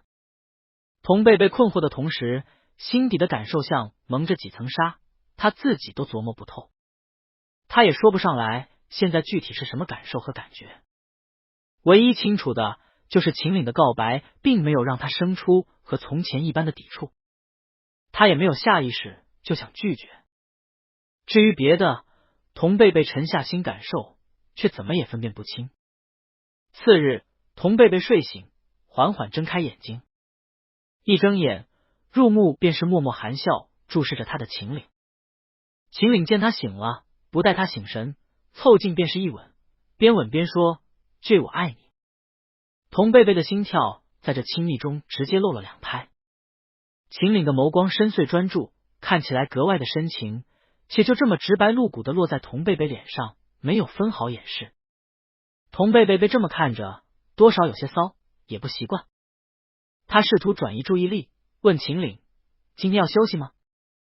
秦岭的眼神一瞬不瞬，注视的目光依旧深情，嘴里道：“不休了。”童贝贝刚要坐起身，秦岭凑近，捧着童贝贝的脸，又是深情一吻。吻罢，语气深沉的说：“贝贝，我喜欢你。”童贝贝的心跳又快了。秦岭就着亲昵的姿势，缓缓认真的问：“我说我喜欢你，你会讨厌我吗？”“会吗？”童贝贝抿着唇，没有吭声。秦岭又凑到童贝贝唇边，浅浅的吻了一下。童贝贝这才道：“不会。”秦岭唇角弯起，单手捧着童贝贝的脸颊，边前吻边道：“不要讨厌我，不要排斥我的喜欢，好吗？我真的特别喜欢你。你说过你也会努力的。我已经喜欢上你了，很喜欢你，现在就等你了。我慢一点，等等你，你努力努力，加把油赶上来，好吗？”童贝贝的心脏快跳不止，都要从心口跳出来了。认识秦岭这么久，他第一次知道秦岭这么会说情话。他抬手抵住秦岭的胸口，垂着目光，红着脸，低声：“好了，你不是还要去公司吗？”秦岭注视着童贝贝：“答应我。”童贝贝起身，顶着一张红透的脸，逃似的飞快的掀开被子下床。他的心口扑通扑通，从来没跳得这么快过。他站在洗漱间台盆前按着心口，心道一定是听秦岭的情话听的。这个男人的嘴到底怎么长的，怎么能这么会说？临到换好衣服要出门去上班了，秦岭伸手又要抱，被童贝贝伸手隔开，非常理性的劝说道：“我们的事缓缓再说，先把公司那边打理好。”秦岭见贝贝表情认真，收回做事要抱的手，想了想，一认真道：“你跟我去公司吧。”童贝贝看着秦岭：“秦岭，上周你来了趟公司，银行的人事不催款了，现在大家也都知道陆山背靠童家，有隔壁的西林做底气，没那么容易被债务打垮了。但公司现在人心不齐，各方面也都还在观望。你如果在公司，人心方面的情况应该能好很多，就像一根定海神针。”童贝贝想了想，觉得秦岭的话有道理，外加他本身就有和秦岭一起共担风雪的觉悟，秦岭既然主要邀请，他自然不会拒绝。于是当天，童贝贝又换上了西装，在陆山露面。进高管专用的电梯的时候，秦岭侧头往穿着正装的童贝贝身上瞧了好几眼，唇边拂笑。鉴于电梯里只有他们外加一个李萌，童贝贝察觉到，低声问：笑什么？秦岭又笑了笑，答：没什么，就是觉得你这么穿很好看。童贝贝转头莫名其妙地看了秦岭一眼，他们身后的李萌也挑挑眉看向秦岭的背影。童贝贝面露不悦地瞪秦岭，现在是什么时候了，还有心情在公司说这些？秦岭唇边含笑，没再不正经。然而待梯门敞开，即将抬步走出去的时候，秦岭搂了童贝贝的腰一把，边搂边飞快地说了一句：真的好看。抬步走出。就这样，西林在外，童贝贝在内的吻着陆山。童贝贝来公司其实也没事做，依旧待秦岭的办公室。不同的是，以前过来，秦岭无论做什么，去哪儿，他都只会在秦岭的办公室。如今是秦岭去哪儿，他跟到哪儿。童贝贝看得出来，感受得到，如今陆山各方面都有些风声鹤唳的意思。员工层面观望的，乃至直接在这个时候提离职跳槽的不在少数。李萌跟秦岭提及人事部传递过来的这部分焦虑的时候，童贝贝就在旁边。秦岭听完，眉头都没动一下，说：跳槽意愿强烈，已经找好下家的，让他们走，其他的走正常人事流程。李萌，如果申请离职的比较多，秦岭不会，公司就算破产清算，也要给正常员工3个月以上的赔偿金，现在离职等于年终的奖金也不要了，不会有那么多人的。童贝贝看向秦岭，秦岭稳坐大班椅，果断冷静，毫无动摇。开会决策层面，不同人总有不同的看法，争论起来相互喷吐沫星子的都有。童贝贝转头看去，秦岭支着二郎腿，握着钢笔的默坐静听，但只要他开口，会议室便会立刻安静下来，所有人的目光都会认真的落向主位。童贝贝甚至见到了秦岭发脾气的样子，很凶，板着脸，眼神里都是审视人的森森冷光，语气也冷，骂起人来毫不留情。童贝贝这才知道，从前他在秦岭办公室见到的都不是他真正的工作时候的样子，如今才是。难怪以前每次来，秦岭一在公共办公区现身，半层楼的员工都会突然鸦雀无声。也难怪一起坐电梯，大家除了一声秦总，都不敢跟秦岭多说别的。童贝贝默默的旁观着。童哥，李萌在一旁低声喊。童贝贝没听见，还看着秦岭。童哥，童贝贝才听到，醒神回眸。李萌将一杯水递给他，童贝贝接过，端在手里，目光又不自觉的往秦岭那儿看了过去。这日午饭，童贝贝突然道：谢谢你从来没把工作的情绪带回家。秦岭忙了一天才得空休息，领带扯松了，吊在脖子上。他听到童贝贝的话，抬眼问：吓到了？我是不是看起来很凶？童贝贝想了想，还好。秦岭拐耳知道自己平时上班的时候什么样。别怕，我演的，没真生气。公司上下这么多人这么多事，他要真动情绪，几天还不就被气死了？童贝贝懂了，这大概就是老板的帝王之术。可惜秦岭没有对感情对伴侣的术，很多时候他看向童贝贝，都想知道到今天在感情方面贝贝对他到底到什么程度了。但其实童贝贝自己也不知道，他也问过自己，没有答案。时间的流水往前，陆山解决了一个又一个的危机，情势走上了步步变好的轨迹。但秦岭和童贝贝的关系却仿佛一直停步在秦岭表白的那个时候。自那之后，白天秦岭和童贝贝一起在公司，晚上回家，留给他们的只剩休息睡觉的时间。无论是金衡府还是婚房，都一下变得冷清，没了从前的烟火气和温馨。童贝贝蹲不成家，坐不成咸鱼，短短半个月瘦了2圈，把秦岭给心疼的不行。童贝贝毫不在意，对秦岭道：你也瘦了呀。提及自己瘦了，说刚好不用刻意减了。年末春节的到来如同按下了定格键，暂缓了一切。秦岭和童贝贝商量了下，准备一起回乡过年。动身前一天，两人在家收拾行李。童贝贝刚把箱子从储藏室翻出来，秦岭便搂着他的胳膊，把他按到了沙发上。你歇着，我来。秦岭往卧室走，童贝贝坐在沙发上，伸长了脖子，问：你知道要收拾什么吗？秦岭：知道。童贝贝起身。秦岭拿着要收拾的东西走出来，一眼看到箱子边蹲着的童贝贝，他走过去，东西先扔到箱子里，搂着童贝贝的肩，再次把人按回了沙发里。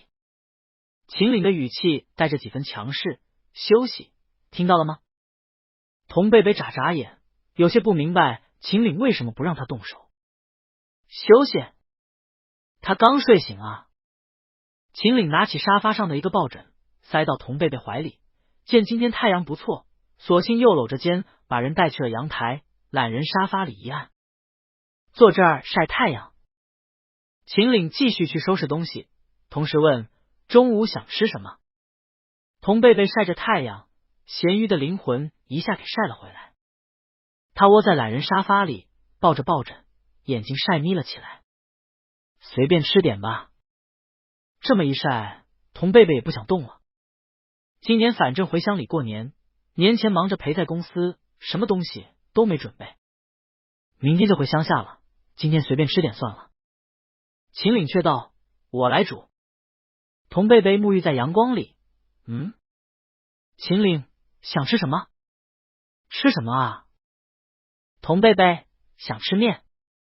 秦岭什么面？童贝贝青椒肉丝吧。翠绿的青椒盖上手感的宽面的时候，童贝贝闻着青椒肉丝的香味，有种忙碌了这么久，灵魂终于得到宽慰的感觉。他深深的吸了一口面香，低头开动。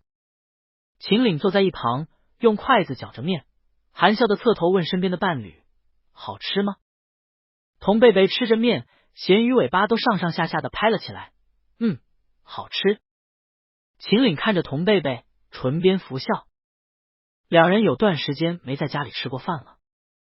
饭毕，吃完的2只大汤碗搁着筷子摆在桌上，收拾了大半的箱子丢在地上。窗边，秦岭和童贝贝肩并肩窝在懒人沙发里，灿烂的阳光跳着舞，笔直的落在两人身上。秦岭伸展着胳膊，童贝贝的脑袋垫在他的肩膀上。窗外，许久没打理的花架上张牙舞爪，伸着绿枝，开着花。这一刻，烟火气和温馨也仿佛得以重归。童贝贝静着心，闭着眼睛晒太阳，秦岭搭在他肩头的手随意地点着。侧头，伴侣那英俊的眉眼被阳光照得剔透而柔和。秦岭的头跟着靠过去，晒着冬日的暖阳，不紧不慢道：年后就别跟我去公司了。秦岭，公司的危机基本也解除了。童贝贝闭着眼睛晒太阳，声音也像是被晒得发软。好呀。他直接同意了。秦岭又道：年后我抽个时间，一起出去找个地方散散心吧。童贝贝：可以啊。秦岭：有想去的地方吗？童贝贝睁开了眼睛，抬起头，他的瞳孔被阳光晒成了浅色，鸦羽似的长睫上跳着光。海边吧。他道。秦岭回视他，而后与他脑袋相抵，声音慵懒：那我们往南边走。又说：最近这段时间辛苦你了。童贝贝：还好，我不辛苦。真正辛苦的其实是陆山上下那么多员工，还有秦岭。秦岭：都瘦了。童贝贝：你也瘦了呀。秦岭搂着怀里人，将童贝贝更紧密的抱进了怀里，怪心疼的。抱了会儿，秦岭亲吻童贝贝的额头，音线温柔：贝贝，我喜欢你。又亲了亲，说：我喜欢你，贝贝。情话跟暖风似的吹进了童贝贝心底。童贝贝的睫毛轻轻的颤了颤，奈何不知该说点什么作为回应。秦岭根本不需要回应，贝和拉贝只是安静的靠在他怀里，他都仿佛拥有了全世界。难得有这样舒心的空闲，秦岭于是说尽了甜言：我们贝贝长得真好看，我通通都喜欢。性格也好，还会画画，还会弹琴。童贝贝不知是被晒的，还是听这些话听的一侧的耳朵通红。秦岭已经边说着情话边抱着童贝贝的腿越过自己腰侧，大横的将人抱着，而姿势一变，秦岭便低头吻上了童贝贝的唇。他们已经有段时间没亲密过了，四片唇瓣轻轻一碰，熟悉感和陌生感掺杂着涌向两人，亲密都变得略显生疏。奇的是，童贝贝感觉到自己的心跳骤然变快，他轻轻的回吻，唇上的两片软唇也轻轻的研磨着他。是太久没亲吻过的关系吗？他竟然有种灵魂要飞出躯壳的轻飘感，酸麻也顺着心口传送向四肢百骸。而随着亲吻的逐渐深入，童贝贝有种置身在此，灵魂沦陷入幽深的巴哈马蓝洞的错觉。他从未在亲吻中有过这种感受。吻罢，他喘的胸口不停起伏，眼中也渲染开了浓重的潮色。他抬眼看向秦岭，秦岭的瞳孔映着他莫名过于情动的神色，这大大鼓励了秦岭。秦岭捏住童贝贝的下巴，果敢而径直的亲吻了过来。没多久，两人从窗边挪去了沙发。这次连秦岭都感觉到了，童贝贝跟往常不太一样，今天格外的情动。事后，秦岭从身后搂着童贝贝，声音暗哑的问：“今天怎么了？这么投入？”童贝贝也不知道，他只知道秦岭吻他的时候，他的神魂都在漂浮。被进入的时候，他觉得自己离秦岭特别的近。庆事变得不再是情事本身，像是添了些别的什么。他不知道那具体是什么，总之令他今天格外的投入。还有就是，他翻身靠近秦岭怀里，额头轻轻的蹭了蹭秦岭的下巴。秦岭，童贝贝，他想听那些格外好听的话。秦岭不明所以，什么？童贝贝引导着，边蹭着下巴边低声喃喃道：“刚刚晒太阳的时候，你跟我说什么？”刚刚？秦岭，那他可真没少说。秦岭不知道童贝贝说的具体是哪句，但福至心灵的，秦岭拨开童贝贝耳边附着的有些湿漉漉的短发，甜蜜的情语卷着温柔的音调：“我说我喜欢你，我爱你。”童贝贝用脸颊轻轻的蹭着秦岭的脖子，心底发出舒服的喟叹。他喜欢听到这些，非常喜欢。童贝贝又不高兴了，原因是秦岭发现他喜欢听什么之后，从晚上睡觉之前到第二天起床出发回乡，秦岭的嘴边时不时就冒出一句：“这么喜欢吗？还想听吗？”我换点词说：“是喜欢。”不，谢谢。不用。秦岭笑成了一只大尾巴狼。童贝贝瞪过去：“不许笑。”秦岭忍俊不禁的推着行李箱走进机场的候机大厅。从 C 城回秦岭老家要赶一趟飞机，再坐2个小时大巴。到镇上的汽车客运站之后，秦木山已经等了有一会儿了。见到熟悉的2道身影走出来，秦木山站在出站口处，抬手就挥：“哥，嫂子。”然后秦木山再开车带2人回家。据说又要开至少1个小时。秦木山边开车边扫了眼后视镜，问童贝贝：“嫂子，会不会觉得路上有点远啊？”童贝贝：“还好。”秦木山：“累吗？”童贝贝：“不累。”秦木山：“很快就到了，爸老早就在等你们了。”童贝贝好奇的往外看着，镇上建设的不错，看起来和普通4、5线地级市差不多。再往偏的地方开，渐渐只有路没有楼了。待远处的田地渐渐落入视野，秦岭到了。童贝贝往外看去，农田平旷，阡陌交通。他挺喜欢这幅景象的，看着便令人觉得心胸宽阔怡然。在等他们的车子开进村口，噼里啪啦的爆竹声立马在车外响起。童贝贝吓了一跳，秦岭伸手捂他的耳朵。秦木山开着车解释：“我哥不是发达了吗？就给村里捐钱盖路盖房。他难得回来一趟，大家当然得表示表示。”这一表示，爆竹声一路从村口延伸到秦岭家门口。秦岭家门口围了一堆乡亲，见车子停好，车里下来人了，立刻七嘴八舌的说起来：“老秦，你儿子媳妇回来了。”秦岭回来了。媳妇呢？媳妇这么俊的呀？童贝贝跟着秦岭被围着，还没走到家门口，就被塞了2手的花生、瓜子和糖果。他哭笑不得，秦岭示意自己的外套口袋，让童贝贝把吃的都塞口袋里。童贝贝塞过去，手刚空，又被不知道谁塞了几个红包。阿姨，不，我不能要。大娘，啊？你说什么？突然一声气沉丹田、颇有气势的带着方言口音的大喊：“儿媳妇！”秦大海一脸灿笑的迎了出来。秦岭家的房子和乡里其他人的房子没什么不同，也是小3层，带前后2个大院子，院子里又搭了个平房做厨房。童贝贝第一次来，屋内的陈设还没看清，便被簇拥着坐到了宽敞的客厅里，周围几圈全是大爷大妈、阿姨大伯。然后他便看到平时在家里喝个水都要喊嫂子的秦木山到处帮人倒水，平时从不抽烟的秦岭挨个给人派烟。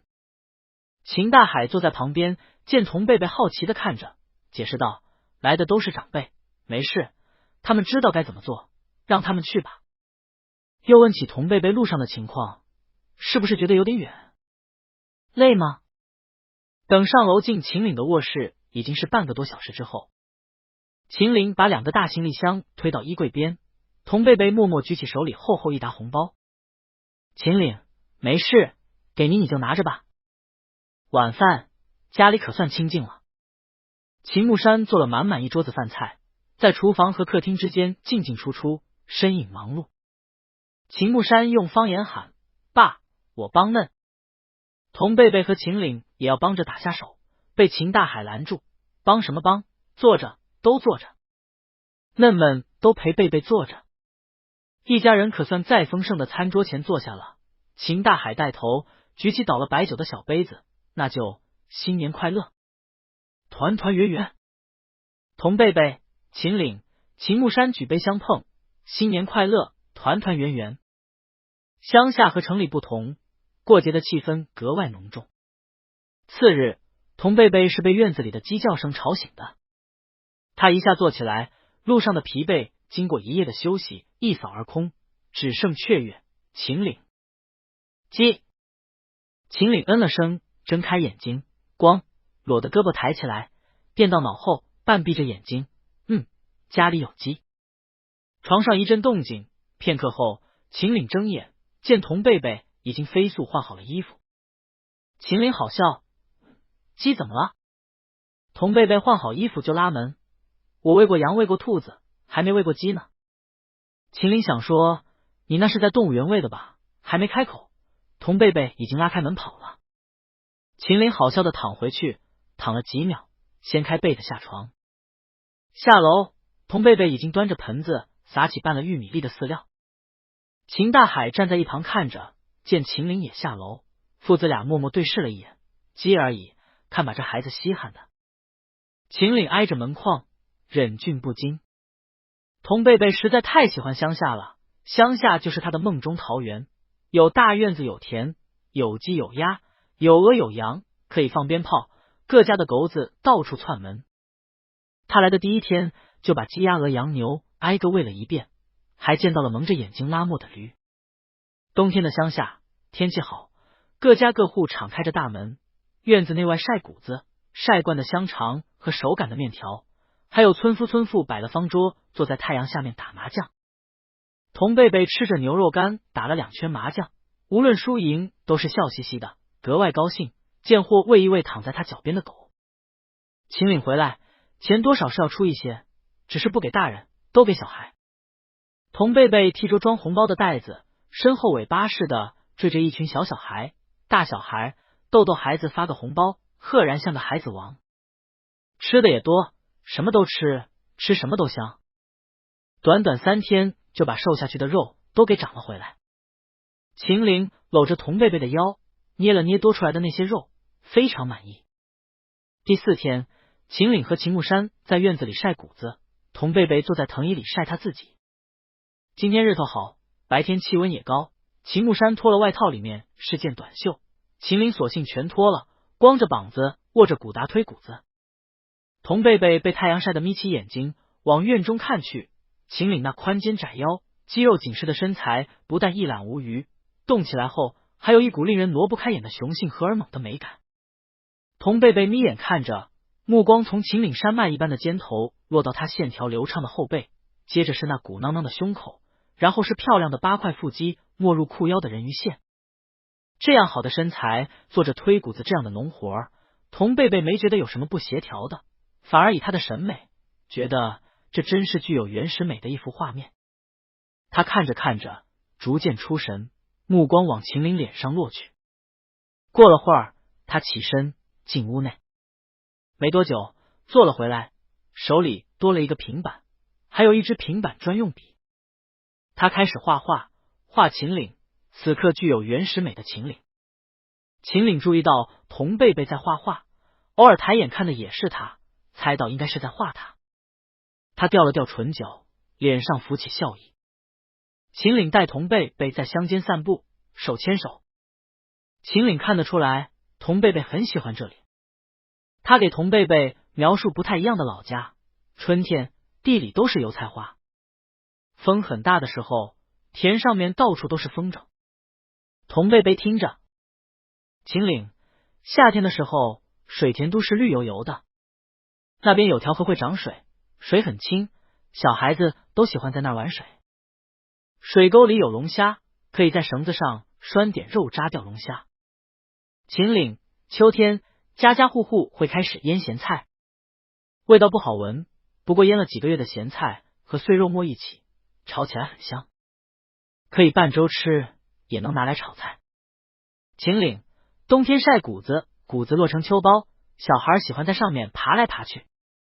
童贝贝见家家户户都有狗，秦岭家的院子里却没有，纳闷爸爸不喜欢狗吗？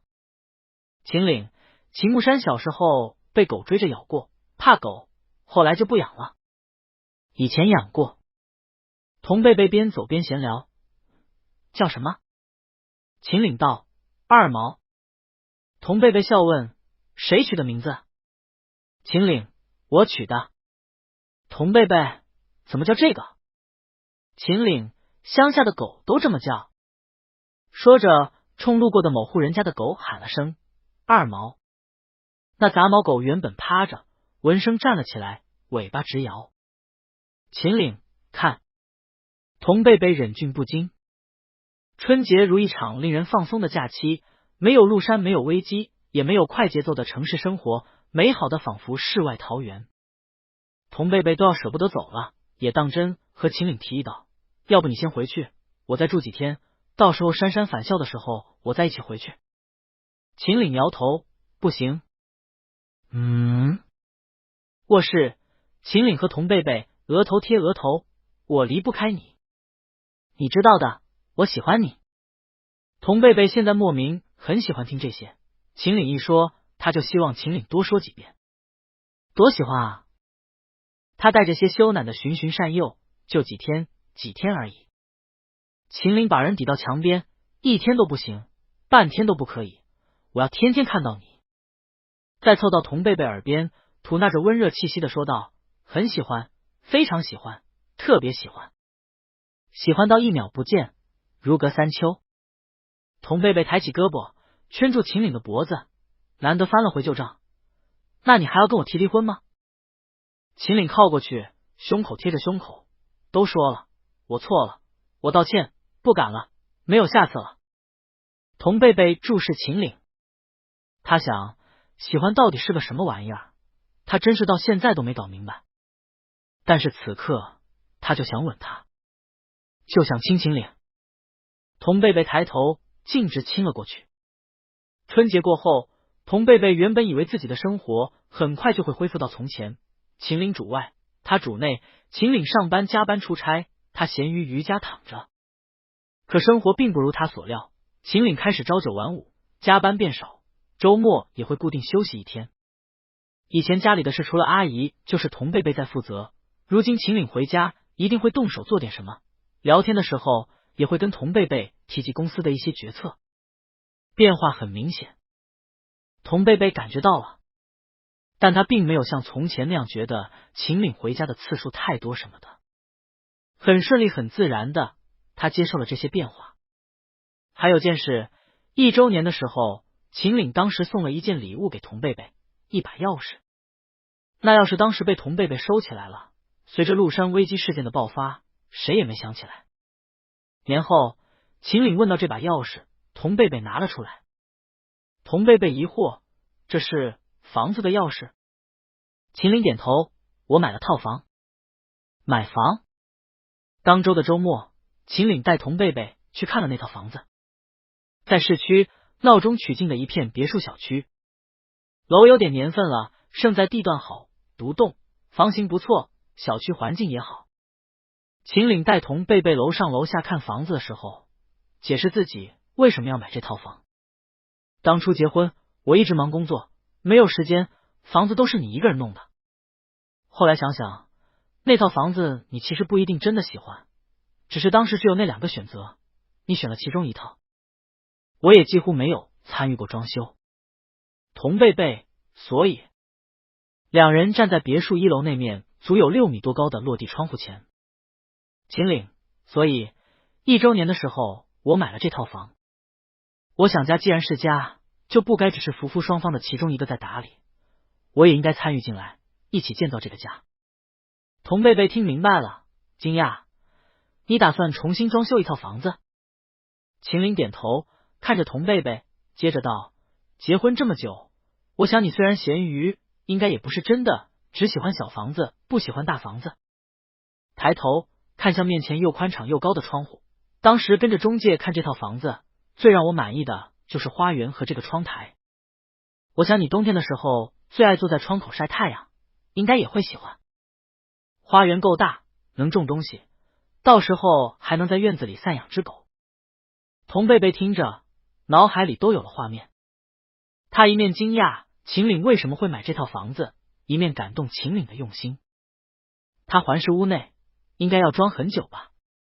秦岭笑了笑，别担心，我勉强算装修行业的半个同行。又说，不着急，慢慢装好了。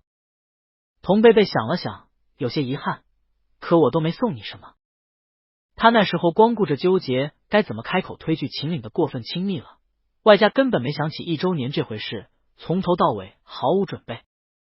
秦岭却道，你是没有送我什么，你只是在陆山出事的时候把西林大厦甩了出来。说着，秦岭跟着打量屋内，叹了句，原本还想这房子里里外外加起来少说700平，当1周年礼物送你应该足够了。现在嘛，5000平都配不上你。童贝贝瞥秦岭，语气酸溜溜，是呢，老婆哪儿有老婆继承的大楼有面子。秦岭抬手搂住童贝贝的肩，笑，我可真是喜欢你这种连钢筋水泥的醋都吃的样子。童贝贝哼了声，假作生气，撅了撅嘴。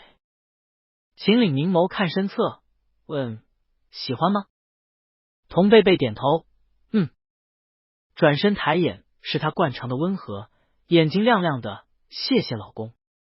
秦岭勾唇，手抬起，揉了揉童贝贝的软发，喜欢就好。离开房子，回城的路上，秦岭边开车边问，不过刚结婚那会儿，你说2个人住100多平都大，觉得空，我是真的以为你不喜欢大房子。童贝贝想了想，分析道，我那时候自己一个人住，住得挺好的，觉得多个人也住得下，确实觉得没必要住特别大的房子。秦岭，现在呢？童贝贝摇头，住不回去了。之前他不是闹脾气，还回金衡府住了几天吗？住的可别扭了，从房间到客厅几步，怎样都觉得小，住的压抑。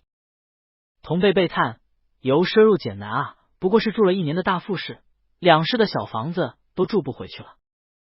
秦岭笑，左手搭方向盘，右手空出来握住童贝贝的手，十指相扣，说，很荣幸能让你的婚后由俭入奢。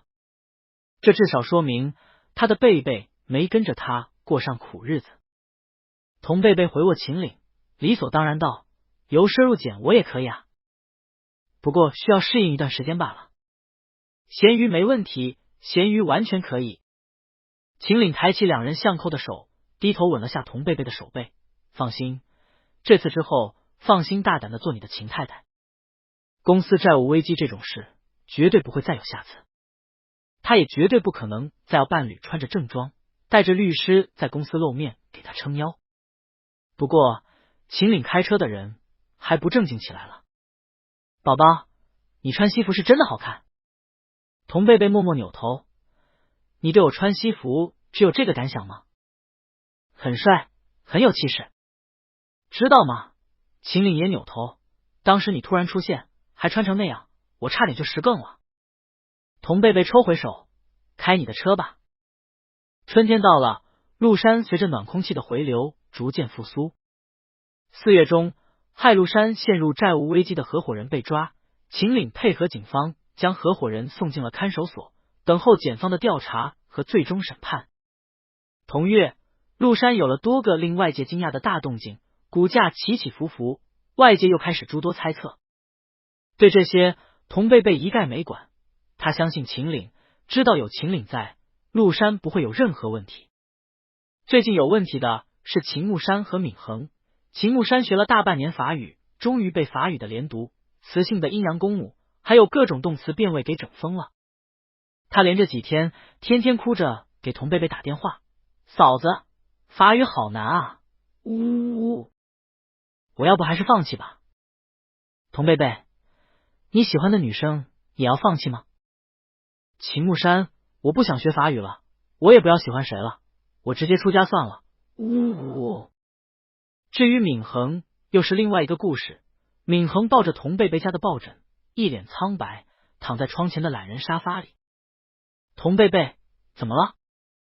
闵衡一脸木然，讷讷道：“楚怀言那逼开始相亲了，我们真的要结束了。”童贝贝，相亲？和谁相亲？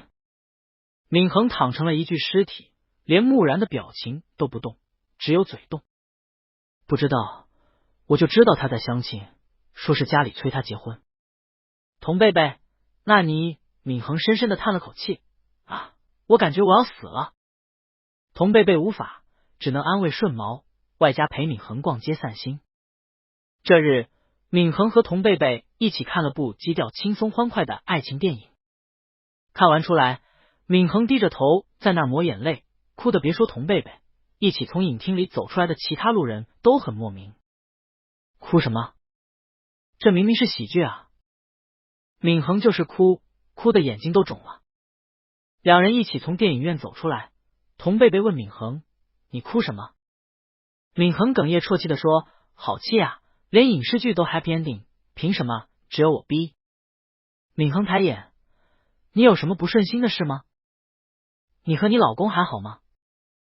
不好的说出来我听听，给我点安慰。”童贝贝，让你失望了，我跟我老公婚姻美满，连架都不吵。闵衡哽咽着，纸巾擦眼泪，蝉也不破了吗？童贝贝，下辈子吧。闵衡呜一声，把脸埋进了纸巾。童贝贝给他顺毛：“好了好了，这也不像你啊。”等两人在餐厅坐下，闵衡鼻子一吸，纸巾狠狠抹了把脸，恢复了。一恢复就冷笑：“哈，像啊，去相好了，改天我也去相亲。”童贝贝倒着水说：“楚怀言跟你求婚你不同意，他去相亲你又要哭。”闵衡，我没哭，我说了，我只是为别人的绝美爱情流下了极度的眼泪。童贝贝，确定不是伤心的眼泪？闵衡翻眼睛：“我伤心个屁！”又聊起刚刚的电影，现在的这些影视剧，男主角和女主角各种阴差阳错就算了，小时候还有交集，搞得这两人就跟活该天生一对似的。童贝贝喝着茶：“电影吗？”闵衡匀了口气，顿了顿，又说：“不过这种命运交集确实挺让人上头的。”童贝贝：“闵衡，你想啊，一个人跟一个人早有交集，但那时候他们谁都没当回事，很多年之后，这两人又阴差阳错的有了交集，噔噔噔，像不像奏响了命运的交响曲？”童贝贝听着，赞同的点点头。现实里很少吧，也就虚构的影视剧会这么发展。闵恒摇头，我反倒觉得艺术是在现实的基础上进行的加工，影视剧的剧情哪有现实来的精彩？现实里这种阴差阳错的相遇，命运般的次次交集，才最令人上头。闵恒打了个比方，我上次去花店遇到以前老店的一个客人，那个客人以前是我店里的常客，我搬了店，再遇不到他了。这次他也搬家了，刚好搬到附近，又来我店里了，是不是很巧？我们当时在见面的时候都觉得很巧，也都挺高兴的。你看，这种普通人和普通人之间的缘分都能令人心门颤动，更何况是爱情。童贝贝消化着，点点头，懂了，你是希望楚怀言相亲的时候刚好相到你，对吧？这样前任和前任再次偶遇，擦出爱的火花。闵恒，这主意竟然意外的不错。秦岭出了趟差，回来之后开始捡起自学了多年又荒废了多年的法语，说是不久后会有一个和法国公司的项目合作。童贝贝近来刚好在给秦木山辅导法语，秦岭也要复习，刚好两人一起。周日，秦木山过来，家里直接成了法语角，童贝贝一个人应付2个半吊子。秦木山往沙发上一躺，第 N 次大叹，好难啊！翻身坐起来，问童贝贝，嫂子，你为什么能说的这么流利啊？你学的时候不觉得难吗？童贝贝，也难啊。回忆学生时代，起初对法语的好奇和新鲜感过去之后，别说他，几乎整个专业的人都经历过痛苦的鬼狐狼嚎阶段。秦木山，可你现在说的很好啊，到底怎么学的呀？童贝贝，多被打击几次，熬过去就好了。秦木山，啊？打击？记混各个词性的公母不算打击，背6大语式10几种时态搓磨不算打击，还有哪些打击？童贝贝提及当年我大2的时候做兼职，帮一个公司翻译法文文件，翻的牛头不对马嘴，被对方公司的老板发邮件连骂了3天，至今那些邮件还在他的老邮箱里。秦木山，啊？阿丸看向秦岭，秦岭，你看我干什么？又不是他骂的。秦木山回过头继续看童贝贝，然后呢？然后你就发愤图强了。童贝贝点头，差不多吧。我那时候比同专业的其他人学的都好，成绩也不错，还沾沾自喜过，觉得自己功底不错，结果一出校门就露马脚，还被嫌弃，挺伤自尊的。秦木山，被骂了？那个老板骂你什么了？童贝贝翻着秦木山带过来的资料书，随口道，说我法文水平跟他弟弟的物理成绩差不多，都是被狗啃过的。秦木山再次看向秦岭，突然噗一声笑了出来。童贝贝，怎么了？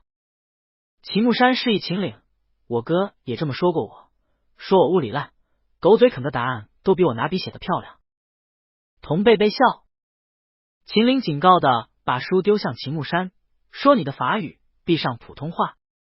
这日，秦岭在1楼杂物间里翻找东西，童贝贝从门口经过，往里看，找什么？秦岭，找点以前的东西。又问，老婆，我放东西的箱子就这2个吗？童贝贝反应过来，秦岭在找的估计是当初从公寓搬到金恒府时那2个放旧物的箱子。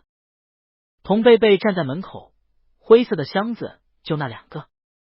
秦岭，哦，找到了。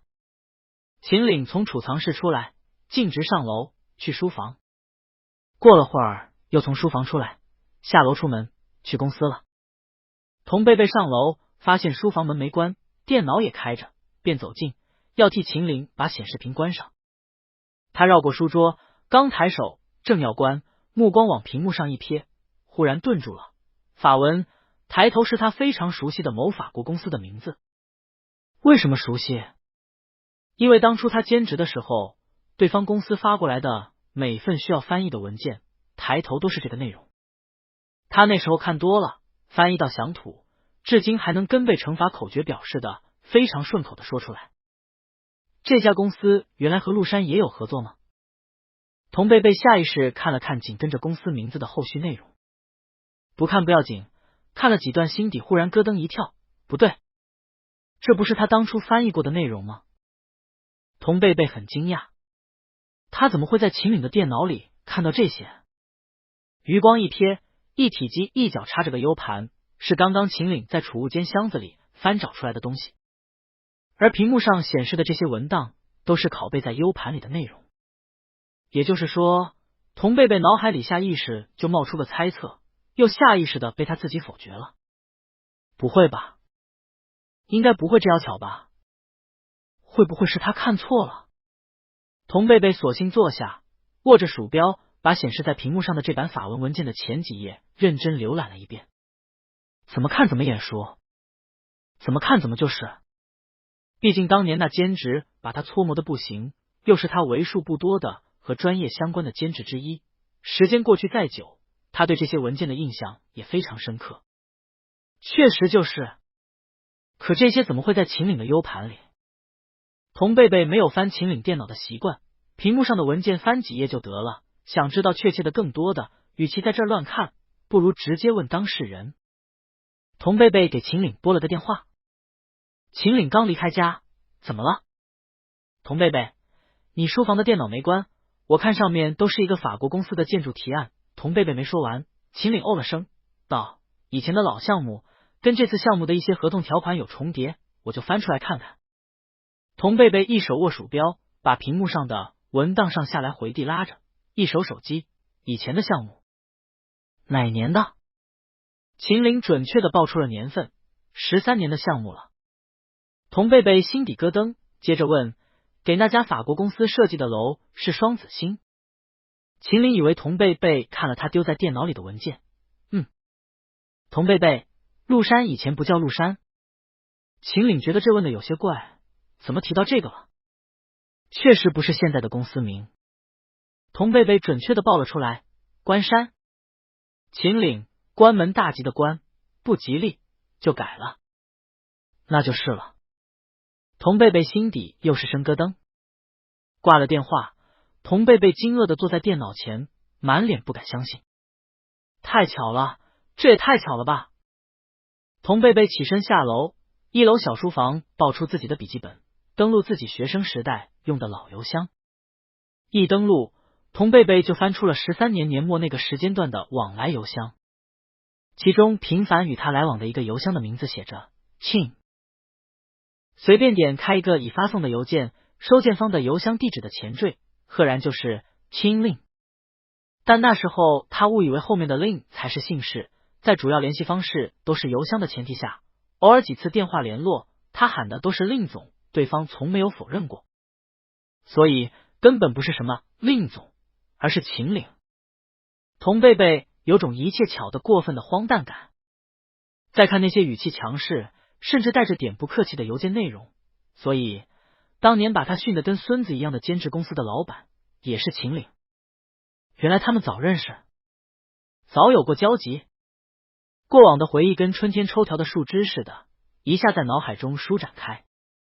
翻译文件时的焦头烂额，翻译文本被打回来，质问他翻译的什么小学生作文的不客气的臭骂，还有熬的那一个个大夜，青灰的黑眼圈，生气还得默默忍下情绪接着翻的气恼，以及沉下心认真翻译，熬过一个个艰难时刻后重新搭建的自信和对自己的正确认知。连当初电话里听到的那句臭骂都有如实质般的响彻在了耳畔。你都翻的什么？你们专业的老师没教你什么叫信达雅？我要看小学生作文，为什么要找个大学生？你的法文被狗啃过，是吗？童贝贝既觉得不可思议，又有点哭笑不得。那段往事在记忆中从灰白变成了彩色，早已忘记的男人的嗓音与秦岭的声音完美的融合到了一起。用点心，我花了钱的。换什么翻译？我有钱我找你。这样吧，我喊你一声大哥，你别拿你的小学生作文折磨我了，行吗？我不骂人，你好好翻。翻得慢没关系，我等你，随时。做得不错。童贝贝翻着那一封封邮件，过去的一幕幕跃然纸上。最初接触兼职是他的法文老师给的建议，他那时候并不能领悟老师的用心，只当自己专业学得不错，老师让他刚大二就兼职，是相信他的实力和能力。结果刚一兼职，原形毕露。他焦头烂额，第一次交翻译文本的时候，心底就很忐忑，知道自己搞砸了。果不其然，令总给他打了第一个电话，劈头盖脸毫不客气的把他训了一通，训完让他接着翻。他那时候其实就已经意识到自己能力的不足，抱着对甲方公司负责的态度，他在邮件里委婉的向令总提过，如果觉得他不合适，趁着现在刚开始还来得及换个翻译。令总半夜1点多给他回的邮件，就5个字：没钱，你便宜。童贝贝那时候哭笑不得，只得继续赶鸭子上架。整个兼职陆陆续续，前前后后长达半年之久。这半年，童贝贝数过，他和令总电话联系36通，短信59条，邮件来回共2000多封。而就是在这36通电话、59条短信、2000多封的邮件中，童贝贝从一个焦头烂额、硬着头皮上的半吊子，成长为了无论是心性、自学能力以及对法语的掌控上，都超出普通水平的精英。忽略那些被骂被刺的不好听的话，童贝贝至今记得自己从令总身上学到的：兢兢业业，不怕困难，努力做好手头的事，忽略情绪，导出结果，干就是了。也是那半年，童贝贝什么都不管，连休息的时间都很少，每天醒来的第一件事就是一头扎进法语的海洋。用当年舍友贾瑞的话，感觉你兼了那半年职就跟修仙一样，精神气都不一样了呀。是不一样，至少在专业上，童贝贝的心态远超同龄人，也再不自负，觉得自己学的有多好，稳重多了。童贝贝翻阅着邮件，一封封看过去，就好像又把当年经历了一遍。到最后一封邮件，他给令总发的是一封颇有感触，在这半年得到成长的感谢信，字数不多，但寥寥几笔，心意明确。令总给他回：好好上学，祝你前程似锦。童贝贝当年看到这最后一封邮件的时候，触动很深，差点就要哭了。如今再看，一句话，10个字，利落分明，是秦岭的作风。童贝贝抱着电脑，2000封邮件，从日头当空看到夕阳西下，从白天看到晚上。订电梯抵达的声音，童贝贝听到了，腿弯里放着电脑，没起身，扭头看去，秦岭走了进来。往常秦岭回家，童贝贝要么起身相迎，要么出来看一眼，喊一声老公。今天童贝贝半个人沉浸在学生时代，对现实的感官似乎变钝了，就那么坐在那儿，侧头抬眼的看去。看到秦岭臂弯里搭着西服推门进来，看到秦岭往他这看了眼，边起唇说着什么，边在玄关换鞋，看到眼里的伴侣与当年在他脑海里只有个虚影的令总交叠重合，童贝贝眼底，秦岭的身上就跟突然被打上一道光似的，耀眼而夺目。他什么都看不到了，只看到秦岭，只有秦岭。然后扑通扑通扑通，是童贝贝可以感知到的无比清晰的心脏快跳。秦岭还在说着什么，甚至见伴侣一直看着自己，挑挑眉，露出疑惑。可童贝贝一概看不见，除了快跳的心口，只有眼前的秦岭。不仅如此，童贝贝心底仿佛砰一声打开了一道门。他不知道那是什么，只知道那种过往与现在交叠的不可思议感再次笼上心头。秦岭在童贝贝身边坐下，怎么了，老婆？这声老婆把童贝贝一下拽回了现实，光消失了，感官恢复，眼里不再只有秦岭，其他也都能看到了。唯一还在继续的，只有那快跳的心口。童贝贝就这么听着鼓膜上的快跳，边合上笔记本边回道：啊，没。秦岭吃了吗？童贝贝眨眨眼，还像回不过神似的，啊，没。秦岭看看时间，已经8点多了，奇怪道：Danny 又说你胖，又让你减肥了。童贝贝愣愣的看着秦岭，摇头。秦岭笑，伸手捏了捏童贝贝的脸，想什么呢？还在发呆。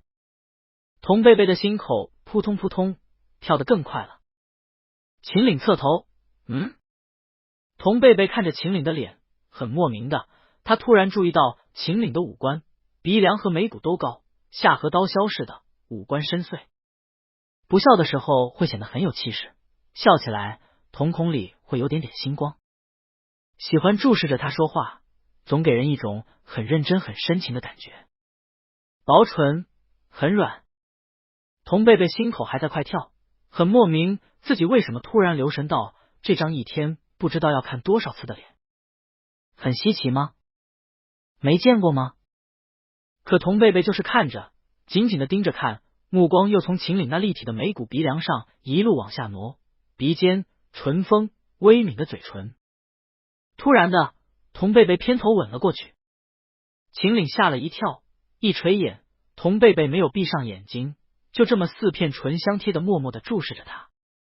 秦岭回吻了童贝贝一下，手搂到童贝贝腰后，问：怎么了？童贝贝还看着秦岭，心口扑通扑通。那句话怎么说来着？闵衡上次说什么来着？现实里这种阴差阳错的相遇，命运般的次次交集，才最令人上头。童贝贝看着秦岭，嘴里喃喃：老公，我好像有点上头了。秦岭？什么？秦岭没明白。童贝贝始终注视着秦岭，又凑过去抱了抱他。秦岭的手搭在童贝贝身后，温声问：今天怎么了？童贝贝摇头。秦岭抬表看了看时间，手在童贝贝身上拍了拍，哄着：吃饭吧。家里有饭吗？没有，我们出去吃。童贝贝黏黏糊糊的抱着秦岭，下巴垫在秦岭的肩膀上，不饿，不吃了。秦岭几乎没见过伴侣这样黏人的一面，享受的同时不禁笑着又问了一遍：今天怎么了？又宠溺的叫了下童贝贝的外号：小咸鱼。童贝贝趴在秦岭肩头，小咸鱼问秦总点事啊。秦岭的胳膊圈着怀里人，你问。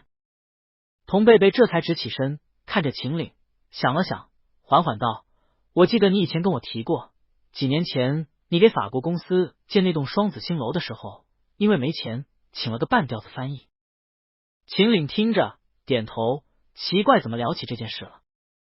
童贝贝紧跟着：那个半吊子翻译，你还有印象吗？秦岭想了想，记得。怎么了？童贝贝，你觉得他人怎么样？人怎么样？秦岭又纳闷了，贝贝怎么会问起那个翻译？秦岭答得笼统：还可以。什么叫还可以？童贝贝引导着：具体点。具体？秦岭依旧不明所以，但想到贝贝是学法语的，那个翻译也是法语翻译，贝贝早上又刚好看到双子星楼的资料，或许是同行对同行的好奇。秦岭缓缓道：公司当时接下双子星楼那个项目，本来只承接做设计，不知道也没把那栋楼当成很大的项目，外加刚好缺钱，人事就找了个法语专业的大学生做翻译。秦岭，本来我也没对对方抱很高的期望值，但是翻译的东西太像小学生作文了，我就打回去让他重翻。秦岭回忆着，不紧不慢道：他前后给我们做了半年翻译吧。还行，人不错，扛得住压力，翻的效率也越来越高，内容质量到了后期也算能见人了。还行，就这两个字，童贝贝听得心底甜滋滋的，但他不满足。童贝贝，还有吗？你对那个翻译的印象只有这么多吗？秦岭莫名的看向童贝贝，只有这么多？是啊，要不然。但既然贝贝问嘛，秦岭自然认真努力的回忆过去，争取再多点印象。哦，是了。秦岭，我好像把他骂得挺惨的。童贝贝挑眉，可算想起来了。还有吗？秦岭，他也挺经骂的。童贝贝故意道：学生翻东西肯定翻不好，你怎么能骂人？秦岭一脸无所谓，你知道的，我上班的时候就会比较凶。顿了顿，他翻的确实跟狗啃过一样。童贝贝抬手就在秦岭胳膊上捶了一下，瞪眼。秦岭好笑，骂你的同行也不是在骂你。童贝贝心底轻哼，就是骂的我。秦岭接着道，不过他脾气挺好的。我那时候年轻，有时候忙起来是真的在发脾气，语气不好，说的话也不好听，但那个兼职的从来没回过嘴。童贝贝，哼。秦岭想起来，哦，他最后还给我写了一封感谢信。童贝贝明知故问，感谢你什么了？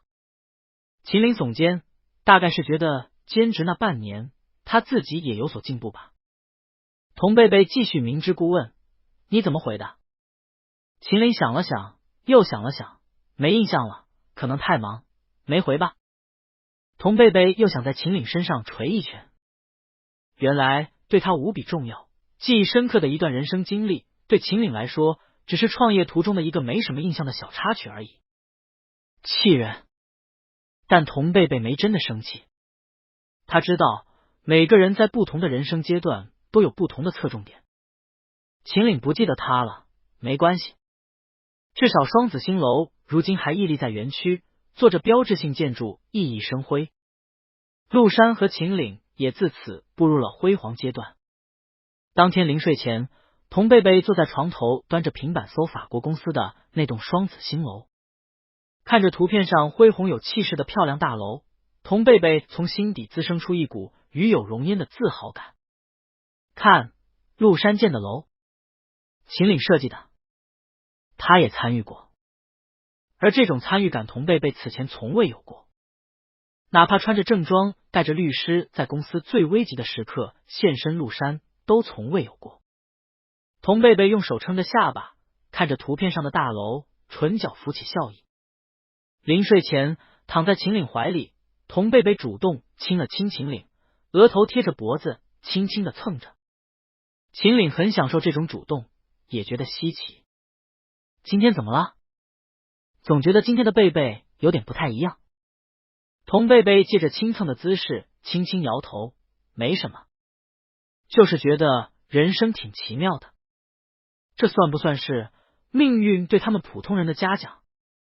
缘分这种事，连童贝贝这种坚定的唯物主义者都要开始相信了。童贝贝甚至开始觉得，如果命中注定他和秦岭会再次相逢，还让秦岭成为了他的伴侣，那会不会就像那些影视剧里写的那样，秦岭注定会成为那个和他携手一生的爱人？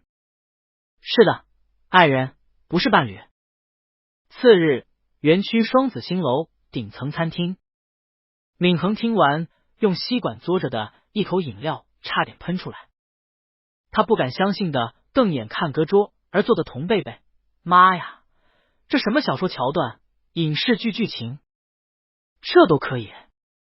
童贝贝抿着唇，笑意藏都藏不住，点点头说，是真的。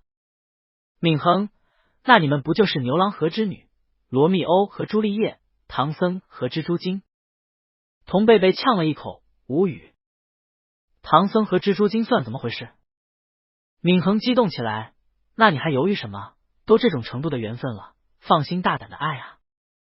又说，你信不信就算你们明天离婚了，后天天上砸下来一个花瓶掉你头上，花瓶底欠的都是他秦岭的大名。童贝贝哭笑不得，你打的什么比方？闵恒瞪眼，真的，这种绝对是真爱，命里写好的那种。童贝贝不信命，只信事事靠自己努力。可到如今，连他自己都觉得秦岭真的是一个值得他去爱的伴侣。至于那天秦岭回家的时候，他心底扑通扑通的那些心跳，刚好这日01年喊童贝贝一起去按摩店开背。两人被技师反向拉起来，拉成一把弓的时候，01年道，我和边月当初都直，后来我确认我喜欢他，就是从一见他我心跳就不正常开始的。哎呦！当天做完按摩，童贝贝在日料店等秦岭一起吃饭。他正翻着菜单，日式包厢的门被拉开，秦岭脱掉鞋走了进来。童贝贝一抬眼，心口突突就是2下快跳。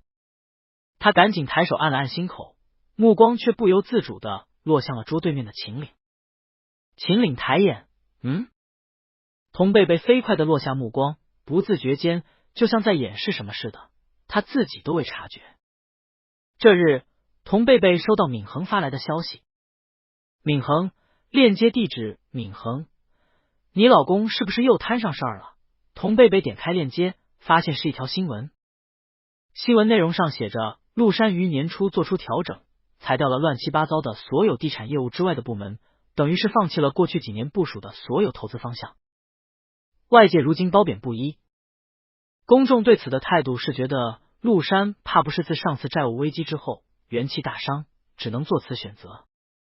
童贝贝知道秦岭只是在做他一直想做的事情，陆山回到地产本业不过是迟早的事。天气渐热，童贝贝又要开始做一条只和冷气相伴的咸鱼了。然而这日知道秦岭和法国某公司的那个设计项目敲下合同后，童贝贝对秦岭道，我也想参与进翻译团队。秦岭意外，认识这么久，哪怕是债务危机，伴侣每天陪在公司的时候，贝贝都没提过这样的要求，怎么这次童贝贝没有多言，只是诚恳的目视秦岭，直白的问，行吗？秦岭点头，当然。法国公司的项目由秦岭直接牵头，团队中总共有3个专业法文翻译，如今加上童贝贝就是4个。这次翻译团队的领头人是精通多国语言的翻译部的沈总。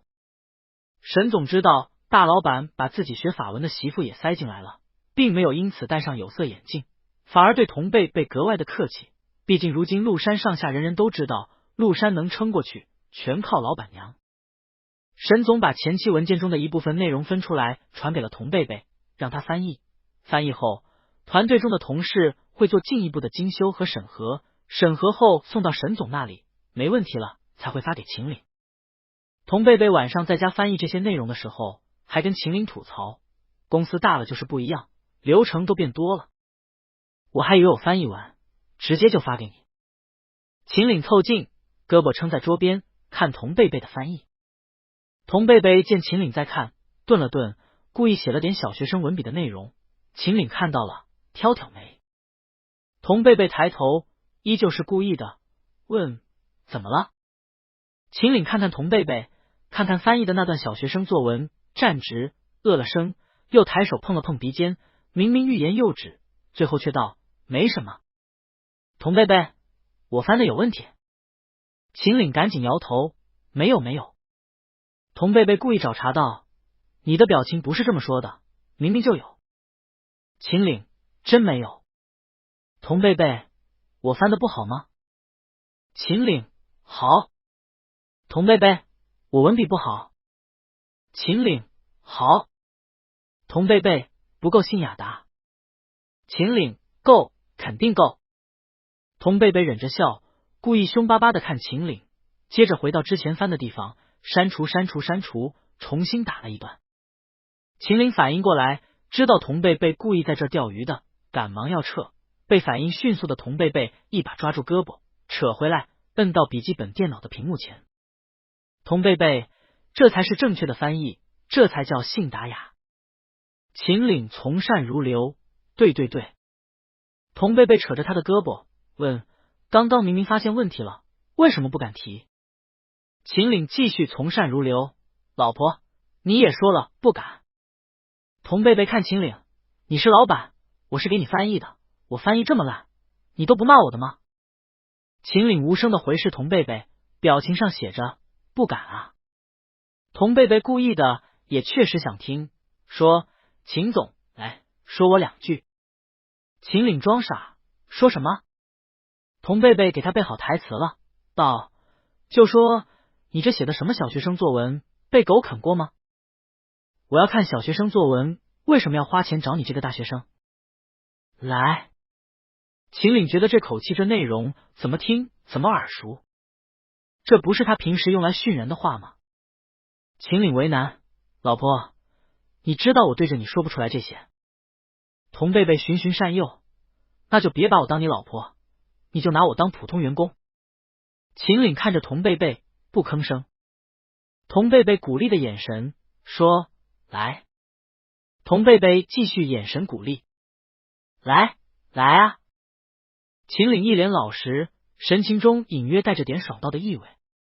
他依旧没说，反而搂住童贝贝的胳膊，哄着的语气问：“老婆，我是不是这2天做了什么你不喜欢的事？你生气了？”童贝贝心道没有，他就是想回顾一下曾经。说呢？秦岭举起3根手指，指天发誓，我这2天绝对没有做对不起你的事。童贝贝挑挑眉，秦岭一脸心甘情愿，我如果做了，就咒我这辈子都跪不到搓衣板，得不到老婆的爱。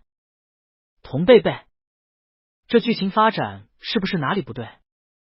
但见秦岭放下手，一手搂着童贝贝的肩膀，一手捏住童贝贝的下巴，啵一声亲一口道一句：“别说小学生作文，你翻成幼儿园童语我也喜欢看。”再啵一口道一句：“花钱请不到老婆，你这么好看，这么让我喜欢的翻译。”项目不在本地，在南方一座海岛。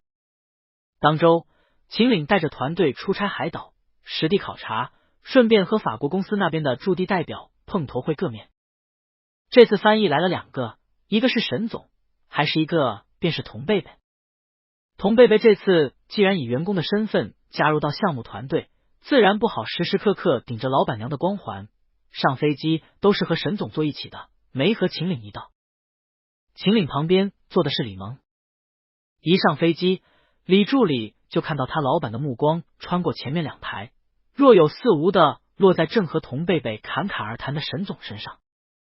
李萌默默在心底咳了一声。没一会儿，飞机在1000米高空飞稳之后，秦岭起身走向前排。童贝贝当时正侧着头看窗外棉花糖似的白云，一回头，沈总没了。秦岭刚好拢着西服，前襟正八经的坐下。童贝贝，秦岭义正言辞，沈总有事要和李柱聊。童贝贝笑了下，看破没说破。秦岭看看童贝贝，刚刚和老沈聊什么了？聊得那么起劲。童贝贝，他是地大毕业的，也学的法语，我们在聊学生时代学法语的一些趣事。秦岭支起2郎腿，身体微微倾向童贝贝那边，问：“什么趣事？也说了，我听听看。”童贝贝，有些梗只有法语专业的才懂。秦岭问了个寂寞。不过不要紧，他本来也不是过来打听这些的。老婆。秦岭低低唤了声，伸手就要去握身旁人的手，被童贝贝推开。出差正经点，公事时间就是老板和员工。现在在出差的路上，当然也算公事时间，哪有老板牵员工手的？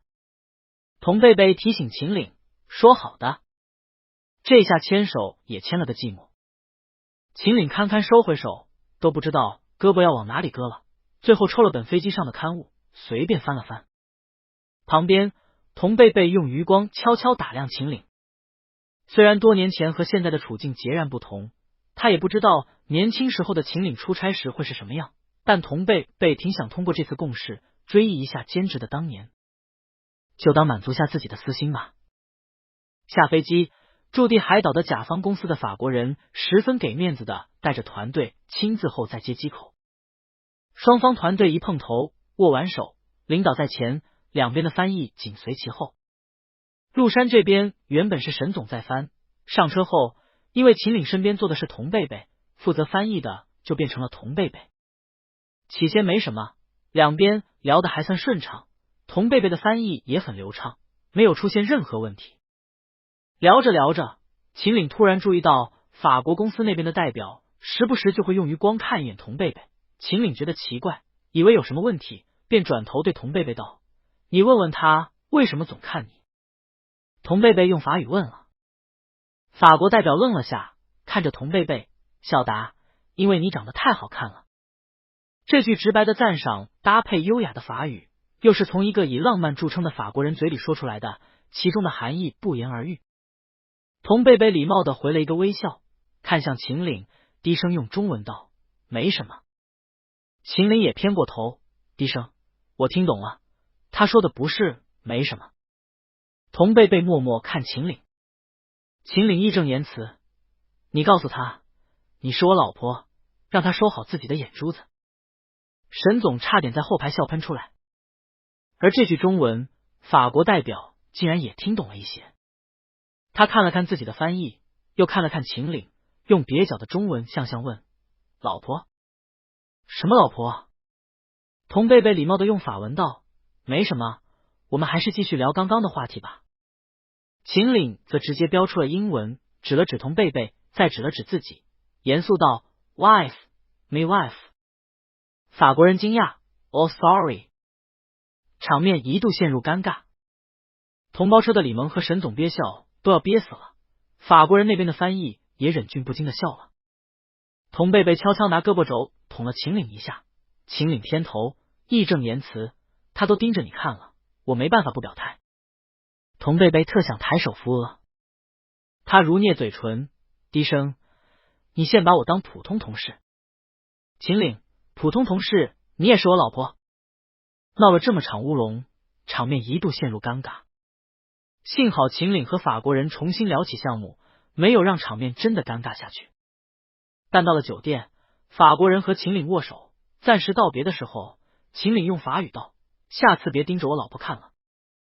法国人说着蹩脚的中文：对不起。这跟他设想的共识真是差了10万8千里。而有了这样的开头，轮到入住酒店分房间，团队这么多人全都默认秦岭和童贝贝住一间。秦岭拿了门卡，也理所当然的示意童贝贝跟他走。童贝贝边走边问：说好的做同事，哪个同事会和老板一间？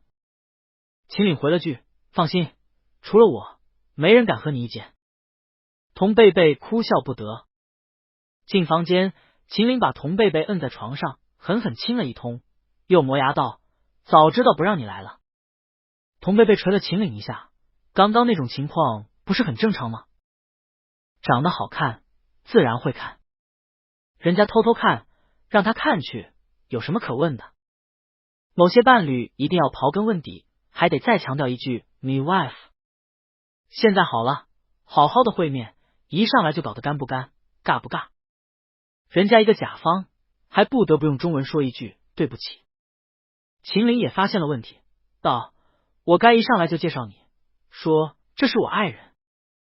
童贝贝一听也发现了问题所在，他顿了顿，问秦岭：现在怎么办？秦岭在童贝贝嘴唇上亲了口，翻身起来：凉拌。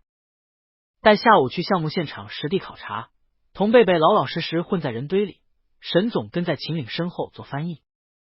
然而法国代表都已经知道秦岭带老婆了，下午没见到，自然要问，而人家问了，秦岭这边自然要答。于是混在人群中的童贝贝还是走到了人前，而等他一到人前，法国公司那边就对他既重视又客气。外加知道他会法语，有时候法国代表说什么，甚至会直接看着童贝贝说。于是一来二去，做翻译的又变成了童贝贝。但很显然，一个普通翻译不会有童贝贝这样的待遇，而这和童贝贝起先设想的共识又截然不同。老板不但不会训他，工作中不但不会有挫折和困难，甲方公司都对他格外的客气。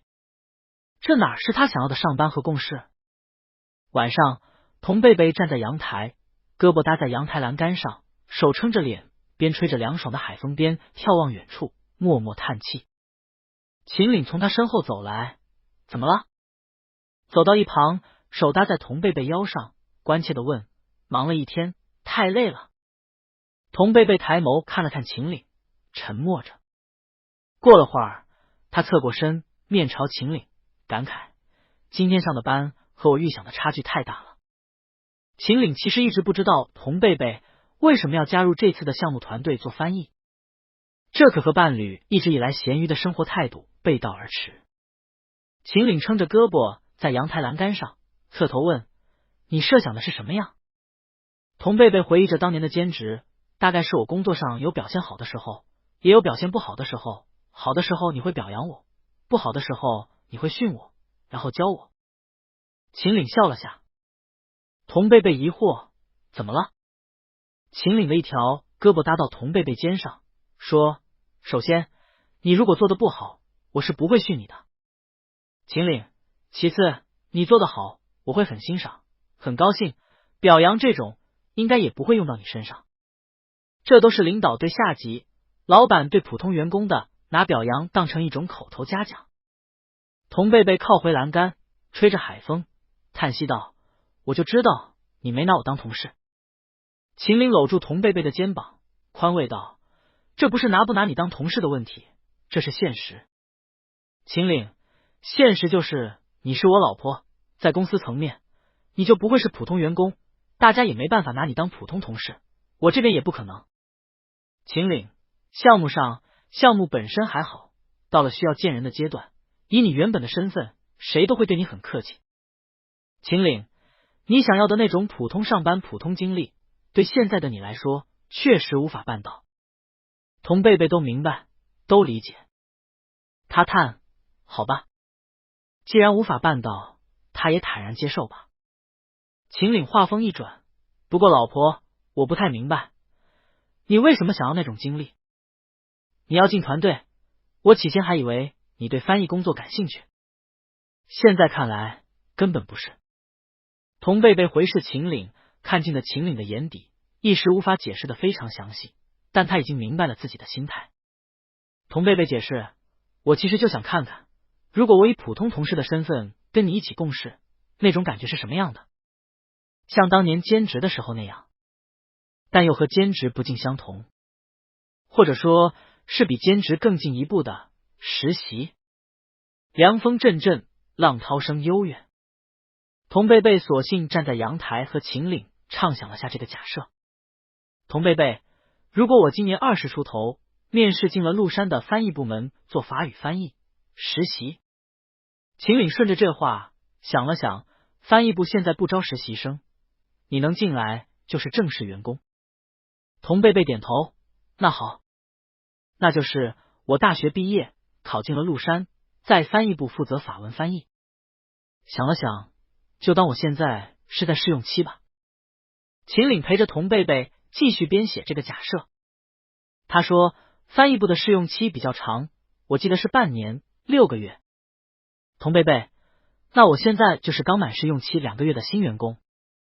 秦岭，试用满2个月，建筑上相关的词条应该都已经掌握了。老沈如果要栽培你，像这样的项目，除了另一个正式的法语翻译，还会带上你。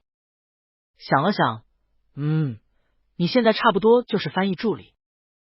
童贝贝跟着道：“翻译助理不会直接在你身边做翻译，对吧？”秦岭，记录汇总提炼谈话内容，翻译一些不算复杂的文本。童贝贝，以我大学毕业时的能力，这些对我来说都不算难。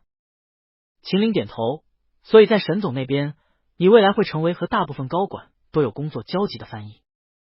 秦岭看着童贝贝，那么借着这次出差空闲的时候，沈总会把你介绍给我。秦岭，我这边的话，我会翻一下你的履历，再从沈总那边对你有个大致的了解。鉴于你长得过分出挑，我会一下就记住你，对你印象深刻。童贝贝笑了笑。秦岭，你呢？你会对我有什么印象？童贝贝想了想，要看阶段了。如果是刚认识的阶段，你是老板，我们还没有共事过多少，我对你应该就只是普通同事对领导的印象。要是你已经训过我了，秦岭，好，假设我现在因为你翻一个文件没翻好，训了你。童贝贝，被骂完了，老老实实去改翻译稿呗。秦岭，不会对我有意见。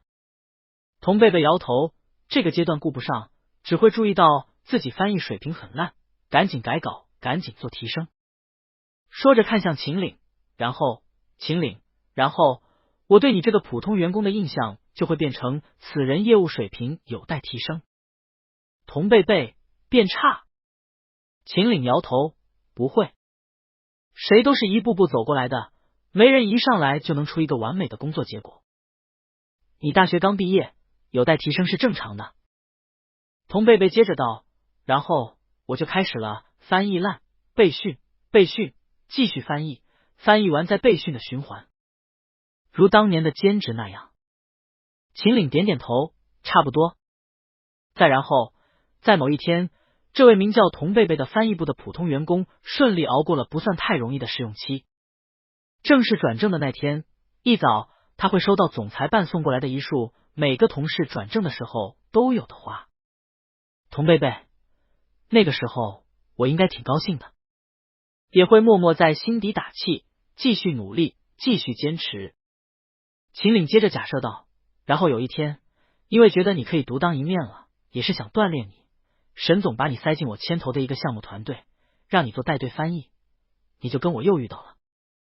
童贝贝继续这个剧情，想了想道，然后一起出差。秦岭点头。童贝贝正想着，秦岭道，一起出差的时候，刚下飞机就遇到了一个总盯着你看的法国人。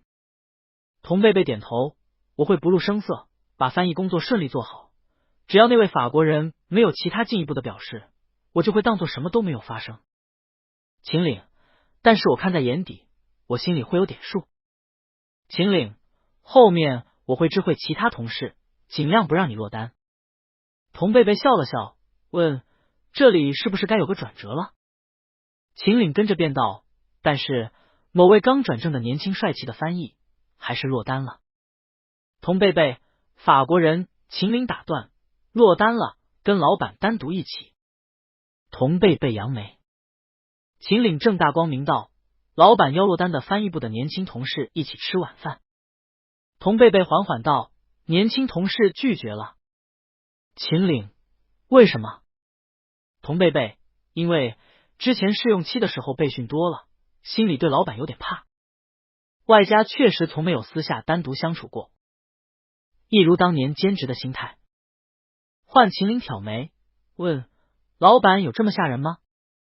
童贝贝理所当然，十分肯定，有。好吧。秦岭继续剧情，通过这次出差，某位翻译部年轻同事的实力得到了肯定，老板对他的工作上的印象也开始改观。然后童贝贝思考着还能怎么然后。秦岭突然来了句，然后某一天大老板发现他和小翻译住在同一个小区。童贝贝打断，金横福你不是没住过吗？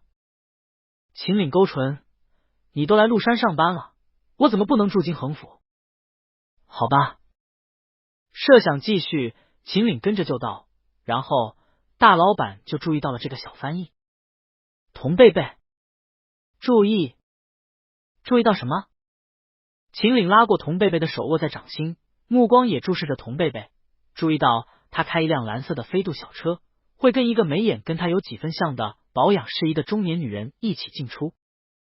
童贝贝瞳孔一缩，面露错愕。秦岭深深的凝视童贝贝，会发现这个小男生不穿正装的时候，私下喜欢穿戴帽的卫衣，尤其是白色的卫衣，穿在身上显得格外的年轻帅气。发现他跟他妈妈的感情非常好，母子俩和邻里的关系也非常和谐。站在阳台，会看到母子俩周末买了新鲜的花束，有说有笑的从楼下走过。小男生私下里也不像上班时候那么冷感，看起来话还很少，和朋友进进出出的时候也总是有说有笑。童贝贝感动于秦岭为他编造的这份美好。秦岭偏头深情的亲吻童贝贝，而我无论在任何时候，哪怕是捏造虚构的剧情里，也一样迟早会被你吸引。童贝贝的瞳眸里闪着光。秦岭，我会在上班的时候不自觉的关注你，下班回家的时候创造和你见面的机会。秦岭，我会被你吸引，想要见你，想要看到你，想要听你说话。秦岭，我会借着工作一点点靠近你。秦岭，看到你出错的时候不忍心再训你，会比从前更有耐心，在工作上尽可能的引导你。秦岭，等到时机成熟，秦岭与童贝贝额头相贴，话音缱绻，我会找机会向你表白。童贝贝脑海中有了鲜活的画面，这些画面如同当年兼职时期的延伸，即便是假的，却也仿佛活灵活现的存在于另一个平行的时空。童贝贝明白，这是秦岭在借此向他剖白真心。他既感触又感动，回视秦岭的眼神里闪着光，胳膊也不自觉地圈住了秦岭的腰，埋头进秦岭的怀抱中。那样你也会看到我吗？童贝贝问。秦岭圈着他，抚摸怀中人柔软的发顶。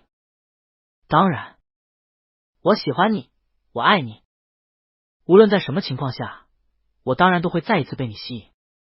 而在那些虚构的假设中，秦岭真心希望童梦溪还在，他的贝贝没有失去妈妈，也能够有一份稳定的自己喜欢的工作。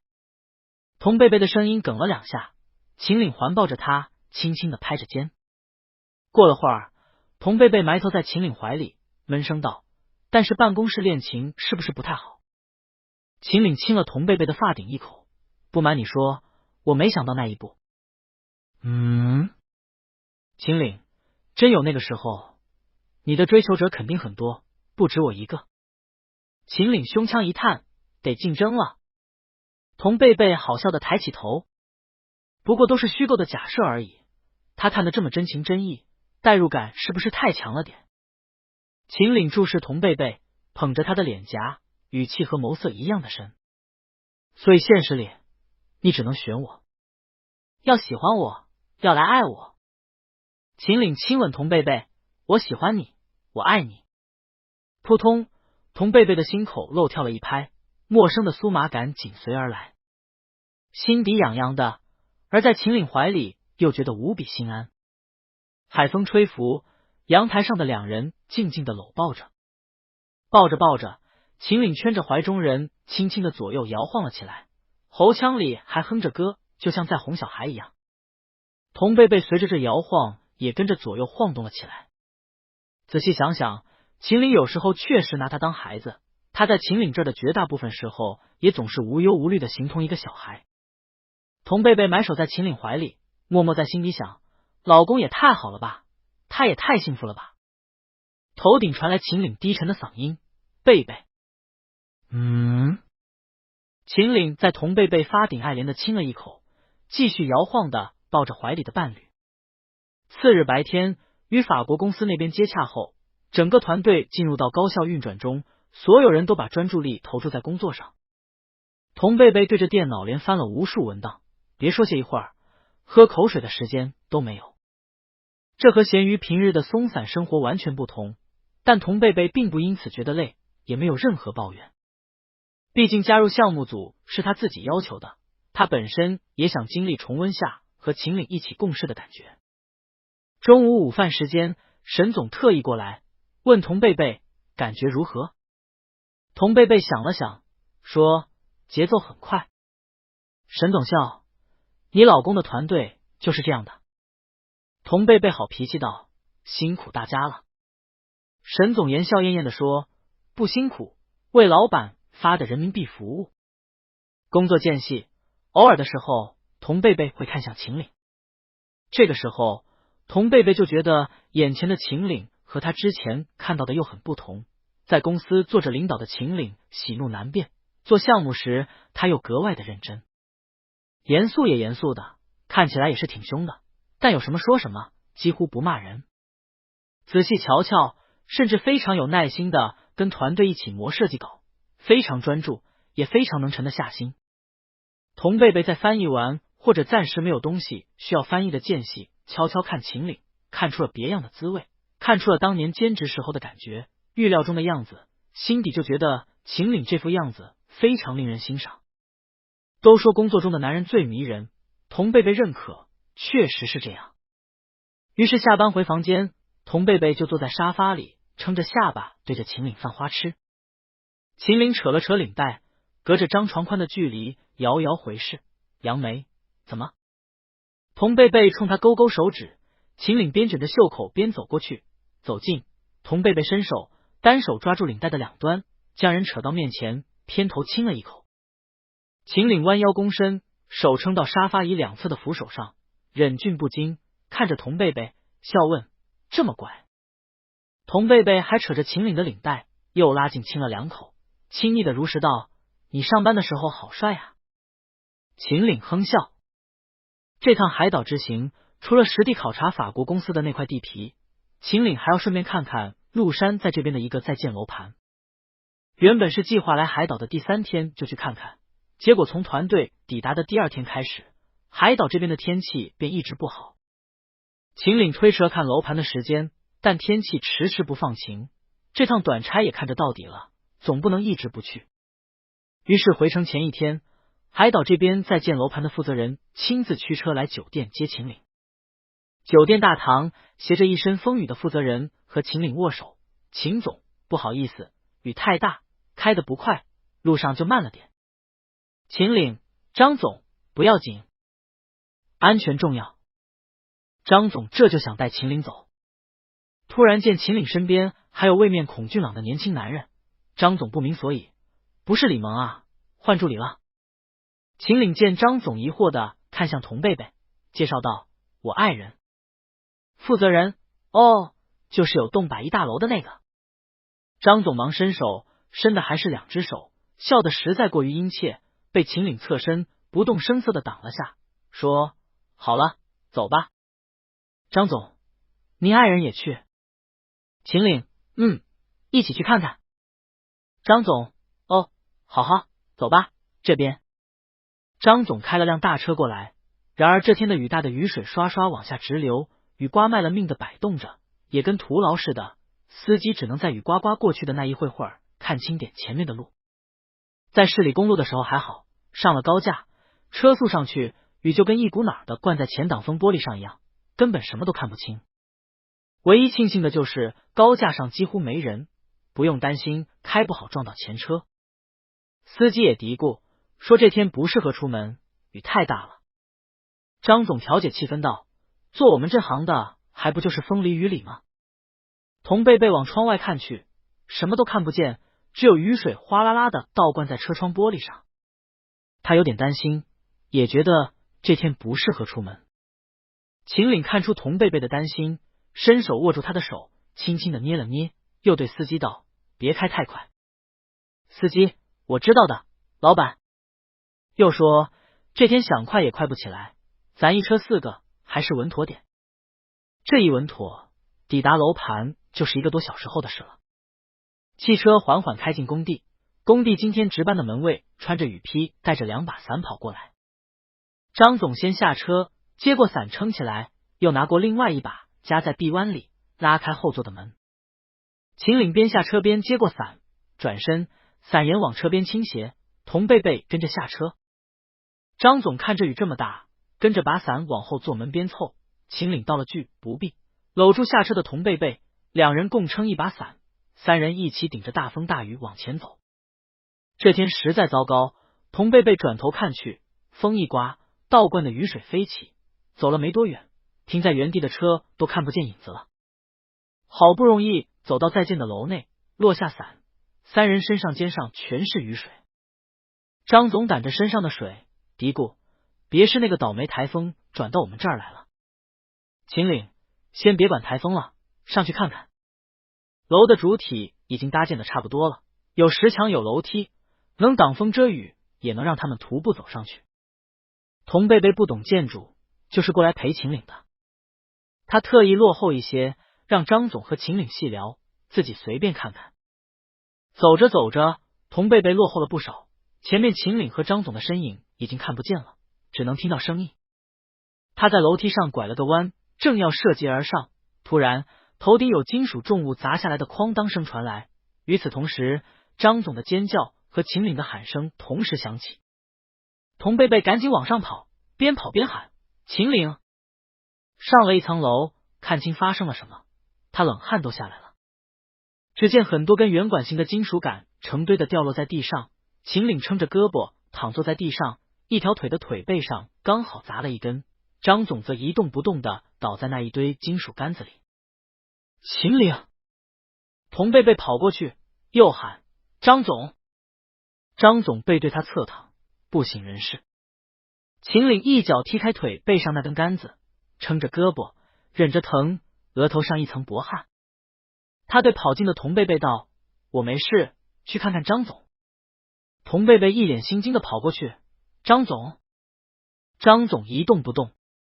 童贝贝没看到张总身上有别的伤口，只看到额角破了一块，不停流血。叫不醒张总，又见张总脸上的血色以肉眼可见的速度一点点地往下退。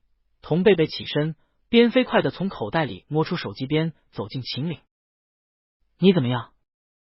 童贝贝心惊的心脏都要从嗓子眼里跳出来了。他一边在尽量冷静，一边颤着手去摸秦岭的腿，拿着手机的手已经拨通了120。打完120，童贝贝眼看着秦岭的唇色也白了，利落地道了句：“你别动，我去喊人。”说完飞快的跑下楼，结果顶着大雨跑到门口，别说司机，车都不知道飞哪儿了。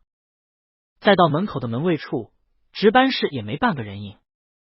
有人吗？童贝贝只得在瓢泼大雨里扬声喊，然而声音连雨雾都穿不透，也根本没有人回应他。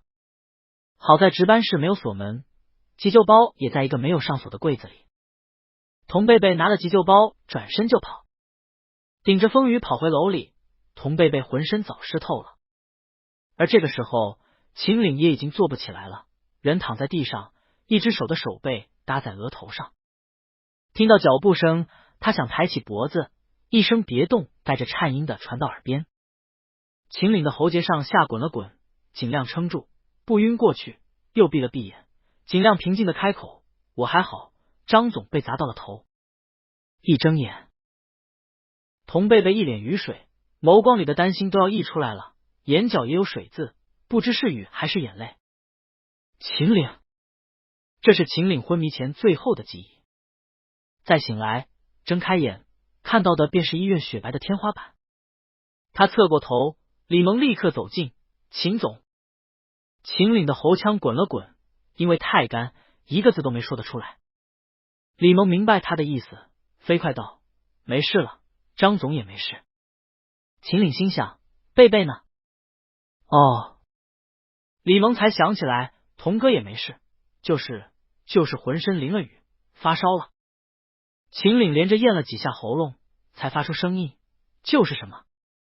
李萌为难道：“发烧了，昨天烧了一个晚上，刚刚去吊盐水了。”秦岭动了动，明显是想起来的意思。李萌忙道：“秦总，你一条腿被打骨折了，腿已经包起来了，就别动了。”又忙说：“童哥没事，真的，昨晚吃了退烧药，刚刚去挂水的时候也不怎么烧了。”秦岭闭了闭眼：“水？哦。”喝了几口水，嗓子不干了。秦岭示意：“手机。”李萌把床头柜抽屉里的手机找出来，递给秦岭。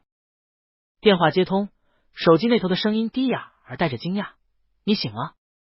不待秦岭开口，几乎是飞快的：“感觉怎么样？还晕吗？除了腿，有没有其他什么地方不舒服？想吐吗？难受吗？”满口都是掩藏不住的担心和关切。秦岭一直等童贝贝说完，才开口：“我没事。”秦岭的声音有几分虚弱，同样的关切不减：“淋雨发烧了？多少度？现在好一点了吗？”童贝贝急道：“你管我这些干什么？我又没事。”秦岭：“我也还好。”童贝贝的语气还是急，从未有过的急，与往常的平静温和截然不同。小李呢？小李没在你病房。秦岭试图顺毛：“贝贝。”童贝贝不容置喙，把手机给小李：“你给我躺回去。”秦岭：“童贝贝，躺回去。”又凶道：“别让我再说第3遍。”秦岭老老实实的放下手机，递给李萌。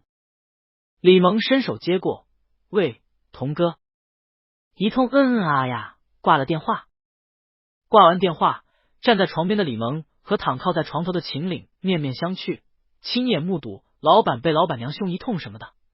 李萌吸了吸鼻子，两手握在胸前，缓和气氛道：“童哥那不是凶你，他就是太担心太着急了。从昨天开始。”秦岭：“我知道。”李萌：“你要吃芒果吗？我帮你削皮。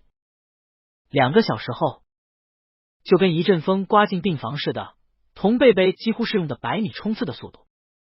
人刚在床边站定，露出的却是一张无比严肃的冷脸。童贝贝顶着冰块一样的冷脸，注视秦岭：“醒了？现在感觉怎么样？”周身骤降30度。秦岭愣愣的：“还好。”童贝贝继续冷脸：“什么叫还好？就跟高中教导主任似的，好就是好，不好就是不好。李萌咽了咽喉咙，默默往后退。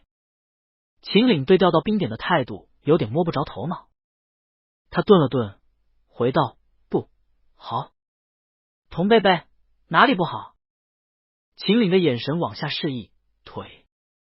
童贝贝跟着往秦岭那露出被子的打着石膏的腿看去。不看不要紧，这么默不作声的一看，就半秒，真的就半秒。童贝贝眼眶一热一红，眼尾瞬间闪起了泪光。秦岭一惊，立马坐起来：贝贝，宝贝儿，心肝，别哭别哭，我没事，真没事。童贝贝无法形容的自己的心情，从看到秦岭倒在那一堆金属管子里开始。那一瞬间，跑过去是身体的本能，心理层面的反应则是瞬间的发猛后，惊惧到后背激出层冷汗。甚至有那么0.01秒，他是不知道自己该做什么，能做什么的。所有肢体上的行为，通通都是身体下意识的行动，包括拨打120，冷静的去摸秦岭的腿。等顶着风雨跑出大楼找人，心底累积克制的所有情绪都在激发搅拌。他看不到人，找不到人，为什么没有人？人呢？他现在能做什么？没有人，他还能做什么？对，急救包，工地应该有急救包。在哪儿？放在哪儿？等拿着急救包跑回大楼，眼看着秦岭也晕过去了，童贝贝是真的慌了。他跪在秦岭身边，表情冷肃，看起来非常冷静，实则浑身都在发颤发抖。而救人的潜意识又令他的理智能够在这个时候保持运转。他便跟神魂被人一劈为二似的，一边知道自己要做什么，冷静的打开急救箱，先给张总流血的额角做了简单处理，接着继续打电话给120，询问此刻自己能做什么，有没有什么急救方面的口头指导，一边则是内心焦灼在惊惧、后怕等情绪中。他不知道自己等了多久，或许有1个世纪那么长。他真的觉得自己等了好久好久，救护车怎么还不来？怎么还没到？他起身看看张总，又回到秦岭身边。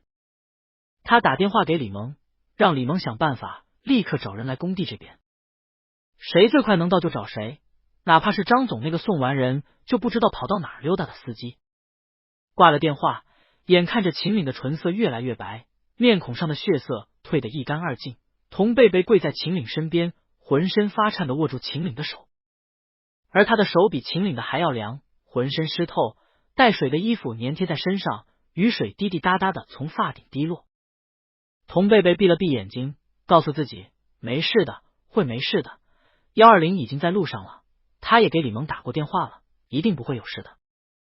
冷汗与雨水一起侵入毛孔，童贝贝浑身发颤，可怎么都等不到120，怎么都等不到人。为什么没人？人呢？童贝贝的理智和潜意识都在告诉他，不行，不能就这么干等着，得做点什么，得找到人。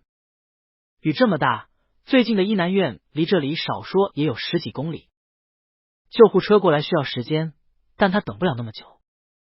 童贝贝又冲进了风雨里，工地无人，值班室空空，童贝贝跑到马路上，雨水在天地间倾盆倒灌，雨雾漫天，路上几乎没人，偶有车辆路过。童贝贝就这么淋着雨，满脸的水，看到车就示意，想办法去拦，去求助，可没人理他。那些车辆从他身旁缓驰而过，只留下冷漠的拒绝和车速带起的水浪。童贝贝抹了把脸，脸上、睫毛上全是雨水，不放弃，继续去拦。终于有辆车在他面前刹住了，他赶得急，想绕过车头去主驾求助，不等那车停好就跑，差点被车头撞到，胳膊在车头一撑，擦了下，什么都顾不上，跑过去。车主以为他被撞了，吓了一跳，大雨天的也推开了车门下车看他。暴雨的浇灌阻绝了声音的正常传播，车主几乎是用喊的，顶着风雨，眯着眼睛问跑到他面前的童贝贝：你没事吧？童贝贝脸上全是水，帮帮我好吗？那边工地有人被砸了，我打了120，救护车一直不到。车主忙道：哪边？严重吗？你们是不是没车？走，上车，我带你。车主和童贝贝赶到现场的时候，出去一起买烟的门卫和司机也回来了。几个大男人合力将张总和秦岭一起转移下楼，送进车里，赶紧送往最近的医院。到了医院，张总和秦岭一起被推进急救室，大门推开，合上，担架车滚轮的声音消失，急救室门上的红灯亮起，格外刺目。童贝贝站在门口，木然的立了片刻，眼前和大脑一片空白，接着骤然脱力，腿一软坐到了地上。李萌、沈总他们赶到的时候，童贝贝已经把帮忙救人的好心人车主送走了。他一身湿淋淋的，独自坐在急救室门口，弯腰弓背，手肘撑着腿，两手握起，抵着额头。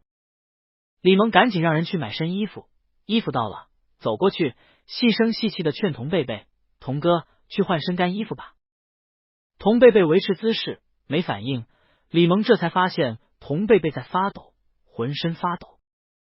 没人能说动，童贝贝始终坐在那儿等着，不换衣服，不和任何人交流。终于，急救室大门打开，医生走了出来。童贝贝第一个冲了过去，满脸迫切：医生，怎么样了？听说两人都无碍，要转去专科做进一步的治疗，大家纷纷松了口气。张总先被推出来的，人还晕着。李萌已经让这边的同事联系了家属，家属暂时没到，便派了公司的几个人先跟着。秦岭跟着被推出来，大家围上，童贝贝脚下落着一滩又一滩的水渍，眼睛一瞬不瞬的看着担架车上躺着的身影，默默的跟着。还是沈总低声道了句：去换身衣服吧，秦总后面还需要人照顾，你不能倒下。童贝贝才去把一身湿漉漉的衣服给换了，然后便是送专科，看医生，拍片，打石膏。期间童贝贝一直陪着，李萌和沈总也一直都在。中途李萌接了个电话，离开了一会儿，再回来，李萌十分为难的对童贝贝低声道：童哥，出了点状况。童贝贝没有继续沉浸在自己的情绪里，他回头：怎么了？李萌，张总家里人来了。他太太现在的情绪很激动，一直喊着要见我们这边的领导，能做张总领导的，如今这边只有秦岭，可秦岭家属总要安抚好。童贝贝定了定神：我去吧。去到脑科那边，张总的太太几乎是哭着拉住童贝贝的胳膊，撕心裂肺的喊道：我们家老张可是家里的顶梁柱，他要是出了什么事，我可怎么办？我可怎么办啊？周围的人都劝着，童贝贝被女人扯着胳膊，在这瞬间灵光一闪的想：秦岭也是家里的顶梁柱，秦岭要是出了什么事，他怎么办？不可抑制的，童贝贝的心口疼得发麻。晚上，单人病房里，秦岭安静的躺在病床上，童贝贝伸着腿，靠着椅背，默默的坐在床边的椅子上。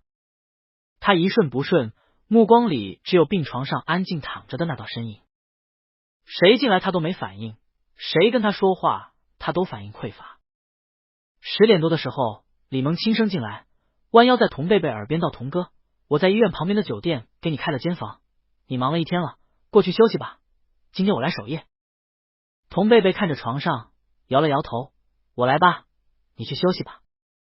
夜里，童贝贝烧起来，他知道自己发烧了，但他顾不上，他就想看着秦岭，就想守着，就想陪着，哪儿都不去，就在这里。困了他就把椅子挪近，扶到床边，握着秦岭的手，枕着自己的胳膊趴一会儿。只有这样，他才觉得心安。此刻看着醒来的秦岭，看着秦岭包得严严实实不能动的那条腿，听着秦岭哄他的声音，喊着心肝，童贝贝积压在心口的所有情绪瞬间爆发。他站在原地，抬起胳膊挡在眼睛上，突然毫无征兆的哭了出来。吓死他了，真是吓死他了。他在出事的时候真的想过秦岭万一有什么三长两短。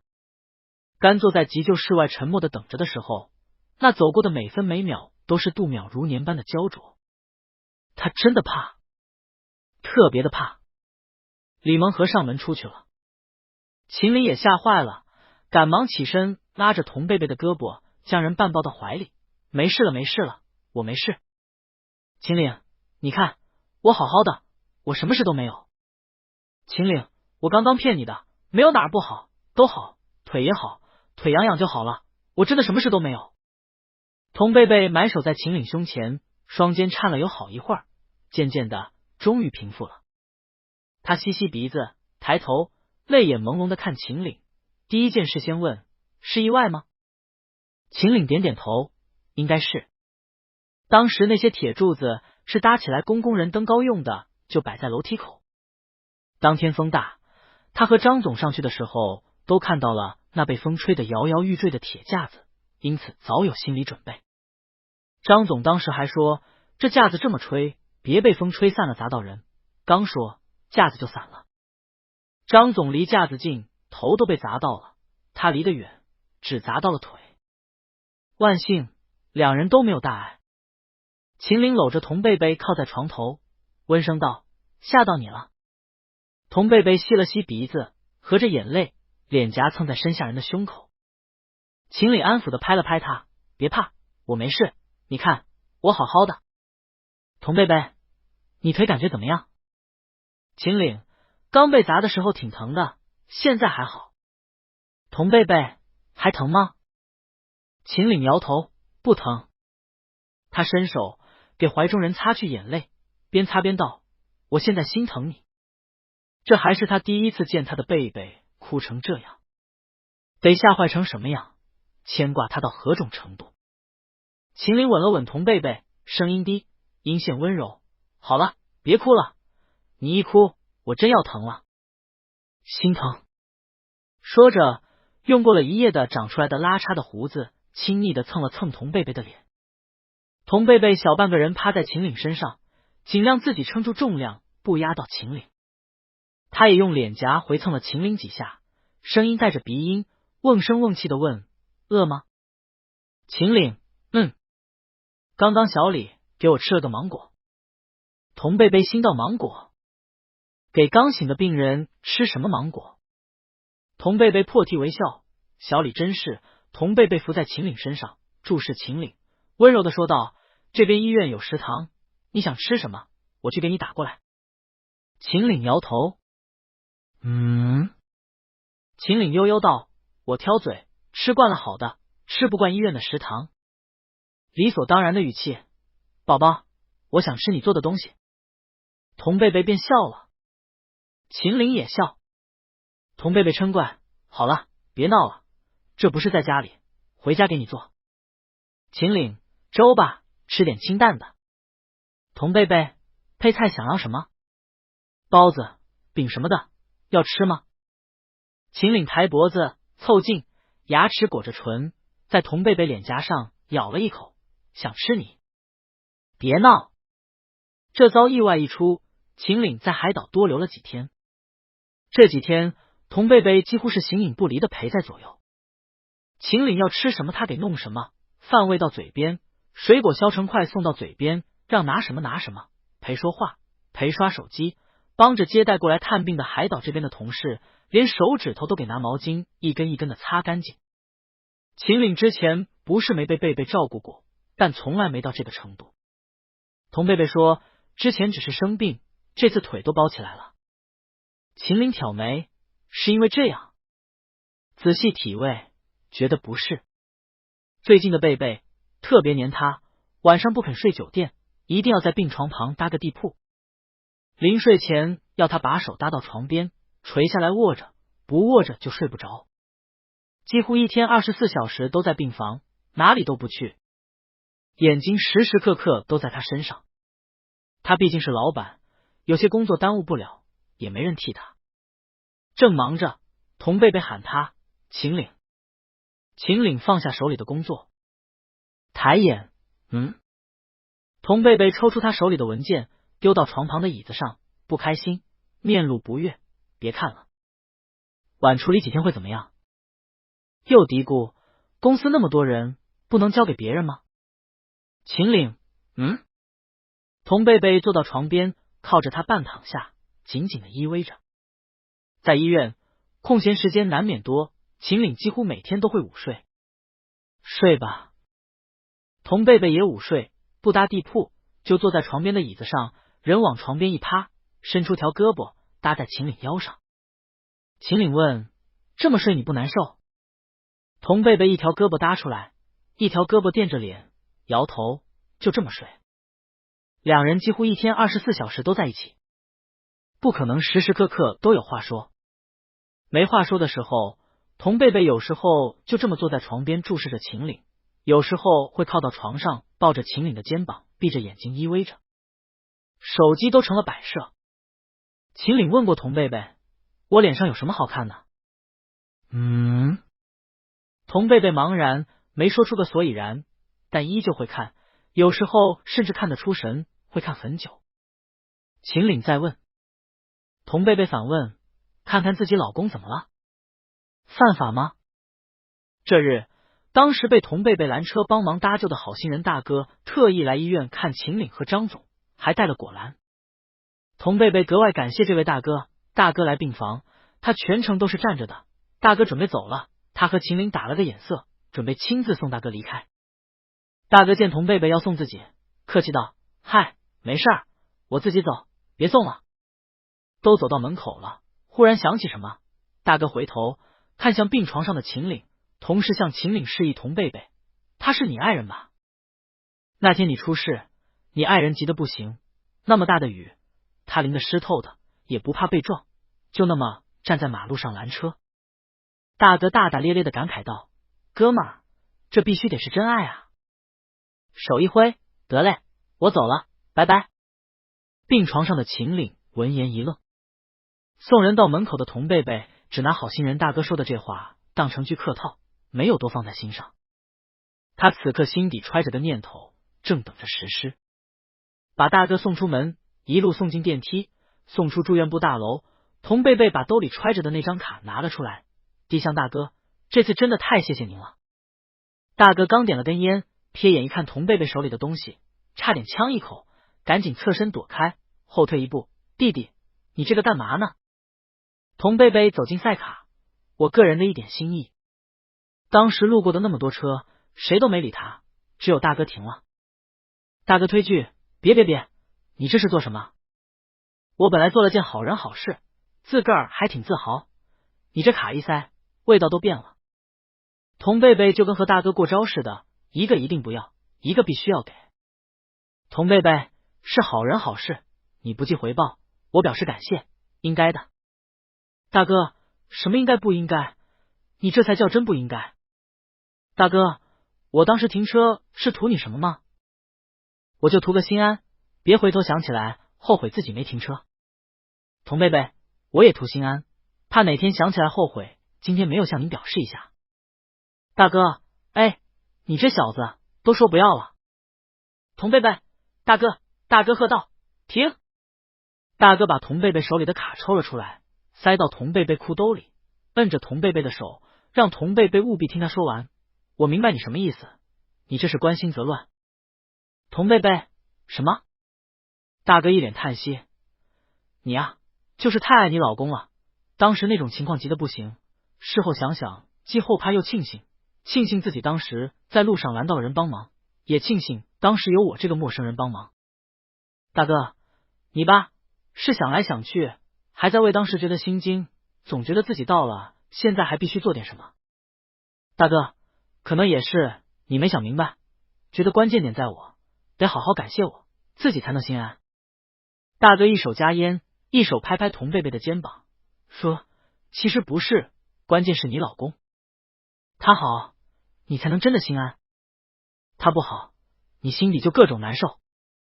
大哥，所以啊，你也不用给我卡，我帮人不计回报，该帮就帮。大哥，你要到现在都觉得心底不顺畅，索性赶紧回病房，好好照顾你老公，让他早点康复。大哥，他康复了，你心底才能真的舒坦。大哥，要不然我把卡一拿，我走了，回头过段时间你再想想，你还是不舒坦的。大哥，所以根本问题不在我，在你老公，他好好的，你就松口气了。童贝贝想要开口，大哥没让他开口。行了，别给我了，回去吧。我瞧着你们小夫妇感情挺好的，大哥很有大哥的气派，一脸只叫人生的阔气，回去把日子过过好，比什么都强。大哥，你要真想谢谢我，改天别人有需要，你也在别人需要的时候停车帮个忙不就得了？大哥，好，就这样，咱不争辩了。手一挥，步子一迈，我走了。童贝贝上前一步，哥，加个联系方式吧。大哥叼着烟，眯眼挥挥手，不用，萍水相逢，走了。大哥走了，童贝贝乘电梯上楼。这期间，他脑海里一直回想着好心人大哥的话。其实不是，关键是你老公，他好，你才能真的心安；他不好，你心里就各种难受。是这样的吗？其实他这段时间的忐忑和不安，不是因为没有给帮助过他的人应有的回报，而是因为秦岭吗？回病房，童贝贝看向秦岭，一脸若有所思的秦岭也回望了过来。童贝贝走过去，依偎到旁边，秦岭伸手搂住他，偏头问：把人送走了？童贝贝顿了顿，提及自己想塞张卡给大哥，大哥却拒绝了。童贝贝连联系方式都没加。秦岭宽慰：没关系，迟早有一天我们也会不计回报的帮别人。童贝贝点点头。相互静默了片刻，秦岭紧了紧怀里人的胳膊，问：当时很着急吗？事情发生这么久，秦岭一直不知道那位好心人大哥到底是怎么进工地帮忙的，也没有细想过。今天才知道，原来是贝贝冒着大雨，不顾自身安危的站在路边拦车拦到的人。童贝贝嗯了声，没说别的。秦岭吻了吻童贝贝的额头，温声道：让你担心了。又说：怪我早不去工地晚不去工地，偏偏挑那天。那么大的风雨，他当时就该跟张总说改天的。也正如张总说的，他们这行风里来雨里去的，习惯了。他也习惯了不顾天气，只顾工作，这才导致他们一行人顶着风雨去工地，还发生了那样的意外。秦岭在工地时时刻刻都是安全第一，我自己都没有做到以身作则，眼里只有工作。秦岭肯定的语气：我会注意的，以后不会了。童贝贝靠在秦岭肩头，摇摇头，意外谁都不想的。秦岭当时怕吗？童贝贝还好，有一点。秦岭以后不会了。想到是贝贝冒着风雨，淋得湿透的站在路边拦车，心底深处心疼的不行。而除了心疼，除了检讨，立誓以后不会再这样，秦岭也只能抚慰的吻了吻怀里的贝贝。其他的，秦岭若有所思。听了刚刚那位好心人大哥临走前的话，对贝贝，他心底忽然冒出一个想法。这个想法如果是真的，秦岭把那个想法揣在心底，最终没说什么。意味着秦岭的童贝贝也在心底默默的想，关键是秦岭吗？是这样吗？原来他这么在乎秦岭吗？童贝贝闭上眼睛，手臂穿过秦岭身前，默默搂紧。熟悉的体温，熟悉的气息，熟悉的怀抱，好像只有这样才能令他心安。几天后，一行人乘飞机回城。秦岭坐上了轮椅，怕贝贝担心，回城后没有选择直接去公司，而是回了家。到家，面对轮椅和行动不便的秦岭，2层的复式楼显得十分不便。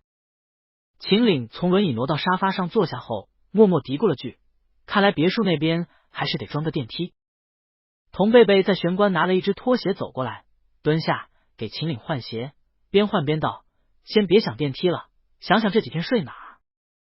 秦岭表示他可以单脚跳楼梯跳上去。童贝贝，然后楼梯上滑一跤，再把另外一条腿摔断。秦岭好笑，没这么惨。秦岭又道：让李萌送副拐杖过来，我撑着走上去。这确实是个办法，但依旧不方便。童贝贝，还是住回金恒府吧，小就小点，胜在方便。秦岭又开始聊房子，要不然别墅先放着，把金恒府那套360的装修了。那套不是复式，就是个普通平层。童贝贝无语：哥，房子的事先放吧。明明是在嗔怪，落在秦岭耳朵里只剩下了那声歌。秦岭去拉童贝贝的胳膊，黏黏糊糊道：老婆，你再喊一声听听。童贝贝正忙，没工夫黏糊。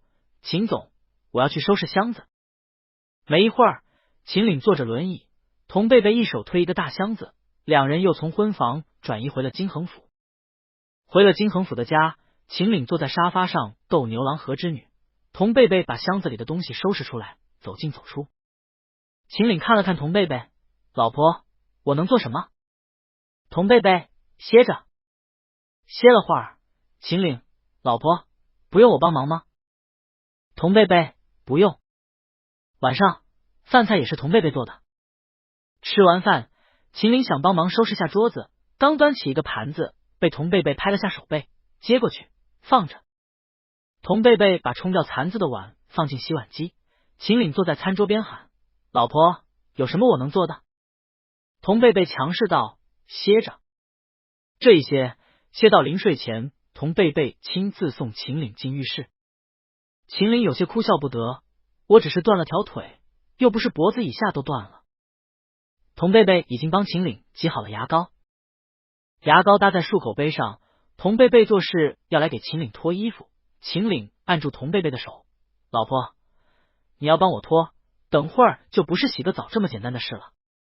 鉴于我现在行动不，童贝贝拍开秦岭的手，打断他的话，见什么见，脱。又强势道，除了洗澡你还想做什么？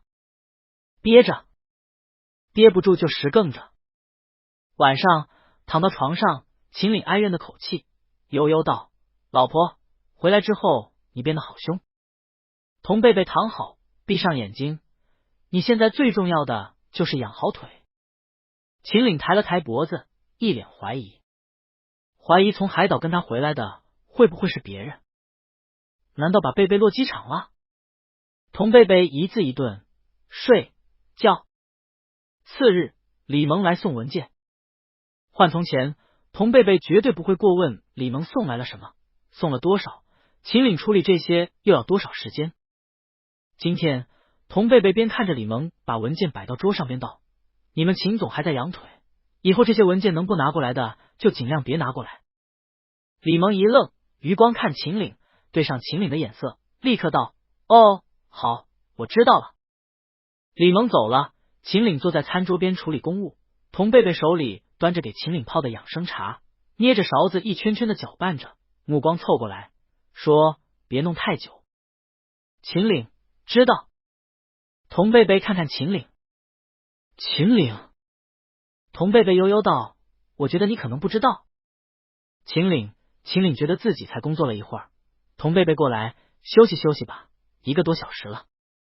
秦岭一愣，要知道他绝对不是第一次在家办公，从前在家的时候贝贝从没管过，怎么今天不等秦岭细想，一杯养生茶已经塞到了手里。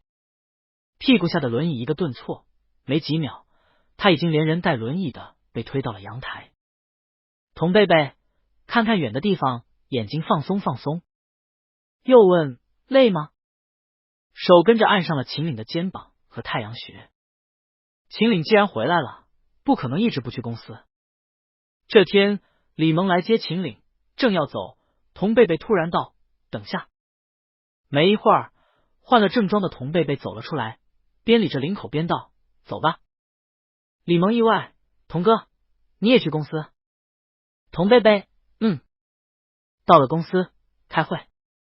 见到几张熟悉的堪称战斗力彪悍的老面孔，趁着会议还没正式开始，童贝贝率先道：诸位，你们想必也看到了，秦总近来身体欠佳，往常就算了，今天就别吵了，让秦总清静点。回了办公室，想到会议前童贝贝给与会众人打预防的样子，秦岭笑道：都被你唬住了。童贝贝却看着桌上摞得老高的文件，蹙眉道：怎么这么多？没顾得上秦岭刚刚说了什么，走到桌边，内线一按：小李，你进来一下。秦岭挑挑眉，这一刻真的有种童贝贝才是陆山老板的错觉。当然，这些时日里，童贝贝也不是时时刻刻都这么强势。他几乎一天24小时都和秦岭在一起，秦岭在家他就在家，秦岭来公司他也来公司，私下里总有许多温情时刻。童贝贝甚至还在秦岭养腿这期间做了许多从前没有做过的事，比如给秦岭刮胡子、剪头发。刮胡子那次，秦岭肩前搭着毛巾，躺倒在放下靠背的轮椅上，脸颊两侧和下巴上全是剃须膏的泡沫。童贝贝站在秦岭的头前，拿着剃须刀，顺着胡子生长的方向一点点往下刮。当时时，他们离得很近，秦岭将自己的脸交给童贝贝，眼睛都是闭着的。童贝贝剃了会儿，目光便落到秦岭那闭着双目的面孔上，眼神在那挺立的鼻梁、浓长的睫毛和眉眼处痴痴流连。秦岭感觉童贝贝停下了，疑惑的了声。下一秒，童贝贝吻上了秦岭的唇，自己脸上也沾了剃须膏的沫子。吻罢，正要起身，后脑被秦岭按住，短暂的亲吻变成了绵长的唇舌交缠。还有件事，以前那方面童贝贝属于比较被动的一方，一般都是秦岭主导，童贝贝配合。这次秦岭腿一伤，想主动是不能了，但夫妇间的和谐生活该有的还是得有。秦岭这一晚没忍住，实在是翻不过身，便怂恿童贝贝坐上来。童贝贝坐了，破天荒，头一次，很投入也算主动，可把秦岭激动坏了。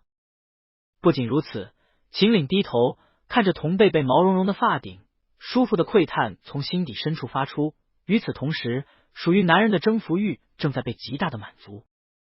贝贝，事后秦岭心底冒出一个不可抑制的声音：贝贝是不是已经喜欢上他了？哪怕只有一点点也行。这个念头其实早在海岛医院，好心人大哥来病房探病，无意间道了句这必须得是真爱的时候，秦岭就想到了。但秦岭那时候也想，难道贝贝没爱上他就不关心他了吗？在当时那种情况下，贝贝当然会着急。如今这个念头又冒了出来，则是因为近段时间在秦岭眼里，贝贝表现的和从前很不一样，各个方面。秦岭也想，是因为他腿折了的关系，这次比较严重，所以贝贝做不到像从前那样平心静气。秦岭把这些放在心底反复琢磨，没有结果。他想，或许等他腿好了，贝贝彻底放心了，就会恢复原样了。夏去秋来，秦岭的腿终于彻底好了。医生办公室，秦岭跺了跺那只僵养了好几个月的腿，抬眼见童贝贝轻轻的吁了口气，似是终于放心了。从医院出来，秦岭搂了搂童贝贝的肩，说：没事了，现在可以放心了。童贝贝回了句回头继续大风大雨天往工地跑。秦岭这语气，童贝贝往前走。秦岭顿了下，追上：贝贝，童贝贝，你去公司吧，我约了敏何日恒。秦岭心道他腿不都好了吗？他怎么觉得贝贝还是没恢复原样？寺庙，敏恒跪在塑像前，正虔诚的磕头许愿，直起身，感觉身边的蒲垫上也有谁跟着跪下了，下意识侧头看去。不看不要紧，一看真是狠狠吓了一跳。跪下的赫然是年年陪他来，年年在菩萨信奉唯物主义的童贝贝。童贝贝此刻不但跪了，还双手合十，煞有介事的嘀咕着什么。敏恒拉长了耳朵，听到童贝贝说的是保佑我老公平安健康，长命百岁。两人从庙里出来，敏恒纳闷：你什么时候转性了，也开始信这个了？童贝贝一脸思考的神色，好像没听到敏恒的问话。敏恒，喂。童贝贝回神，转头：这里有那种开过光的可以保人平安的挂件卖吗？敏恒：什么卖？那叫请。童贝贝改口：请吗？敏恒：你干嘛？童贝贝：请个回去，给秦岭保平安。童贝贝当天还真请了个回去，花了他3万9。把观音像的翡翠吊坠拿出来，挂上秦岭脖子的时候，秦岭疑惑：什么？童贝贝：庙里请的，保平安的。又提到秦岭先前从庙里拿回来的系在两人手腕上的红绳，那个不行。秦岭摸了摸鼻子，红绳是帮他助姻缘，本来就不保平安。挂好吊坠，童贝贝叮嘱秦岭一定要天天带着，除了洗澡，什么时候都不能拿下来。秦岭拿起来，低头看了眼，问：你什么时候也开始信这个了？童贝贝，今天。这之后，生活依旧。秦岭仔细观察，觉得贝贝在他腿好之后，确实渐渐恢复到了从前。秦岭觉得有些遗憾，他以为贝贝变了，是因为多少有些喜欢上他了。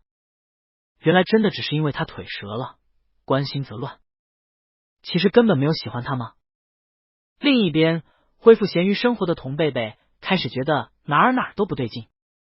冬天了，正是晒太阳的好时候，他现在怎么会躺不下去？是钢琴出问题，还是他自己出问题了？怎么弹着就分心了？时间变慢了吗？还是他对时间的感知出了什么问题？为什么他开始觉得一天的时间过得特别的漫长？好无聊啊！不是应该过去很久了吗？怎么才到下午1点多？秦岭怎么还不下班？怎么还不到老公下班的时间？童贝贝开始练厨艺，做烘焙打发时间。起先是烧菜做饭，第二天让秦岭带饭去公司，后来就变成了做好饭菜装盒，中午和晚上亲自给秦岭送过去。这一送，不知不觉就变成了天天送。童贝贝从前都要睡到9点多10点，近来总是7点就醒了，醒了再也睡不着了，索性起来给秦岭做个早饭。收拾衣柜里的当季衣服的时候，才发现秦岭总共也就那几件大衣和羽绒服。和闵恒一起逛街买的时候，童贝贝买了一堆大尺码的衣服。闵恒还奇怪，这不是你的号啊，你也不穿这种风格的衣服吧？童贝贝给秦岭买的。这日，咸鱼01年找咸鱼童贝贝一起钓鱼，刚把钩子甩进水里，握住杆子坐了几分钟，童贝贝就摸出手机看了看时间。01年玩笑，怎么想你老公了？童贝贝吐了口气。01年，童贝贝便和01年提及自己最近在家闲着的时候，总觉得时间过得很慢。01年握着鱼竿，闲闲的坐在椅子上，问：慢到你老公回来就不慢了？童贝贝一顿，想了想，发现还真是。01年注视着水里，笑：我说的吧，就是想你老公了。童贝贝下意识道：没有。01年抿笑，承认自己在家想老公没什么的吧？我就承认啊。他不但承认，还会发消息骚扰边月说想他。想老公吗？自家的，有什么不好意思承认的？01年教童贝贝，下次你觉得时间慢的时候，看看自己是不是在想你老公，要是想，你就给他发消息，说你想他。钓完鱼的第二天，童贝贝懒在沙发上看电影，正看着出了神，忽然想现在几点了，秦岭在干嘛？他拿起手机看时间，下午3点多了。秦岭这时候在做什么？开会？还是在处理公务？亦或者跟人应酬？童贝贝想起01年昨天对他的说的话，他再次拿起手机想了想，给秦岭发消息：童贝贝，老公，现在忙吗？等了会儿，秦岭直接一个电话回拨了过来。电话接通，秦岭率先问：怎么了？童贝贝一顿：没什么，就是问问你。秦岭有些诧异，要知道结婚快2年了，贝贝几乎从没在他上班的时间给他发过消息。他刚刚收到消息，问他是不是在忙，他以为家里出了什么事，所以放下手头的工作，直接拨了个电话回来。没什么。贝贝没什么，然后随便发了条消息给他。童贝贝，真没什么，你忙吧？秦岭想到什么，是不是在家无聊？童贝贝，有一点。秦岭提议，要不要来我办公室？童贝贝一下坐起来，掀开身上的薄毯，边下沙发边欢喜道：好呀。秦岭笑：我让司机去接你。童贝贝已经套上了拖鞋，往楼上走，去换衣服，不用，我自己开车过去。到了秦岭办公室，明明也是拿着平板看电影打发时间，童贝贝却觉得浑身舒坦了。时间也不慢了，看电影也不分神了。偶尔的时候，他的余光会注视向大班桌后的秦岭，微微的出着神。豁然回神，奇怪自己在看什么，童贝贝收回目光，继续看平板。这日，童贝贝翻看手机日历，忽然想到他和秦岭的结婚纪念日又快到了，又想到第1年的结婚纪念日闹了一个秦岭以为他要离婚的乌龙，这第2个结婚纪念日，童贝贝突然想，在一起也快2年了，他都没送过秦岭什么。童贝贝独自逛街，琢磨他能送秦岭什么，可看来看去都觉得没什么可送的，又或者说送什么他都觉得配不上秦岭。和闵恒聊起，闵恒给他出谋划策道，他能给你邮轮烟花，你不能也送他一个浪漫吗？童贝贝问，怎么浪漫？闵恒露出一脸这还不简单的神色，说，订间豪华套房，铺满玫瑰花瓣和气球，再在自己身上打个蝴蝶结，到了那天把你自己送给他，打个响指 surprise。 童贝贝不能理解，自己身上打蝴蝶结。闵恒耸肩，要不然呢？除了精神和肉体满足，你老公这种富豪还能缺什么？童贝贝点头，觉得有道理，正要开口，忽然想到秦岭缺什么？秦岭确实缺一样东西，他的喜欢。可这种事，等等，喜欢？童贝贝也是在这2周年即将到来之际，后知后觉的想到，这么久了，又过了1年，他喜欢上秦岭了吗？可童贝贝连喜欢一个人是什么样的都不知道，只有一些理论方面的概念，还都是影视剧告诉他的。喜欢是一见钟情，怦然心动，是雨天吵砸马路上的惊鸿一瞥，是车站分别时撕心裂肺的疼痛。可具体到他身上，闵恒，别问我，问你自己。你自己喜不喜欢一个人，应该你自己比谁都清楚。童贝贝问自己，喜欢秦岭，喜欢吗？没有答案，他觉得自己在这方面太迟钝了。于是后面几天，童贝贝细致的观察反思起自己和自己这段时间以来的生活。他得承认，他变了很多。从前咸鱼惯了连早起都做不到的人，如今秦岭起来他就能起来。从前喜欢坐在窗边喝茶晒台眼的他，如今却喜欢待在秦岭的办公室。而他自己的生活，不知道从什么时候开始，点点滴滴都围绕着秦岭，特别喜欢烧饭做菜，做的还都是秦岭爱吃的，喜欢去秦岭那儿跑路山跑得格外勤快。这一天里，瑜伽可以不做，秦岭的面不能不见，家里买了一堆秦岭用得上用不上的东西。翻开聊天页面，全是他白天主动给秦岭发的消息，内容不是老公这个，就是老公那个。还有一些和其他朋友的聊天内容，全是他拒绝好友的邀约，问就是要去和秦岭做什么，巴拉巴拉。连闵恒那儿都拒绝了不知道多少次。闵恒有天喷他，秦岭秦岭秦岭秦岭你个大头鬼，你最近就像谈了恋爱就失去自我，也丢掉自己朋友圈的恋爱脑。闵恒，呸！童贝贝惊愕，恋爱脑？他？这日1周来家里3次的赵阿姨帮忙收拾家务的时候，无意间从一条裤子里摸出了一张银行卡。赵姨把卡拿给童贝贝，问童贝贝是不是有用的卡，有用的就收好，别乱丢，没用了就捡了扔掉。童贝贝看着那张有点眼生的卡，一时没想起是什么时候办的。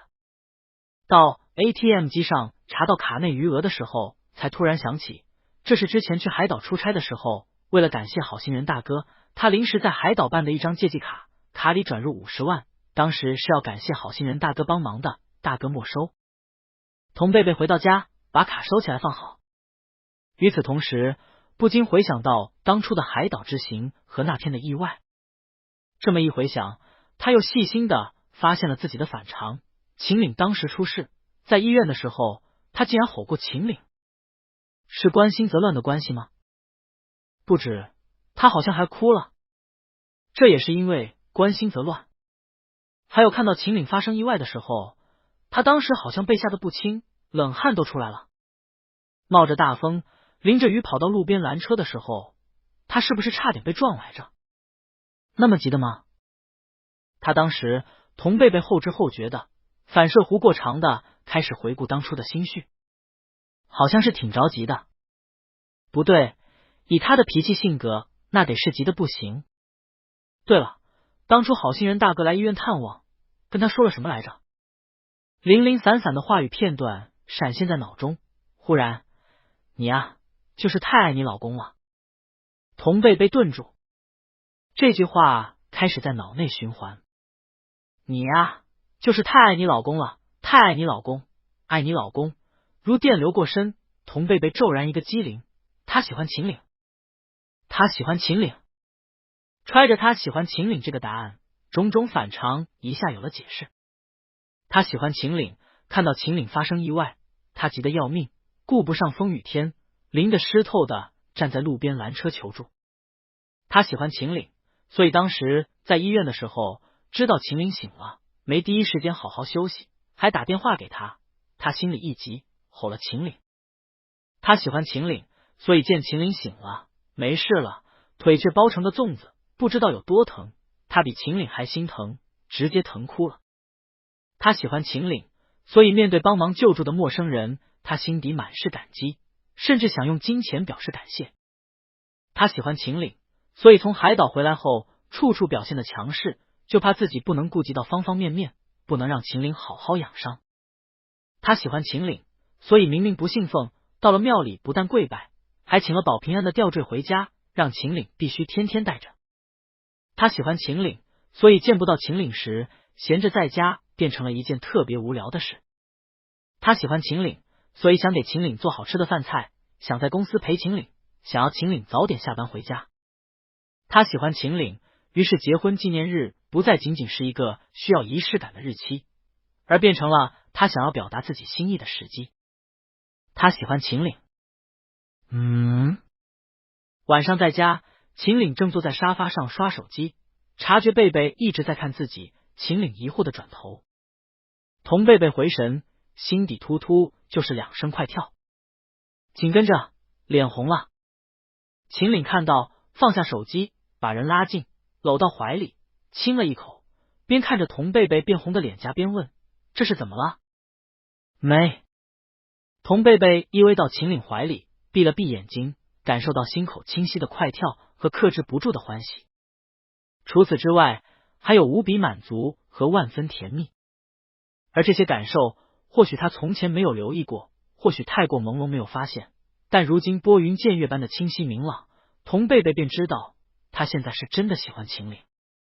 童贝贝靠着秦岭，往他怀里钻，搂得更紧，更加亲密，边搂边道：秦岭。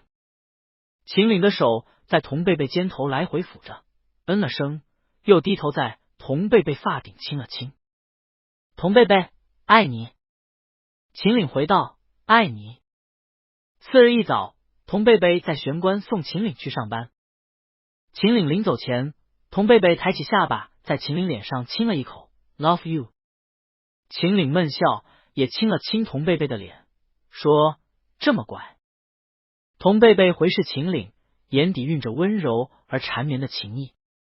从这天开始，秦岭的生活又变了。贝贝每天起床都会说爱他，亲吻他，每个白天都会给他发消息，两人在手机上随便聊一会儿。在家的时候，贝贝开始喜欢黏着他要抱抱，那方面也比从前更主动。周末，贝贝会和他出门约会，手牵手逛街。2周年纪念日快到了，贝贝甚至主动说，今年的纪念日他来安排。秦岭随口提到，我想送你点陆山的股份。童贝贝撑着下巴，一顺不顺的看他，问：你喜欢西陵那栋楼吗？秦岭摇头，外婆留给你的。童贝贝眨眨眼，我可以在产权证上加你名字。秦岭笑，嘴里说着不用，心底比蜜都甜。秦岭某日忽然发现，进来的贝贝像变回了一个小孩，他变得非常喜欢亲密，还喜欢说甜言蜜语，在家喜欢偶尔撒撒娇，搂搂抱抱，哼哼唧唧，还有了孩童般的纯真。童贝贝，我们去游乐场玩吧。他们穿着同色的情侣装，在游乐园里手牵手。童贝贝比过去任何一天都爱笑，笑着和秦岭在各种主题背景前留影，笑着和秦岭排队玩项目。童贝贝拉秦岭旋转木马，坐上木马，童贝贝格外开心，笑容灿烂，像花似的绽放。童贝贝指着一个方向，突然道：“那边能打枪。”秦岭端着枪，一枪一个气球，童贝贝满载而归，背包上都扣了玩偶挂件，笑容纯真，像个孩童。童贝贝，摩天轮。两人面对面坐在轿厢里，一点点升上去。抵达最高处的时候，童贝贝起身亲了亲秦岭，说：“好像都是这样的。”秦岭回视童贝贝，能从那清澈的眼底看到脸上满含微笑的自己。他也很喜欢这样的贝贝，像是有新鲜的活力注入到平稳的生活里，令他觉得生动而惊喜。不知从哪天开始，贝贝也胡搅蛮缠起来了。9点了，你怎么还不下班？童贝贝语含不满。秦岭在电话里哄道：“今天确实得晚一些。”童贝贝不高兴：“几点？”秦岭：“我尽量在11点之前回。”还没说话，电话挂了。家里，童贝贝是真的生气。说好了今天准时下班的，他特意做了一桌子菜。童贝贝气呼呼的踩着拖鞋上楼进房间。他白做了一桌子菜，白等，白期待了。哼！童贝贝气得咚一声甩上门。气了会儿，慢慢也就平复了。毕竟28不是18，也知道秦岭不是故意不回来，而是忙起来没办法。换从前，童贝贝是理解的，12万分的理解。可现在，童贝贝叹气，喜欢了之后，果然容易被情绪支配，恋爱脑啊！深夜，秦岭回家，为了哄人，特意带了童贝贝喜欢吃的那家羊肉串。老婆，秦岭提着袋子来到床边，伸手摸了摸童贝贝。童贝贝装睡，起先没理，秦岭碰碰他，贝贝。童贝贝撅着屁股背对他，就是不理，语气也凉。睡了，别碰我。秦岭，你看我给你带了什么？童贝贝闻到羊肉串的香味，噌一下转身，语气不善：谁让你把吃的带进卧室的？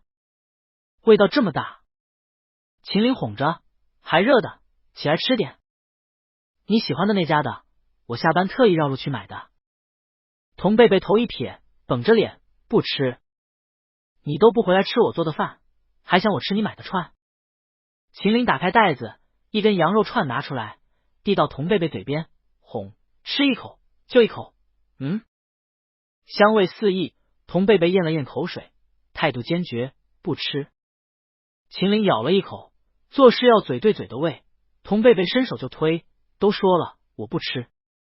就这么推搡着，童贝贝破功，忍俊不禁道：好了好了，我吃还不行吗？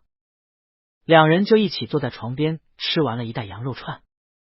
吃完觉得不够，秦岭拿着车钥匙，童贝贝换上衣服，两人一起出门，直接去店里吃。坐在店里吃着香喷喷的刚出炉的羊肉串，秦岭隔桌问童贝贝：气消了？童贝贝哼一声，泛着油光的嘴撅得老高，都能挂油瓶了，唇角却是吊起来的弧度。童贝贝跟闵恒感慨说：喜欢一个人的感觉可真不赖，尤其喜欢的人也喜欢自己。闵恒问他：你一个不信爱情的货，从哪里得出的这个结论？童贝贝：我现在信了。童贝贝：我喜欢秦岭啊。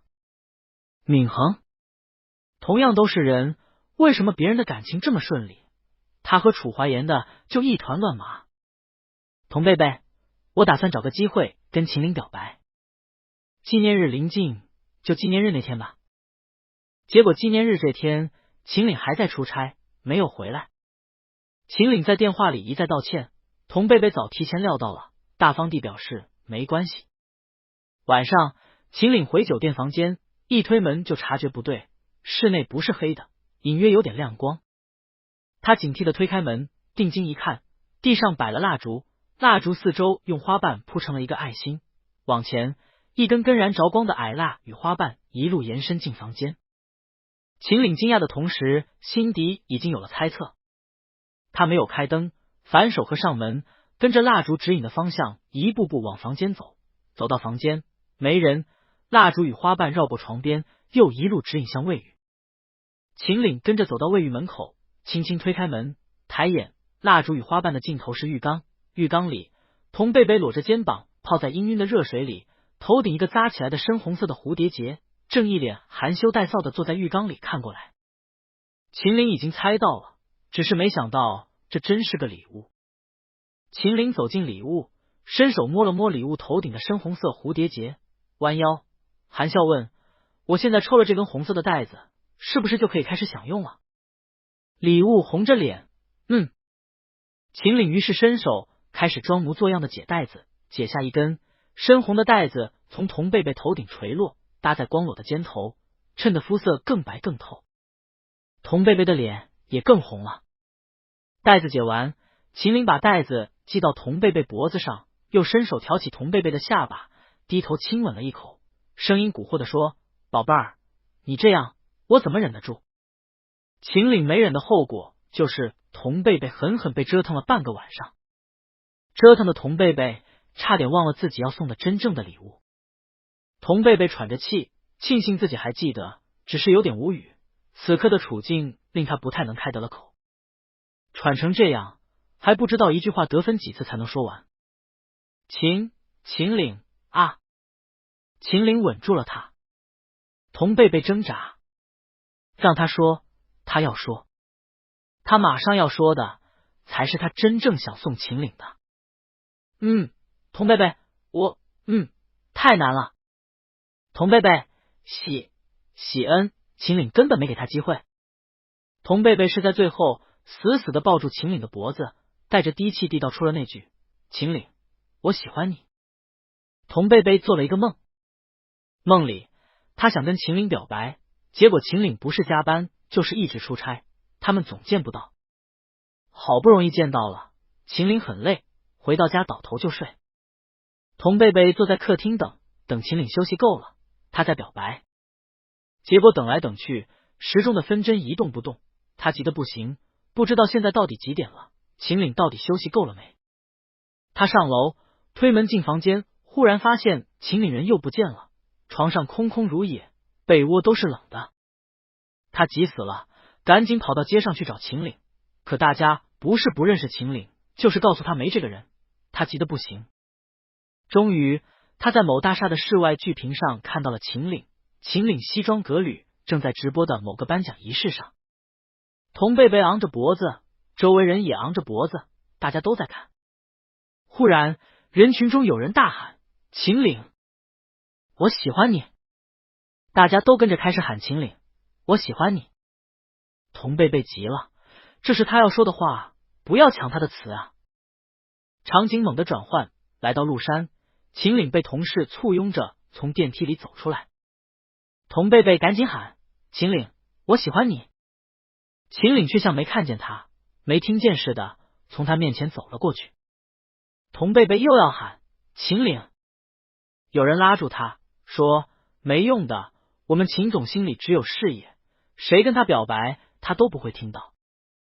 童贝贝心道：但我不一样啊，我是秦岭的伴侣，是秦岭喜欢的人。秦岭怎么会听不到他的声音呢？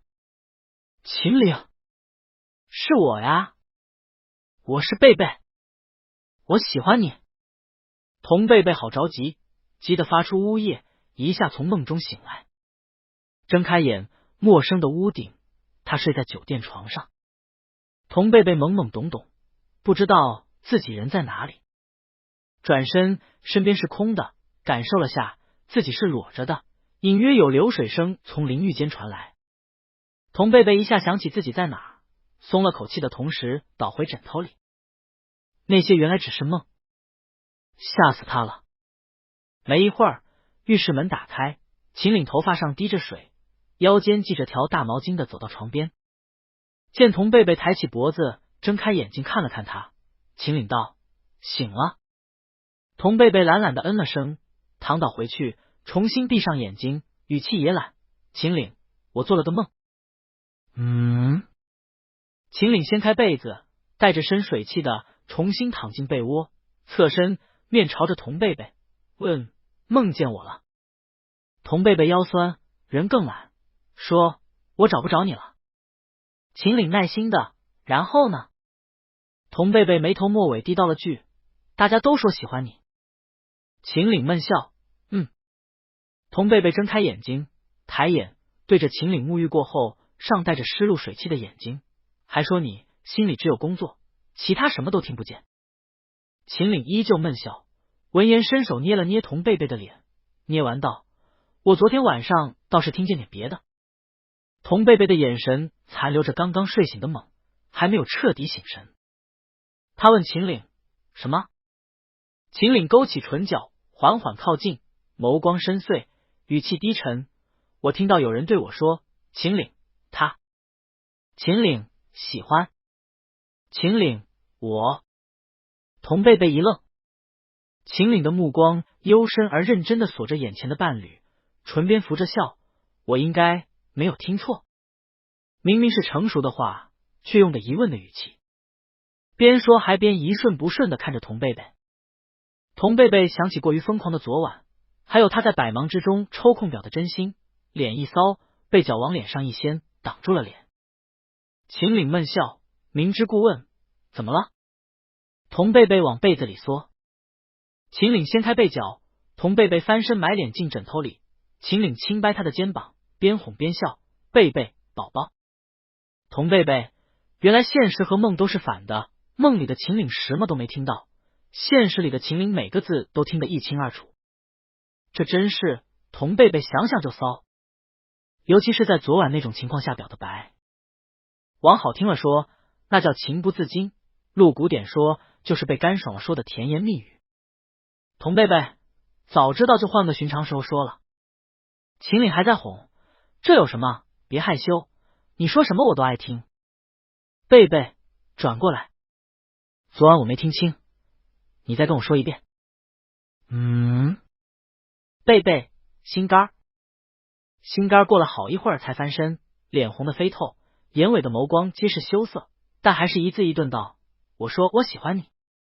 秦岭一下屏住了呼吸，低头，声音都变轻了，问：是我理解的那种喜欢吗？童贝贝抓了被子搭在鼻尖下，以此做一点无用功的掩饰，点头：秦岭又问：这个喜欢是我对你的那种喜欢？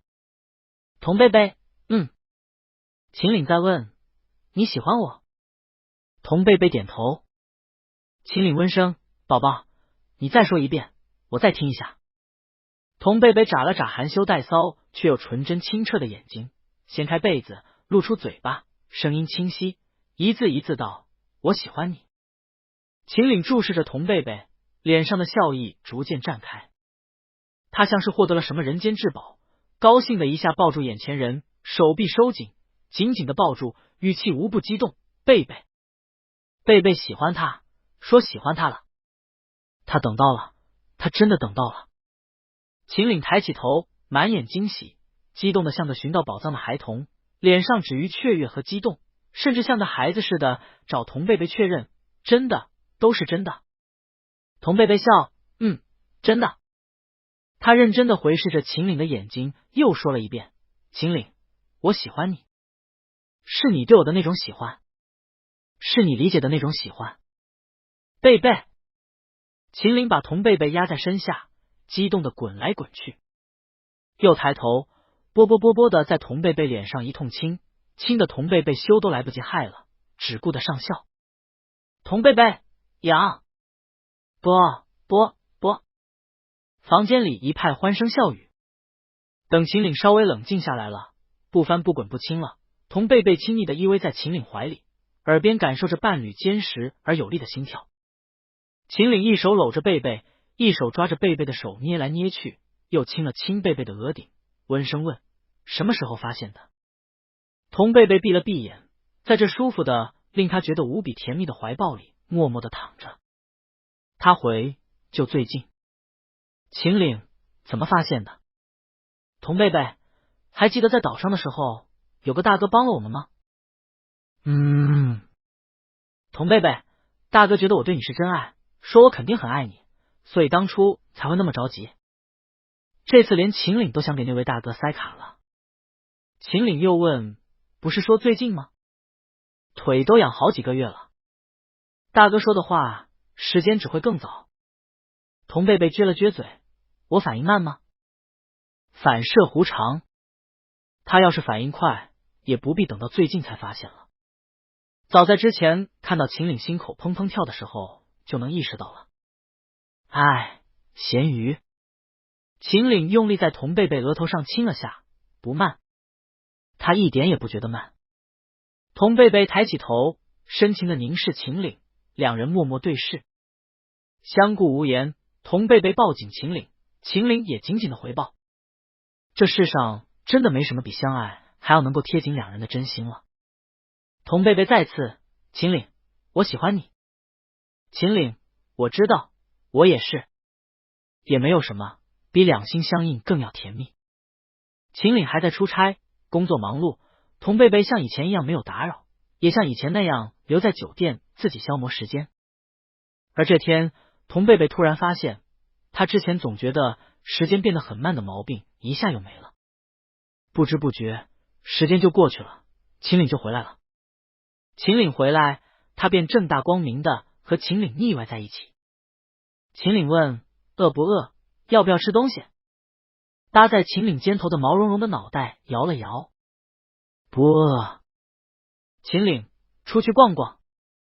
毛茸茸的脑袋又摇了摇，只要老公。秦岭便笑，偏头在那毛茸茸的脑袋上用力的亲了一大口，再紧紧回抱，我也不饿，我也不想逛，他只想和他的贝贝在一起，每分每秒。于是童贝贝又经历了这样一个阶段，什么都不做，什么都不说，就这么无声的抱着秦岭。四周很近，他只听得到心跳，他自己的、秦岭的，还有两人无间的亲密。如果可以，童贝贝甚至想抱到天荒地老。他好喜欢秦岭啊！抱多了，童贝贝渐渐能感受到他对秦岭的情谊有多深，感情也渐渐清晰，具象到了从前的点点滴滴。深夜，童贝贝环抱着秦岭，闲聊道：“你还记得之前妈妈迁墓，你陪我在庙里住了几天吗？”秦岭，童贝贝，那个时候我坐在斋堂，你在门外和大舅舅、小舅舅他们一起，我当时就想，你真好，特别特别好。秦岭轻抚童贝贝的头发，还有呢？童贝贝，还有，你陪我去给妈妈扫墓，我撞见了孟平鱼，心情不好，见妈妈的时候脸色也不好，扫墓的事都是你动的手，你还陪妈妈说了会儿话。秦岭，童贝贝，去年回乡下过年的那次，你还记得吗？童贝贝，我说我想喂羊，你就去邻居家里牵了几只羊回来给我喂。秦岭想起来，那几只羊不认识我，冲我喷口水。童贝贝，还有，你晒谷子，光着胳膊那次，我觉得你好帅啊，身材特别好，有条不紊的干着农活儿，有种特别原始的美感。